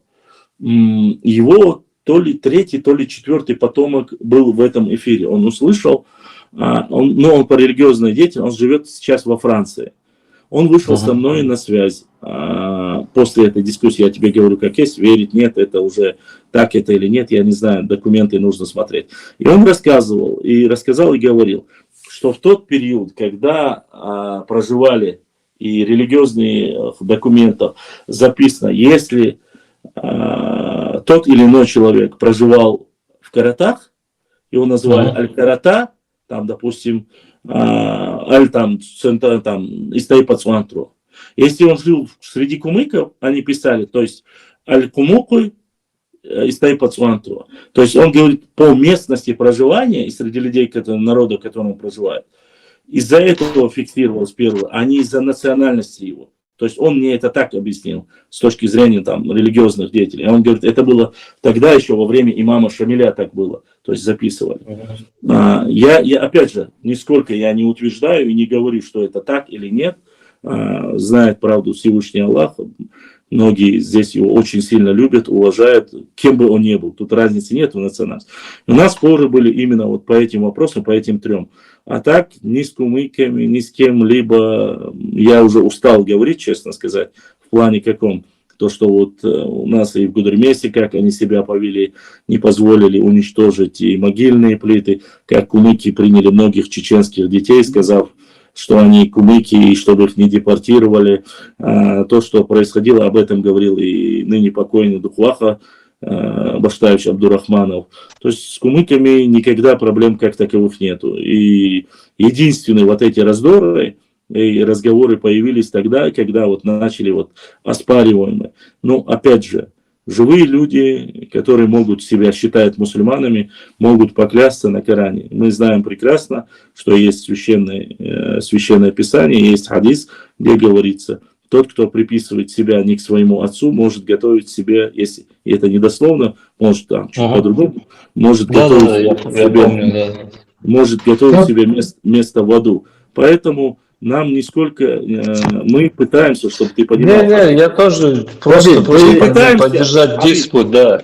Да, мы пытаемся, только к одному стремимся. Вот ты сейчас вот заходишь в Google, ну в Гугле и в Википедии, конечно, ты не так много найдешь, в основном упор делай на книги или на академические какие-то архивные документы, если у тебя получится, конечно. Я делаю только по книгам, потому что ни Google, ни Википедия, ни искусственный интеллект, к сожалению, есть очень много документов, допустим, которые опровергают, и туда закидывают не всегда достоверную информацию.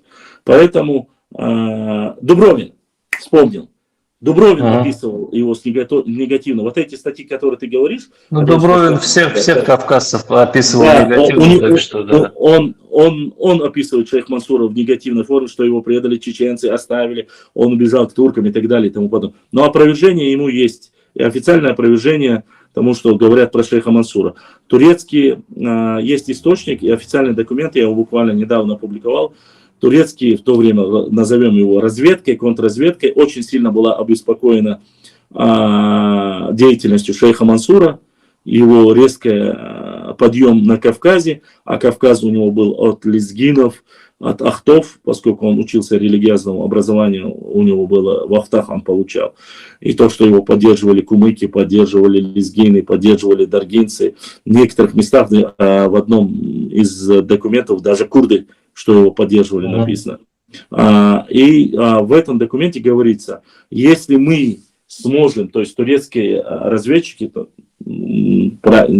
это по-другому они называются исторически, но чтобы было понятно, турецким разведчикам было дано задание посмотреть, сделать все, чтобы его привлечь или деньгами, или чем угодно, авторитетную личность Шейха Мансура, чтобы можно было воевать против России. Так указано.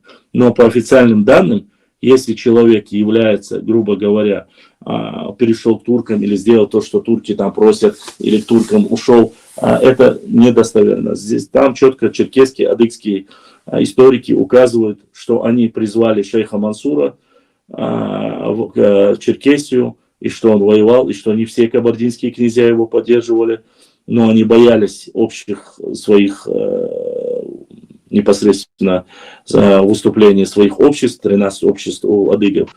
Из-за этого там приходилось, и то частично приходилось подчиниться ему. Мы о Шейхе Мансуре, чтобы было понятно, Хабиб, мы чеченцы, и у нас большие проблемы, в отличие даже от вас. У нас очень часто и с депортациями, и с войнами почти что утеряно все, и нам приходится все по крупицам собирать. Конечно, мы обращаемся ко всем, и греческим, и грузинским, и армянским, и кумыкским, и лезгинским, ко всем документам, где упоминаются чеченцы. Собираем их воедино, и уже соединив их воедино, зная, что это написали не наши, в основе, потом соединяем с нашим фольклором, с нашими легендами. Но фольклор, легенды это более древние. Вот. А что касается остального, да, бесспорно, мы знаем это, что некоторые наши ученые, не кумыкские даже ученые, связывают некоторые топонимы или этнонимы, называй как хочешь, или гидронимы, связывают с тюркским происхождением, именно тюркским. Не кумыкским, а с тюркским. Но, опять же, когда ты начинаешь возиться в этих документах, когда ты начинаешь смотреть, эти источники некоторые даже превосходят, и оказывается, что персы утверждают, что это персидский, арабы утверждают, что это арабский. То есть на каждого человека, на каждое, как говорится, государство, которое нас окружает на Кавказе, у них свое мнение по поводу названия, по поводу героев, по поводу выступления. И поэтому мы ни в коем случае, опять же, ты можешь говорить одно, у нас 10, ну, хорошо, Хабиб. Лучше Хабиба никто не будет знать кумыкскую историю. Ты понимаешь, о чем я говорю? Да, да, конечно. Лучше ангажированность, конечно, есть, без сомнений. Лучше чеченцев, грубо говоря, свою чеченскую историю знать не будет. Мы знаем, и вы знаете своих предателей, вы знаете и своих воинов, мы знаем точно так же. И тут мерится, кто у кого круче, или кто что. Эти вещи, это бесполезно. Потому что, опять же, есть какие-то более объединяющие векторы в нашей истории. Воевали мы, допустим, у нас два народа, которым мы больше всего тяготеем, и с которыми мы поддерживаем хорошие отношения. Два народа. Да, среди них нету кумыков. Одни это адыги, другие это лезгины. Мы опираемся на них исходом из чего? Из древней истории. То есть опираясь на автохтонность этих народов. Непосредственно взаимоотношения, какие были или не были.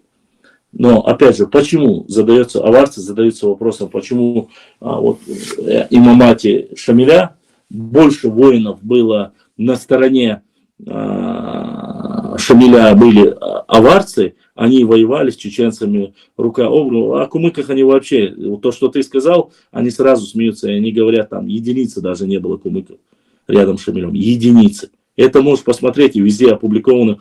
Но они-то и говорят, что там никого... Не, ну отвечать на глупость, это, наверное, еще большая глупость. Да, я поэтому тебе говорю. И по сути, они, когда мы разговариваем, они говорят, задают этот вопрос. Я говорю, слушайте, ну, во-первых, проблема, это не проблема, это простой вопрос. Никогда лезгины не нападают и не говорят, вот вы это сделали, вы то сказали, вы все сказали. А лезгины это автохтонный народ, один из древнейших на Кавказе. Это потомки Лекоса. И никто не опровергает и не может сказать, что они или пришлые, или засланные, или переселенные. Они живут тысячелетиями на своей земле. То же самое адыги. И то же самое, в принципе, и грузины. Ну, грузины это сборная, но неважно, это как и в Дагестане, в принципе, там Игрел, Сван, Ишван, Хисур и так далее и тому подобное. И у нас со всеми хорошие отношения, на самом деле, Хабиб. Когда только начинают некоторые умничать, я тебе заявляю вот, официально от своего имени. Мы говорим, да, управляли Шамхалы в Чечне, мы знаем это, и это описано в нашей истории. Но они когда были присланы, и как они пришли, и как они правили этими землями, как они получали там в течение там, года со 100 баранов один баран, и все остальное. Эти вещи мы знаем, но это были временщики. Мы их и знаем это. И как бы кто бы что ни говорил, что они были здесь, проживали, это мы знаем. И точно так Имам Шамиль тоже у нас правил, но да, тоже правил. Да, и то, что нет, они... кумыкам платили дань после того, как вот отселялись, отступали чеченцы, чеченские земли отдавали их князьям, вот они расселялись, чтобы оставаться на месте. Это временно вот такие вещи надо своими именами говорить. Никаких данных, чтобы они пришли, отвоевали чеченские земли кумыки, такого исторического не могло быть. И еще я хочу задать вопрос, не упрек. Пожалуйста, скажи мне, ты из какой фамилии там примерно, я не упрек. Ты из Шамхалов или там из простолюдий? Ну, не из Шамхалов, но такие, короче, би были. Хорошо, что такое Шамхал? Шамхал это своеобразный князь, правильно? Князь. Должность, типа президента. Князь. Его богатство не сравнить князь это ниже уровнем, чем Шамхал. Боярин будет. Слушай, Хабиб, честно сказать, я со всеми вашими кумыкскими историками говорил, они указывают, что Шамхал это синоним слова князь. И если то, что ты говоришь, правда, ты хоть понимаешь... Не, имеется в виду по уровню власти, Нет, я хочу, я к чему веду, Хабиб, я прошу прощения всех. Я к чему веду? И почему я задал вопрос? Из какого рода, в смысле фамилии? Ты из Шамхалов, то есть из князей, пусть они будут бояре, не имеет значения. Ну, из тех людей. А остальные кто были? Люди, невольные люди? Нет, почему? Өздены, слово Өздены, знаешь, что такое? Вы подождите, надо всему подойти правильно и последовательно. Это история, которая во всем мире известна. Где находится князь, там остальные все люди, это зависимые. Нет, это российская подождите, она на Кавказе не работала. Иса, я тут согласен. Подождите, я правильно говорю. Это не новшество. Подождите, я тут полностью согласен с Вильто, и тут абсолютно он прав. Почему Ермолов записал четко в своих записках, Хабиб, обязательно записки Ермолова прочитай, у него есть это указано. Он указывает о том, что на Кавказе, именно в Дагестане, проще всего договариваться и подкупать было у людей, у которых были шамхалы, мурзы, беки и нуцалы. Потому что у них эта система полностью соответствовала российской, в то время царской России. Были князья и были подневольные. И то, что ты говоришь, что у тебя, что были мурзы, да, как у вас это правильно называется? Как правильно? Но это одно из названий. Мурзы, би. Шамхал, да. Уцми были еще. Ну да, не суть. Чтобы было понятно, были руководство и были подневольные. И Шамхал Конечно, Тарковский, это государственная система, она так устроена. смотри, Шамхал Тарковский, ну не везде оно устройство такое, есть и другое устройство. Шамхал Тарковский был шамхалом и владел определенными людьми, которые были полностью подчинены ему, подневольные. Это понятно. Нет. У Лакшов... есть описание, это вот слово подчинены, это, ну, я не знаю, наверное, какой-то оттенок рабства вы хотите придать этому. Но есть четкое описание, какой оттенок? Есть четкое описание, где были подданные. Холопы. Как вы можете опровергать, естественно, которые в мире практиковавшие вот эту власть? Как ты можешь его опровергать? Где находится князь, остальные подневольные. Документы. О чем вы говорите? Покажи мне документы. У тебя их нету и не могут быть в природе такие документы. Есть князь, а остальные свободные люди. Нет. Такого нету. Были, что там непонятного. Причем, и тем более вы говорите нам тут, что была какая-то государственная система. А тем более... Бельто, Сихмало, Бельто, не нервничай. До 1860 года на территории Дагестана и всей Российской империи в основном, кроме как именно, хорошо или плохо, это уже каждому себе, кроме как, в принципе, как таковой Чечни и Ингушетии, везде, всеми историками это записано, были и подневольные, были и холопы, были и рабы, были и князья, были и беи, шамхалы и так далее. И только чеченцы, можете посмотреть у любого военного генерала. Я не хвастаюсь нисколько, но это было военно-демократическое непосредственно. Есть, не оправдываюсь. Только, да, нет, я не оправдываюсь. Только была военная демократия, только была у чеченцев. У них не было ни князей, у них не было ни королей и никого. То есть правили старейшины непосредственно. Но мы говорим о чем? Мы говорим, чтобы было понятно. Я хочу, чтобы остальные тоже знали. После того, как царская Россия завоевывала, отвоевывала земли, чеченцы уходили вглубь, в горы, на эти земли ставили своих подданных. А подданные были кто? Правильно. Это были кумыкские князья, это были аварские нуцалы, это были кабардинские князья, те, кто с нами жил по соседству. У грузинов, правда, не получилось, грузины сюда не переходили, они четко нападали, уничтожали, сжигали горные районы и сел, которые были по соседству с Грузией. А остальные ставили сюда. И это абсолютно никого не должно не задевать. Почему? Есть официальные документы, где Адильгерей просит официально царя русского, клянется, божится, чтобы его назначили на должность, чтобы ему подневольными, точнее, чтобы эту территорию была отдана ему вместе с теми чеченцами, которые там проживают. Есть официальное письмо от Нуцалхана, некого Айдамира, если я не ошибаюсь, который пришел, увидел область Чечен-Тала, где проживал был чеченский аул, куда они пришли, откуда потом с сунжинскими казаками они были побиты, убежали. Сперва Хасавюрт, потом ему какой-то его родственник подсказал. Хасавюрт имеется в виду, наверное, область Хасавюрта, может, в то время и самого Хасавюрта еще не было основано. Они побежали, он ему сказал, что нужно бить челом московскому царю.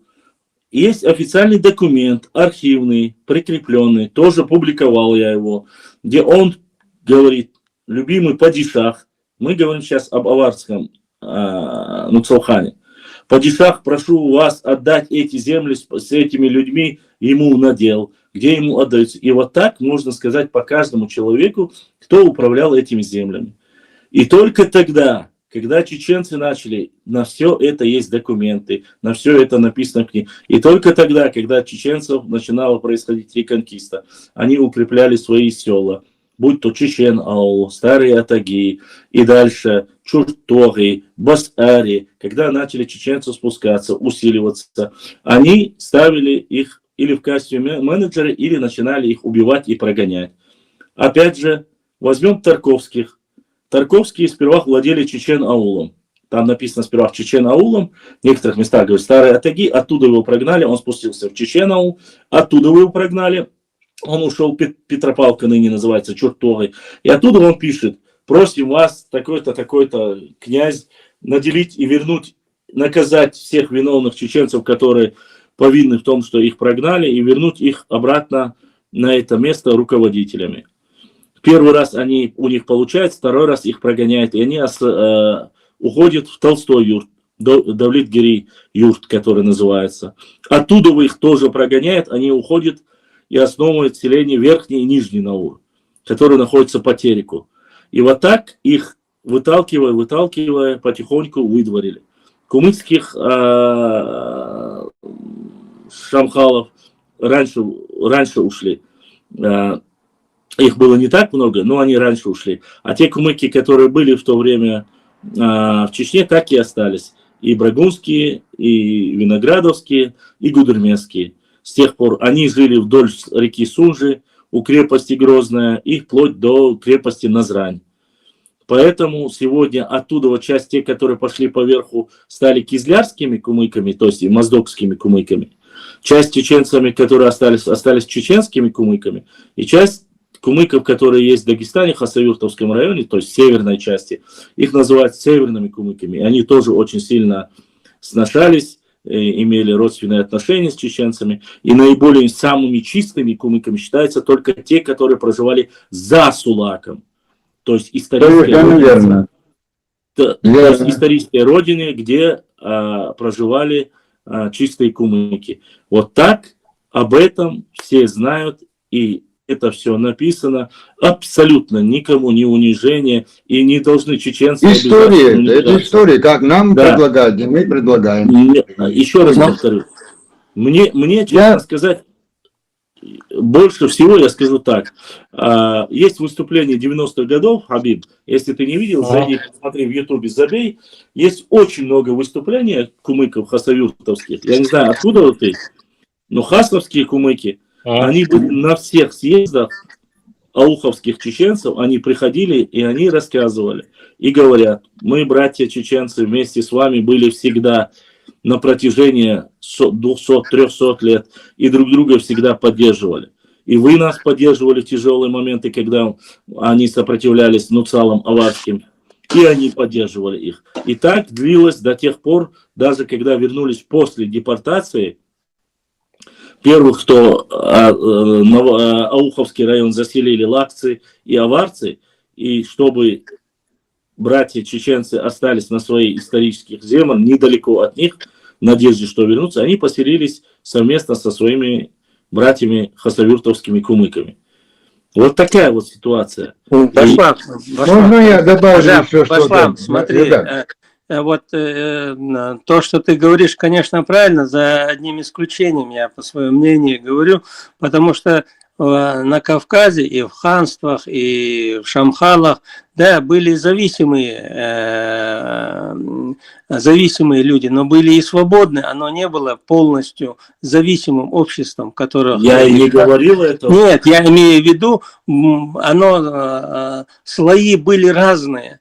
То есть то, что и в шамхалах, и даже в хунзахе там были зависимые, да, ну, холопами назовем их, или рабами, или крепостными, но и также были узденные, свободные. Поэтому в этом плане, то есть все население нельзя подводить. Я прошу прощения, ребят, ни в коем случае. Все люди, все население, которые находились под шамхалами, не были они зависимые все, я тебе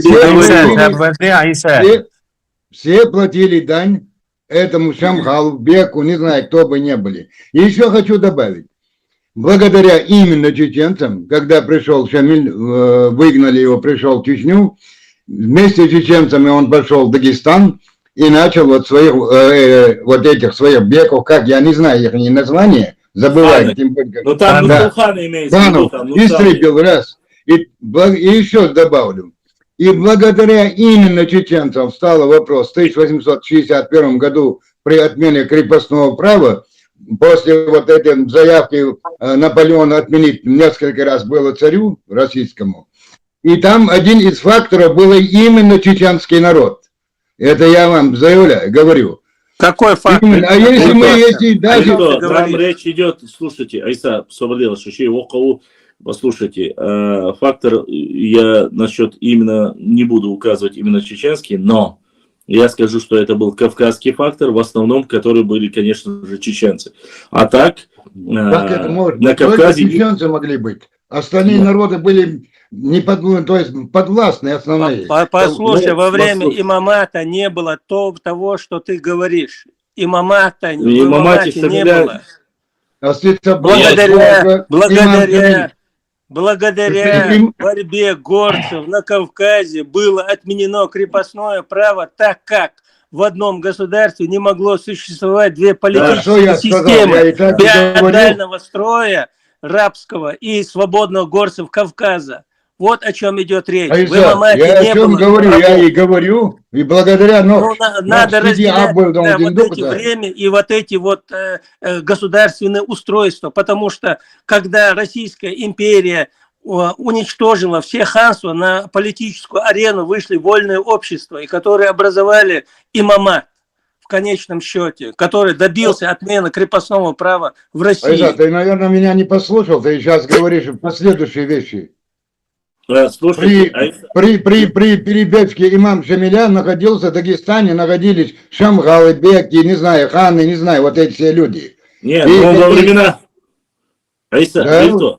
Бельто, можно сейчас я немножко, смотри.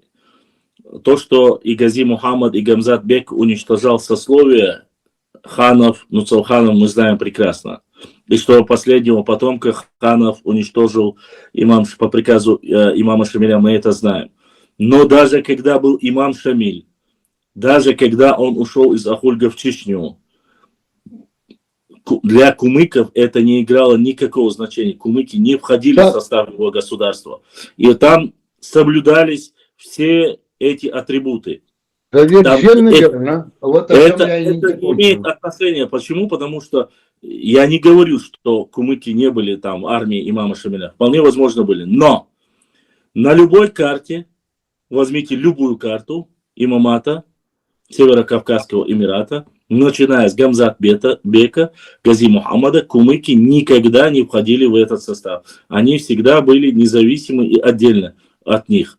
Отдельное княжество было своеобразное. Да, абсолютно верно. И они вели свою деятельность, и они были. Но там есть и в российских источниках, что и Нуцалхан, и все остальные. Ермолов четко описывается, как он купил всех, как весь Дагестан был под ним. Это Ермолов описывает. Вы можете найти, доверять, не знаю, но он описывает это все. Но, что я хотел сказать. То, что касается Айсой, да, абсолютно верно, крепостное право было отменено, потому что на Кавказе, там речь идет о кавказском сегменте, что не может быть на Кавказе вольные общества, а в остальной России там могут быть подневольными. И есть высказывание, идеи, что возможно, что это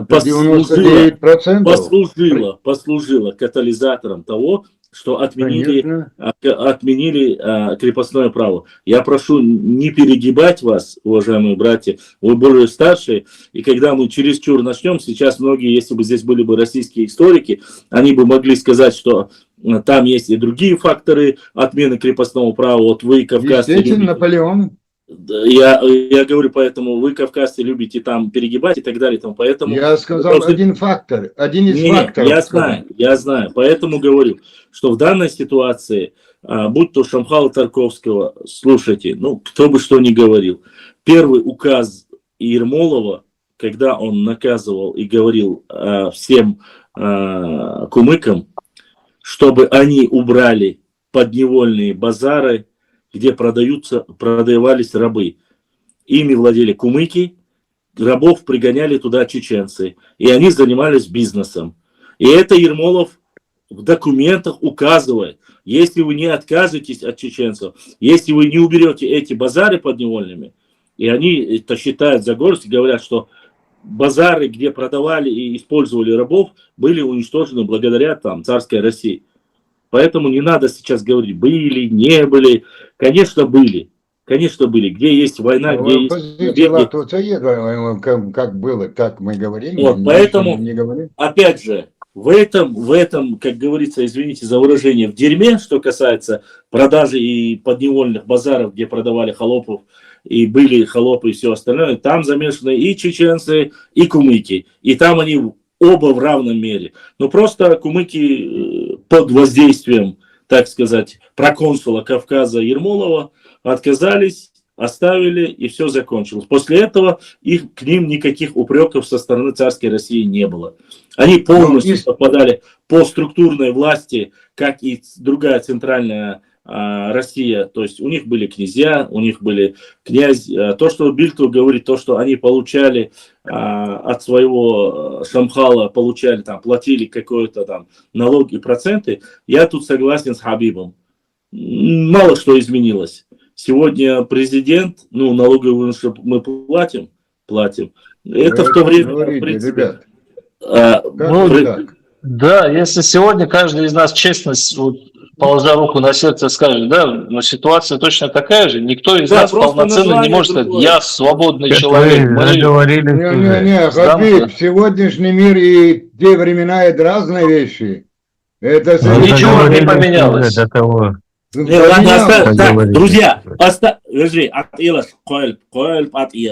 Друзья, давайте оставим политику. Сейчас нам это У меня один вопрос был, Башлам, тебе по поводу сына Очар Хаджи. Я читал, что у него был один сын, Магомед Хаджи, по-моему, его звали, и он покинул войну, да, но я не знаю, какие причины у него были. Он, по-моему, уехал в Турцию, если не ошибаюсь. Есть у тебя какая-нибудь информация? Читал ты что-нибудь по этому поводу? Ты про сегодняшний? Потом, про прямого потомка, который до сих пор жив? Я скажу, где... Он относится к нему, именно к его непосредственному сыну? Или... Он прямой, нет, он не сын его дочери, он прямой потомок. Его, получается, какой там, 3-й или 4-й, кажется, он был его. Это прямой потомок. Он, да, был в Турции, оттуда он уехал в Европу. В то время, когда связывался со мной, он был в Норвегии уже. Из Турции он уехал в Норвегию. Я имею в виду про исторический период шейха Мансура. Исторически они не уехали. Нет, исторически они не уехали, они полностью всегда жили здесь. Здесь есть могилы его жен, его дочерей. В Майтупе есть, если я не ошибаюсь, 3 или 4 могилы. Прямо написано, что они потомки Очар Хаджи на могильных плитах. А они оттуда потом перебрались то ли в Дубаюрт, а с Дубаюрта в Урус-Мартан, то ли сразу прямо в Урус-Мартан, он сказал. И отсюда они уже потом в начале Первой войны, то ли он участник был первой, они перебрались в Турцию. С Турции, когда что он выходил на связь, он был еще в Норвегии. После куда и как его жизнь направила, я не знаю. Я тебе больше скажу, Хабиб.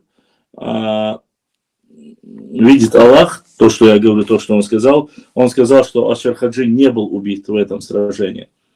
И он вышел оттуда, он сказал. Среди этой бойни, что он вышел, он сказал.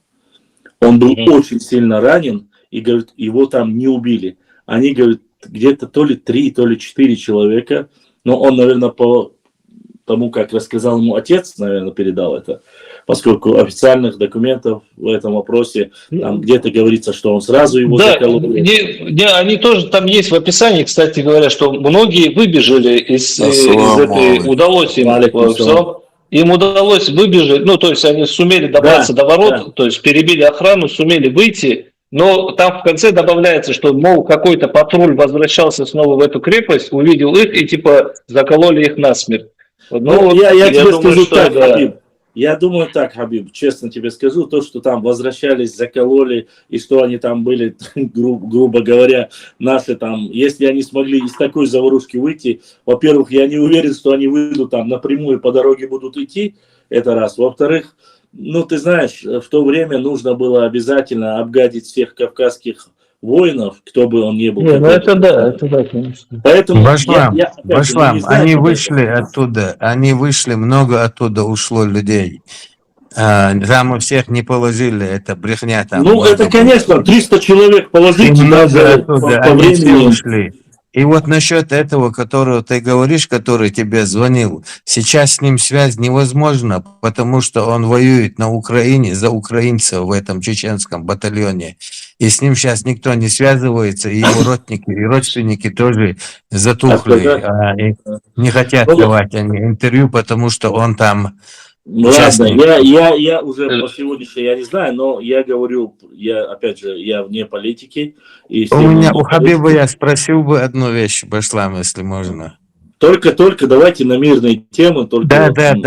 Хабиб, вот за что отец и братья хотели убить Султан Мута? Отец умер его, когда начался дележ власти, отца его уже не было, да. Это братья хотели, потому что это была вторая жена его.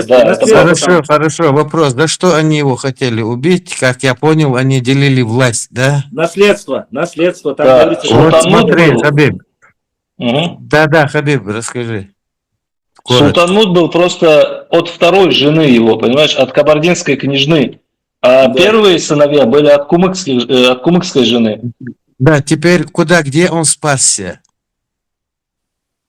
Согласно исторических данных, он ушел снова в Кабарду к своей семье и оттуда вернулся уже с войском. Он ушел в Эндери. И в Эндери потом приехали его братья с войском и хотели его забрать. И кабардинцы, но его именно чеченцы приютили. Нужны данные, ребята. Вот так просто говорите. Это не просто. У меня есть, мне надо найти, у меня есть. Чеченцы его покрыли, и чеченцы не выдали его. И это войско ушло, его братья со своими войсками, там, князья, я не знаю, кто у них был. Но почему, один вопрос, если Эндери жили половина чеченцы, почему он не скрылся у кумыков, а почему за него стали чеченцы его спасать? А где были кумыки тогда, если в этом селе они в то время жили? Потом подожди, послушайте сейчас вот до конца.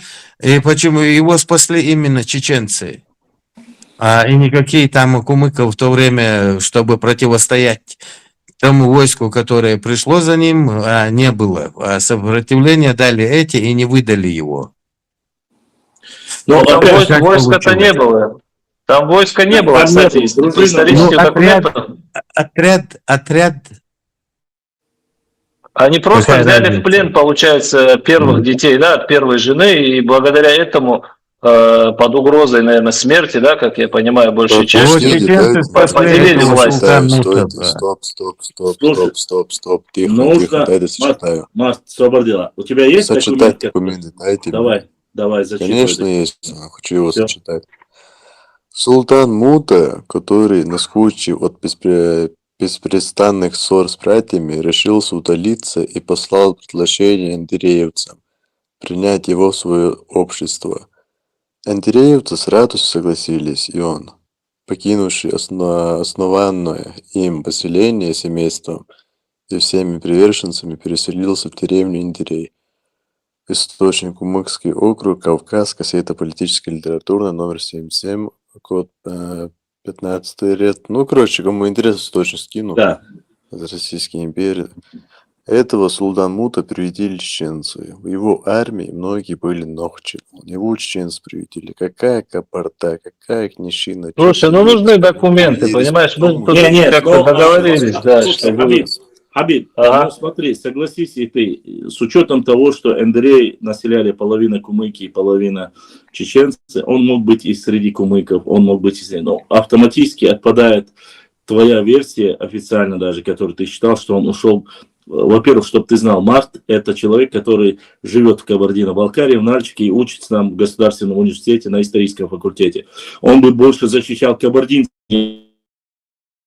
нежели чем чеченцев, если бы это было так. Но видишь ты, как получается. Вообще, я тебя не упрек, чтобы было понятно. Автоматически то, что он ушел к родичам матери, и что они вместе, собравшись, пришли сюда и настучали по бубину двум остальным братьям, отобрали ему, вернули его наследство, это автоматически отпадает. Потому что если он переселился в Эндере, это автоматически говорит о том, что он мог, неважно, он мог быть и с чеченцами, он мог быть и там с кумыками, не суть в этом.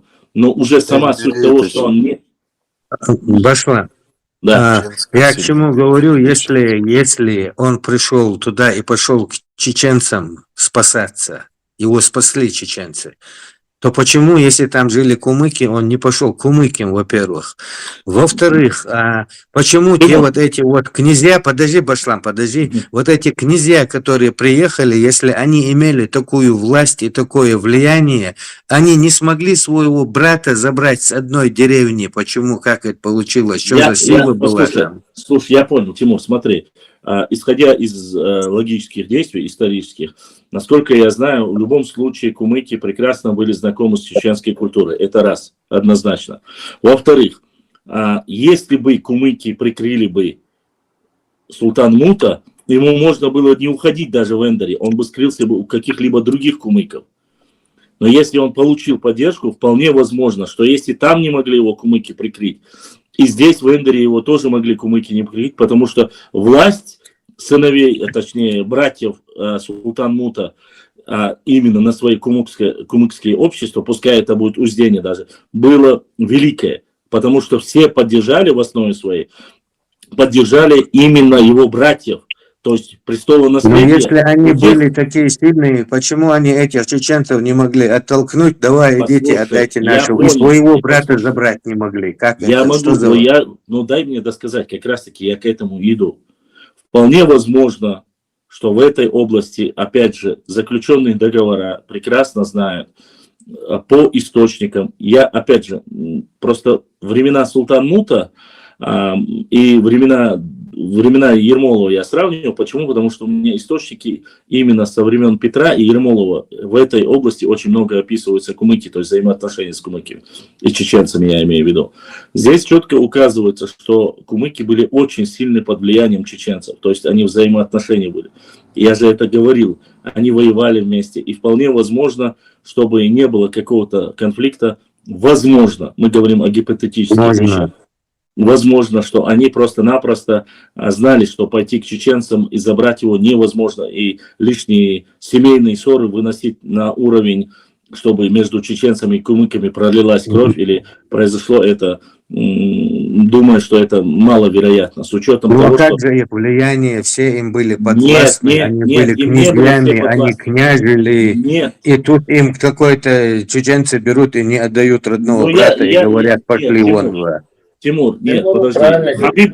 Хабиб же говорит, Хабиб сказал же, и Хабиб, и мы знаем. Во-первых, нигде не сказано, что Султан Мут или отец Султан Мута владел всеми кумыками, всеми кумыкскими землями. Пошла, ты увел вообще. Чеченцы они говорят, владели не только кумыками, да, чеченскими, до Аргуна, или там до Атова. Как это мы противоречим себя? Ребят. Нет, подождите, вы сейчас совсем о разных вещах говорим, послушайте. Немножко все уходит, да. Еще один вопрос к тебе, вопрос я тебе задам, даже не вопрос, а вот к тому, что ты говорил, вот насчет этих гидронимов, топонимов, вот эти все гидронимы, топонимы, которые написаны на тюркском языке, до того, как их написали, это начиная с Ермолова. Особенно, когда вот его женился он на Тотай, знаешь, да, кумычку? Вот в это время под влиянием этой Тотай большие территории были отданы, забраны у чеченцев и переданы кумыкам. Именно когда Тотай появилась. Ну, если будут документы, можно обсудить. Начиная оттуда. И потом русские писали, так и остались. Но запомни одно, что все эти кумыцкие названия, которые есть, даже не кумыцкие, а тюркские, они имеют свое чеченское название, имеют еще до того, как кумыки, кочевники, прибыли на Кавказ вообще. Слушайте, ты куда-то не туда ведешь, я даже комментировать это не буду. Туда, вы не автохтонны. Подождите, все понятно. Ты задал вопрос, он не будет отвечать, оставим этот разговор на этом. Послушайте. Ты в прошлый раз блокировал, и сейчас он агрессирует, я просто не вижу смысла ему отвечать. Хабиб, слушайте. Что здесь агрессивного? Что у нас были свои названия? Послушайте. Минуточку, подождите. Я хочу, чтобы было понятно. Что касается... Это очень спорная тема. касаемо Акумыкской плоскости. Речь идет именно о ней. Это не кумыкская плоскость, это чеченская плоскость. Подожди ты, ёшкин кот, дай мне договорить. Это понятное дело, что там есть документы, что это обсуждается, как она называлась, прежде называлась. Есть там обе документы. Есть там, где называется и кумыкская низменность, и где кто-то говорит там, есть и чеченская. И оба эти варианта есть. Это опять же как вопрос Аграханский пролив, ну, чеченский пролив. Но, чтобы было понятно, еще раз повторимся, после прихода на Кавказ проконсула Кавказа Ермолова, вопрос с затеричными чеченцами и вопрос междуречия Терека и Сулака, вопрос был решен. И решен он был в пользу кумыков. Я не могу сказать, что это было сделано благодаря Тотай, потому что у меня таких документов нету. Или потому что он там был зятем там, кумыков и так далее и тому подобное. Я не сильно уверен в этом. Но то, что в свое время политически, геополитически, не скажу, политически кумыки сыграли, правильно поставили, ну, для их народа, для их общества, сделали ставку на то, чтобы выслушались и пошли, как говорится, в ногу с Российской империей, они заполучили эти земли и разместились и жили там. И тут, в принципе, нету никаких обвинений. Таких моментов можно уйма найти у других наций тоже.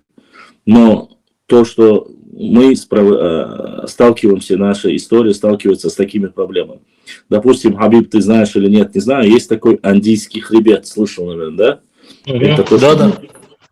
Так вот, мы никогда в жизни об этом никто из чеченских историков пока никто не обсуждал. Мы буквально вот сейчас в 21 веке обнаружили у немецких источников, я думаю, и Марта это подтвердит, он тоже знаком с этим. Мы обнаружили, что этот хребет этот хребет, да, изначально он назывался Кистинским хребтом.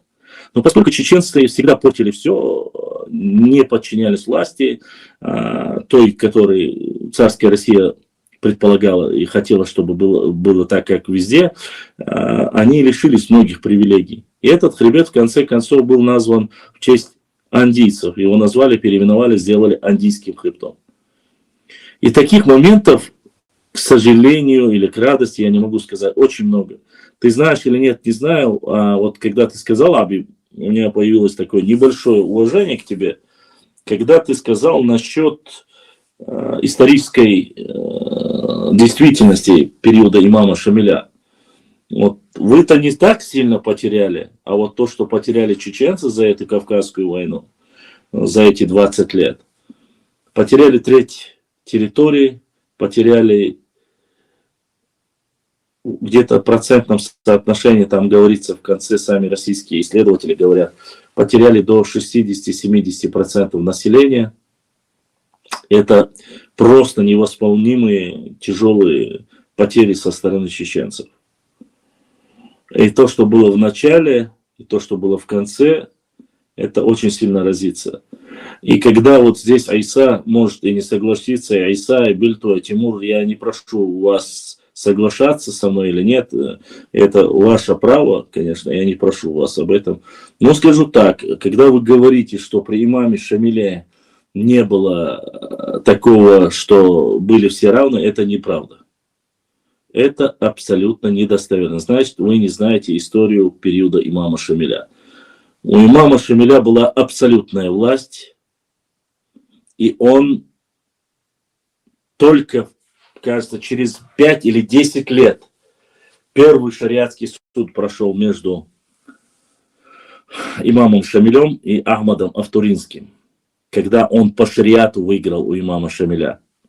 А до этого Шамиль непрекословно хотел, чтобы ему подчинялись, и само собой дерзить ему или говорить с ним на равных, имеется в виду, или говорить ему, или ослушаться его могли только чеченские наибы верхнего сословия, так сказать. То есть это был Швайб Мулла Цинтаройский, когда он ослушался и напал на Кизляр и провел там спецоперацию.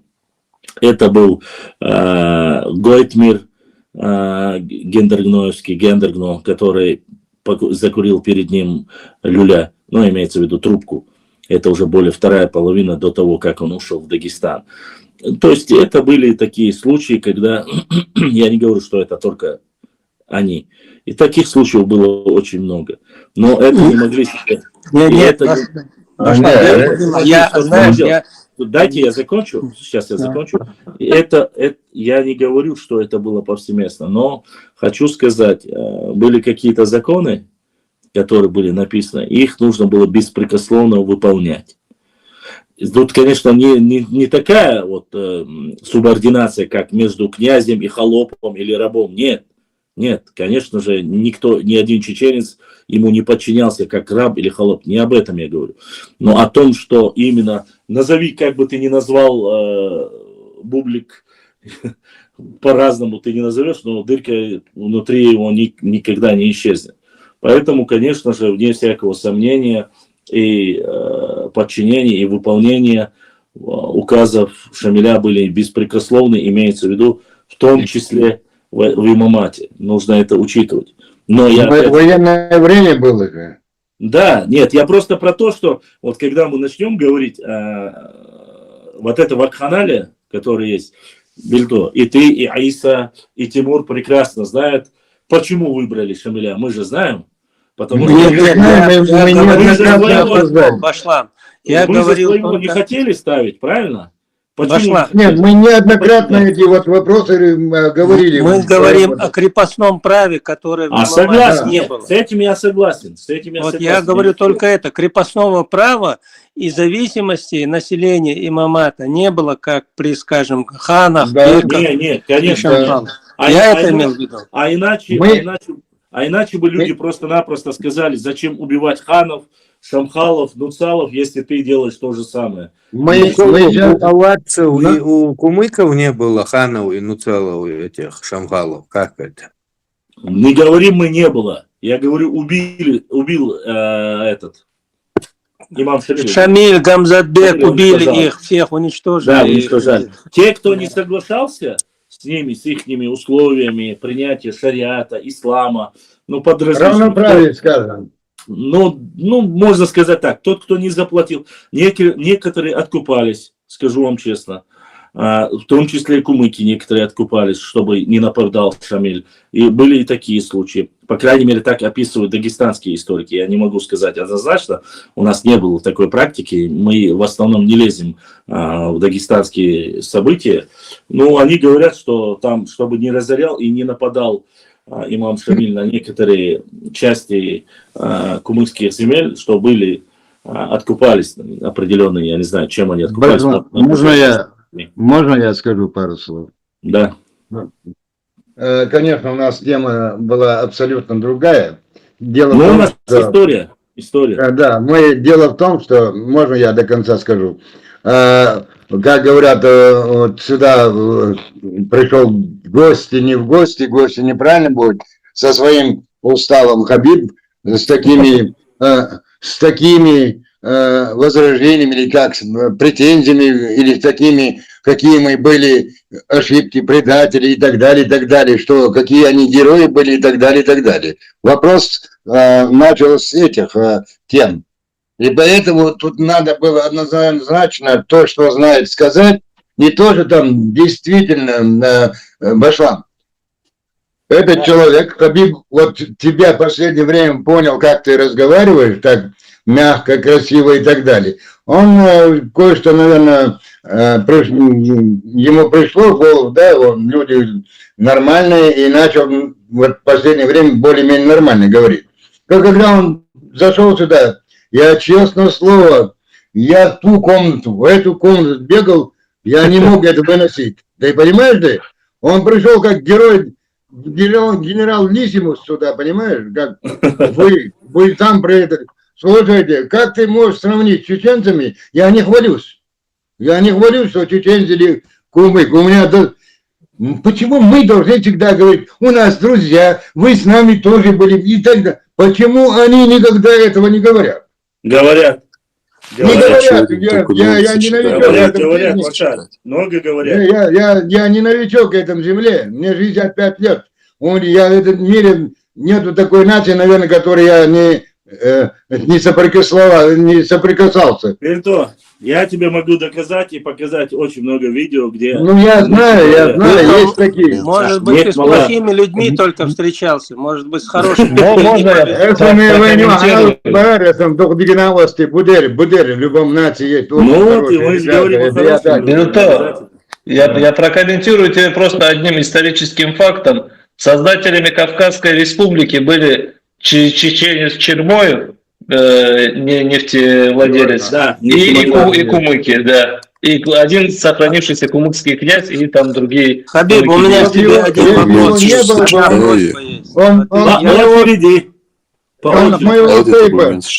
Можно, Хабиб? Пролетишь, Маст. Эти документы читать. Сейчас, освободилась, я говорю, что Ты же кумыкскую историю знаешь, я вот хочу... Сейчас, Аиса, сейчас все ты ответишь.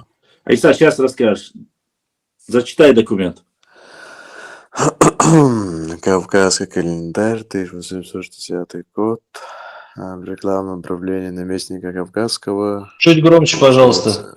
Зачитываю документ. На скину теперь не проблема. Так, читаем. Таким образом, кумыки появились в первый раз в владении чеченцев. Им дозволено было пользоваться землями только по ту сторону Аксая. И чеченцы взяли с них обещание никогда не переправляться через эту реку. Но впоследствии времени кумыки постепенно исподволь завладели чеченской плоскостью, отчего она и носит теперь название кумыкской. Это не кумыкская плоскость, это чеченская плоскость. Документ, вот как раз таки вот эту же историю комментировал русский офицер, и сохранилась его запись о том, что он проводил свои исследования на этой территории исторические, и он сделал вывод. Знаменитое его высказывание: все эти истории выдуманы народной гордостью, и коренными обитателями этой земли являются кумыки. Откуда? Хабиб, сейчас, подожди. Хабиб, вот смотри, мы нормально говорим, без повышенных тонов. Скажи мне, вот человек тебе зачитал официальный документ. Это не официальный документ, это газета, просто газета, которая выпускалась. Она не может... Черту кассету, давайте тебе скину. Я знаю, о чем он говорит, я читал все эти документы. Это по-моему, месячный выпуск, там каждый раз она выпускалась, там разные истории, там как они сражались и все остальное. На это нельзя опираться абсолютно. Что там написано конкретно? Можешь назвать источник? Зачитывать не надо. Источник, откуда вот там написано? Март. Я выставил в марте, посадите, нажмите на меня, перейдите. Как тебе нажать, что сделать надо? Я не могу. Меня нажимаешь, перейти в канал. Мы перейти не можем к тебе. Мы не можем тебе перейти туда, поэтому я тебе говорю, ты не можешь зачитать. Кавказский календарь, 1660 год. О, Кавказский календарь, да. Рекламном управлении наместника Кавказского. 15-й Тифлис в типографии главного управления наместника Кавказского. 1859 год. Это целая я читал ее. Не кассета, а целая книга, то есть работа целая. Это не книга, это газеты были, выпускались. Это не источник исторической информации. Если ты почитаешь дальше, все эти источники, там описываются грандиозные сражения, как там горстка царских войск уничтожала целую одновременно армию. оба. Вы можете оба не говорить одновременно. Это раз. Во-вторых. Экран видно? Слушайте. Видно. Экран видно. Ага. О, какая же говорю. Не видно тебя только, вот что ты там выставляешь, не видно. Как не видно? Видно, нам видно, не знаю. Тебе не видно. Сейчас, подожди. И где я? Я не вижу ничего. Вы ничего не видите? Нет, они может видеть. Тебя мы видим, да, тебя мы видим. Ну, в плане документ видим. Я думаю, что это не газета, тем более. Какая кассета, вы видите? Это не кассета, документ. Вы в себе вообще? Ну, как вам объяснить? Это ежемесячный выпуск, короче говоря, вот таких вот всяких историй. Посмотри, целая книга работы истинная. Слушайте, можно да вопрос? Я прекрасно понимаю, но я же изучал этот вопрос. Хабиб, давай так. Чтобы мы циклились. Слушайте, послушайте. Минуточку. Документ видно? Меня не видно, но ты потом скинешь, я посмотрю. Они увидели. Видно, Все, видно. все, Рустам. Им видно, я не вижу его, кстати, к сожалению. Слушайте, давайте так, Хабиб. Исходя из твоей логики, ты говоришь, я изучал этот документ. Пожалуйста, давай сделаем так. Сейчас мы не будем здесь из него делать демагогию, сейчас уже утренний намаз, скоро азан будет. И чтобы не было вот этой демагогии, скажи мне вот честно, как на духу, у тебя на данный момент архивированный или вообще есть документ, который говорит, что все, что написано на данной газете, журнале, называй как хочешь, сайте, что это недостоверно, и эта информация не является правдивой. Есть у тебя такой документ? Честно. Я прокомментирую это так. Там есть различные истории о том, как ведутся сражения русскими войсками на Кавказе. И все, то есть это выдуманные истории. Это такого документа, который говорит, что этого нет. Это просто логический вывод. Это логический вывод, понимаешь, да? Хабиб, смотри, можно мой логический вывод сделать? Можно мой логический вывод? Марк, подожди минуту. Я задал тебе вопрос, Хабиб. Пожалуйста, скажи мне, есть у тебя такой документ? Не логический. Да ничего у него документа нету. Марк, ты можешь подождать? Подожди, я ему задал вопрос. Ты документ зачитал, мы тебя поняли. Дай ответить человеку, давай мы не будем домысливать вместо него. Я просто задаю ему вопрос. У тебя есть документ, который полностью... У меня есть документ, в котором говорится вот именно вот это вот высказывание о том, что кумыки пришли туда, как-то вот все остальное. Этот вопрос комментирует русский офицер, который говорит, вот как раз-таки вот знаменитое выражение, что все эти истории являются выдуманной народной гордостью, и коренными обитателями этой равнины являются кумыки. Сейчас, подожди. Вот мне интересно, ты говоришь выдуманно народное, то есть ты хочешь сказать, российский офицер, который воевал против чеченцев и ненавидел их больше, чем кого-либо, уж в том числе, конечно же, а больше, чем кумыков, пришел из-за любви к чеченцам или к чеченским преданиям и сказкам, взял, записал это и выпустил его на Кавказском. Я правильно тебя понял? Слушай, ну если ты так говоришь, тогда мы должны отбросить все источники и сказать, что нет, и ваш источник тоже, написанный русскими, не является правдой, да? Давай мы оба источника отбросим и закроем этот вопрос. Абир, я тебе просто задал вопрос. Хабиб аккуратно с темы прыгает, заметьте. Я тебе просто задал элементарный вопрос. Есть ли у тебя опровергающий документ? Да, я вот привожу высказывание русского офицера. Ты говоришь, что у тебя есть документ. Ты можешь зачитать его сейчас? Сейчас, одну секунду, я вот сейчас найду, я сейчас его у меня есть. Хорошо. Да он не найдет, я прям уверен. Просто потому, что я говорил, если ты говоришь конкретно, что против этой статьи есть опровержение, тогда оно должно быть давно опубликовано и есть. Если же нету его, то сегодня говорить или обсуждать какую-то ту тематику, это бесполезно. Почему? Потому что по твоей же логике должен быть документ. Документ есть, или этот документ не является достоверным? Я могу зачитать, я нашел. И что там написано? Майор Властов является автором данного произведения, ну, то есть текста, да. Властов, инициалы ГК. В произведении, которое он написал, побывав в период военных действий на Северном Кавказе, называется «Война в Большой Чечне». Книга была выпущена, книга или, как правильно сказать, его мемуары, да, в Санкт-Петербурге, про типография «Русский инвалид» называется, в 1856 году, страницы 15-16. Вот что он пишет. По мнению майора Властова... Стоп, Абиб, стоп, подожди. Послушай, то, что ты зачитываешь документ, уже можешь не зачитывать, потому что ты сейчас в данный момент зачитываешь документ, не относящийся к данной статье, которую опубликовал и зачитал наш Март. Я тебе объясню почему. Дело в том, статью, которую ты зачитываешь, написано до того, как написана статья, которую закинул Март, еще за 4 года вперед. Он четко сказал в 1859 году. А ты зачитываешь документ за 1556 года. Скажи мне, пожалуйста, как он мог опровергнуть документ, который выйдет еще только после, через 3 года, когда этого документа в природе не существует. Но ты Ну, этот документ, как я понимаю, появился в результате долгих споров. Как раз-таки майор Властов на это и указывает, что ведутся споры. Хабиб, подожди. Четко указано. Год 1859. Описано, опубликовано. Слушай, я прекрасно понимаю, о чем ты говоришь, но это не говорит о том, что эта мысль появилась именно в этом году, понимаешь? Она просто зафиксирована в этом году, но споры были до этого. До этого спорили 3 года, по твоей логике, и в конце, через 3 года, все-таки решили, что правда, и написали то, что написал, зачитал Март.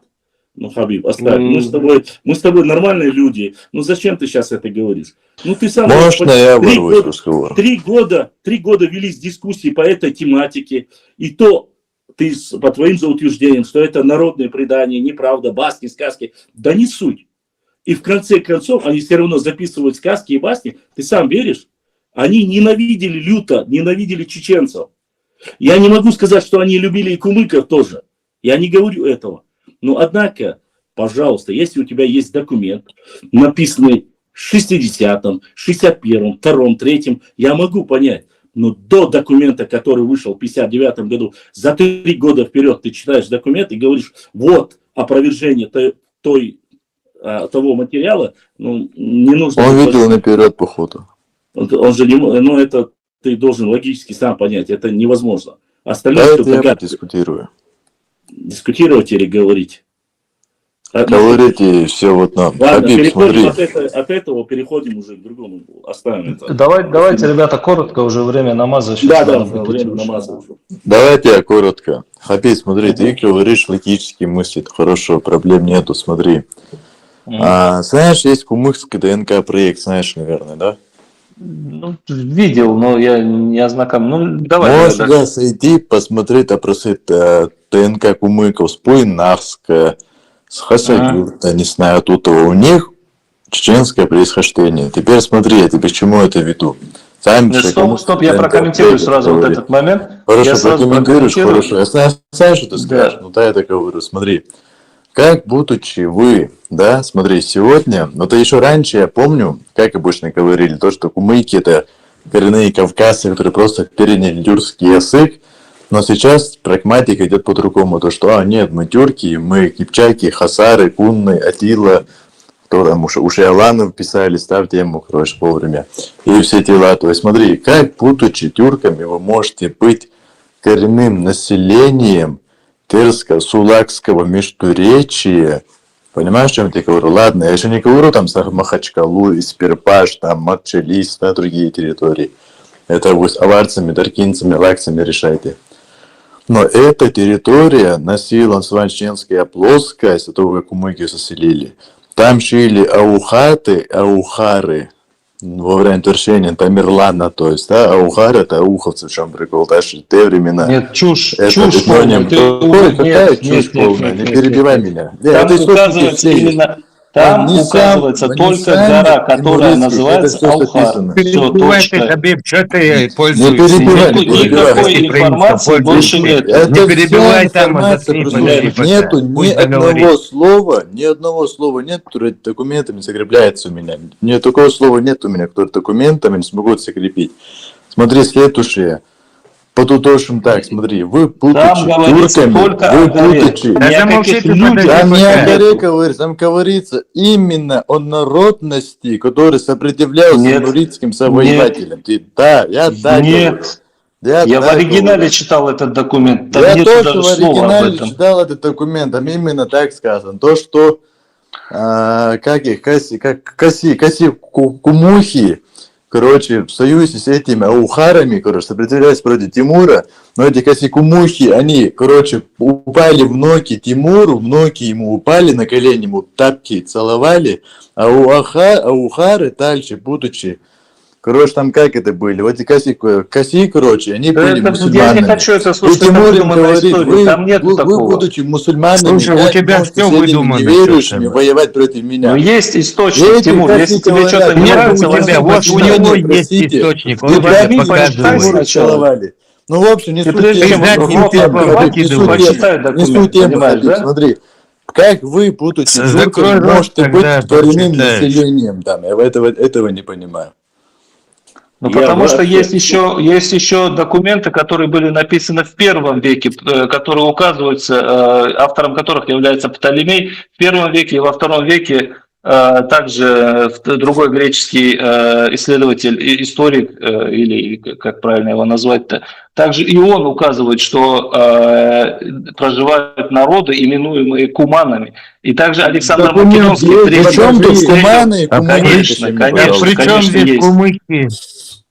Так, А друзья, причем кумыки кумыки вот здесь? друзья, Ты Там можешь куманы помолчать? Я решили. сейчас прокомментирую этот друзья, вопрос. Это Вот ты точно сочинил такой же, его. точно такой же имеет отношение куманы к кумыкам. друзья,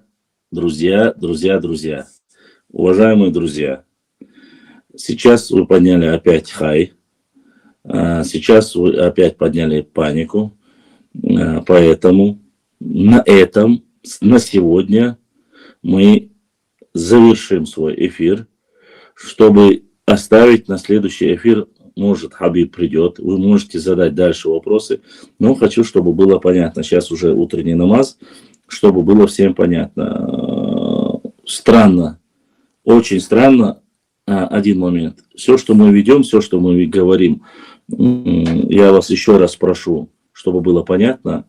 В следующий раз у каждого из нас была возможность, были и документы. Хочу, чтобы вы понимали. Хабиб, я понимаю, ты умеешь пользоваться, как говорится, Википедией, Гуглом. Это у нас тоже есть. Мы можем зайти и сразу прочитать. Я, правда, немножко удивлен. Я немножко удивлен. Короче, оставим разговор на следующий раз. Сейчас уже азан, это будет неправильно. Да. Всем баркала. Всем спасибо, было очень интересно пообщаться. Думаю, никто никого не обидел, так просто исторические споры, да? Да, все равно нормально. Да. Все. Всем спасибо. Özri, şunu sana deriz xil, şu da bu kadar dol. Özri, sih malvanş, hadititiş, as şun geytin, hiç ya şun xazır. Latinş püçtih, maletnya da doğuştuz. Qiyal uyuşundas. Хэр Милвудсон соберти, я ласон, Милвуи вообще. Обнаглядчам, Ой, хажиш, Ой, доминанч халдес, пошла, доминанч халдес, ой, империалист халдес. Юват ахка хайник соберда, что же дели поймаду. Сам чуту тес войти. Юват ахка ширинг дичкан.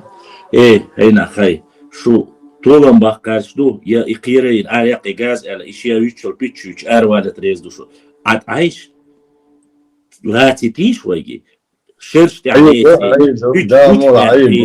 خذشون وهيت شرشت على تلاس بروست عنديش ثاني يبغى غير شو بيتش جوش بقى قالهم دوتش بيسناي إيش لا تتيش خز لا تتيش تون قيرة تقير ويغوك شغل سان بويت ويات بربات سوما يلريات هاد عيال جاز أشقيهم إيردوش تقوات مثل مدر ديج وي تعجيم حيق لخيل وي بيتش تعلاتيش بروستات انترناتشوال كي جاياس سون وقع هرجنا وقع سون دير خزلاتيد وي آل مديزر كيد ميرز خز ملش غان تاقواتين بو يحضق شلو غان ترازو تايوان تبش توتا خز تاسكوان حاوز باي ملش تخل بولر غان تحديقش على تخل كيريك تاع إيرقوش خرو ملا ولا بأس Стих малвашн, дайте насладиться процессом. Шурмасан дерес хил дал дух дахлаль. Уж дал дер алиовил. Ибраим, она дерес хил, айз вашу Ибраима.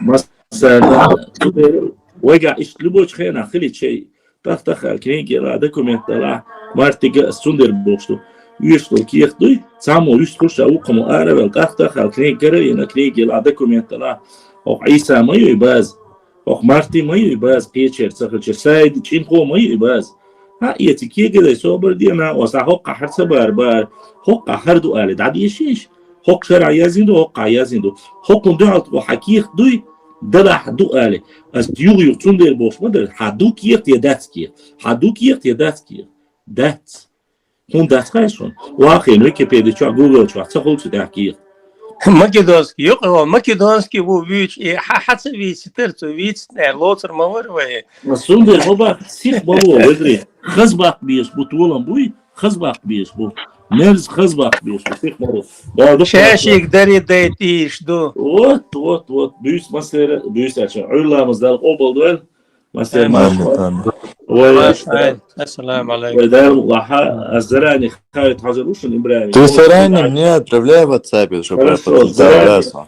Да, заранее где-то может среда ямик в эфир. Не будем ждать пятницы. Овки это говорю. Ассаламу алейкум ва рахматуллахи ва баракатуху. Ва алейкум ассалам ва рахматуллахи ва баракатуху.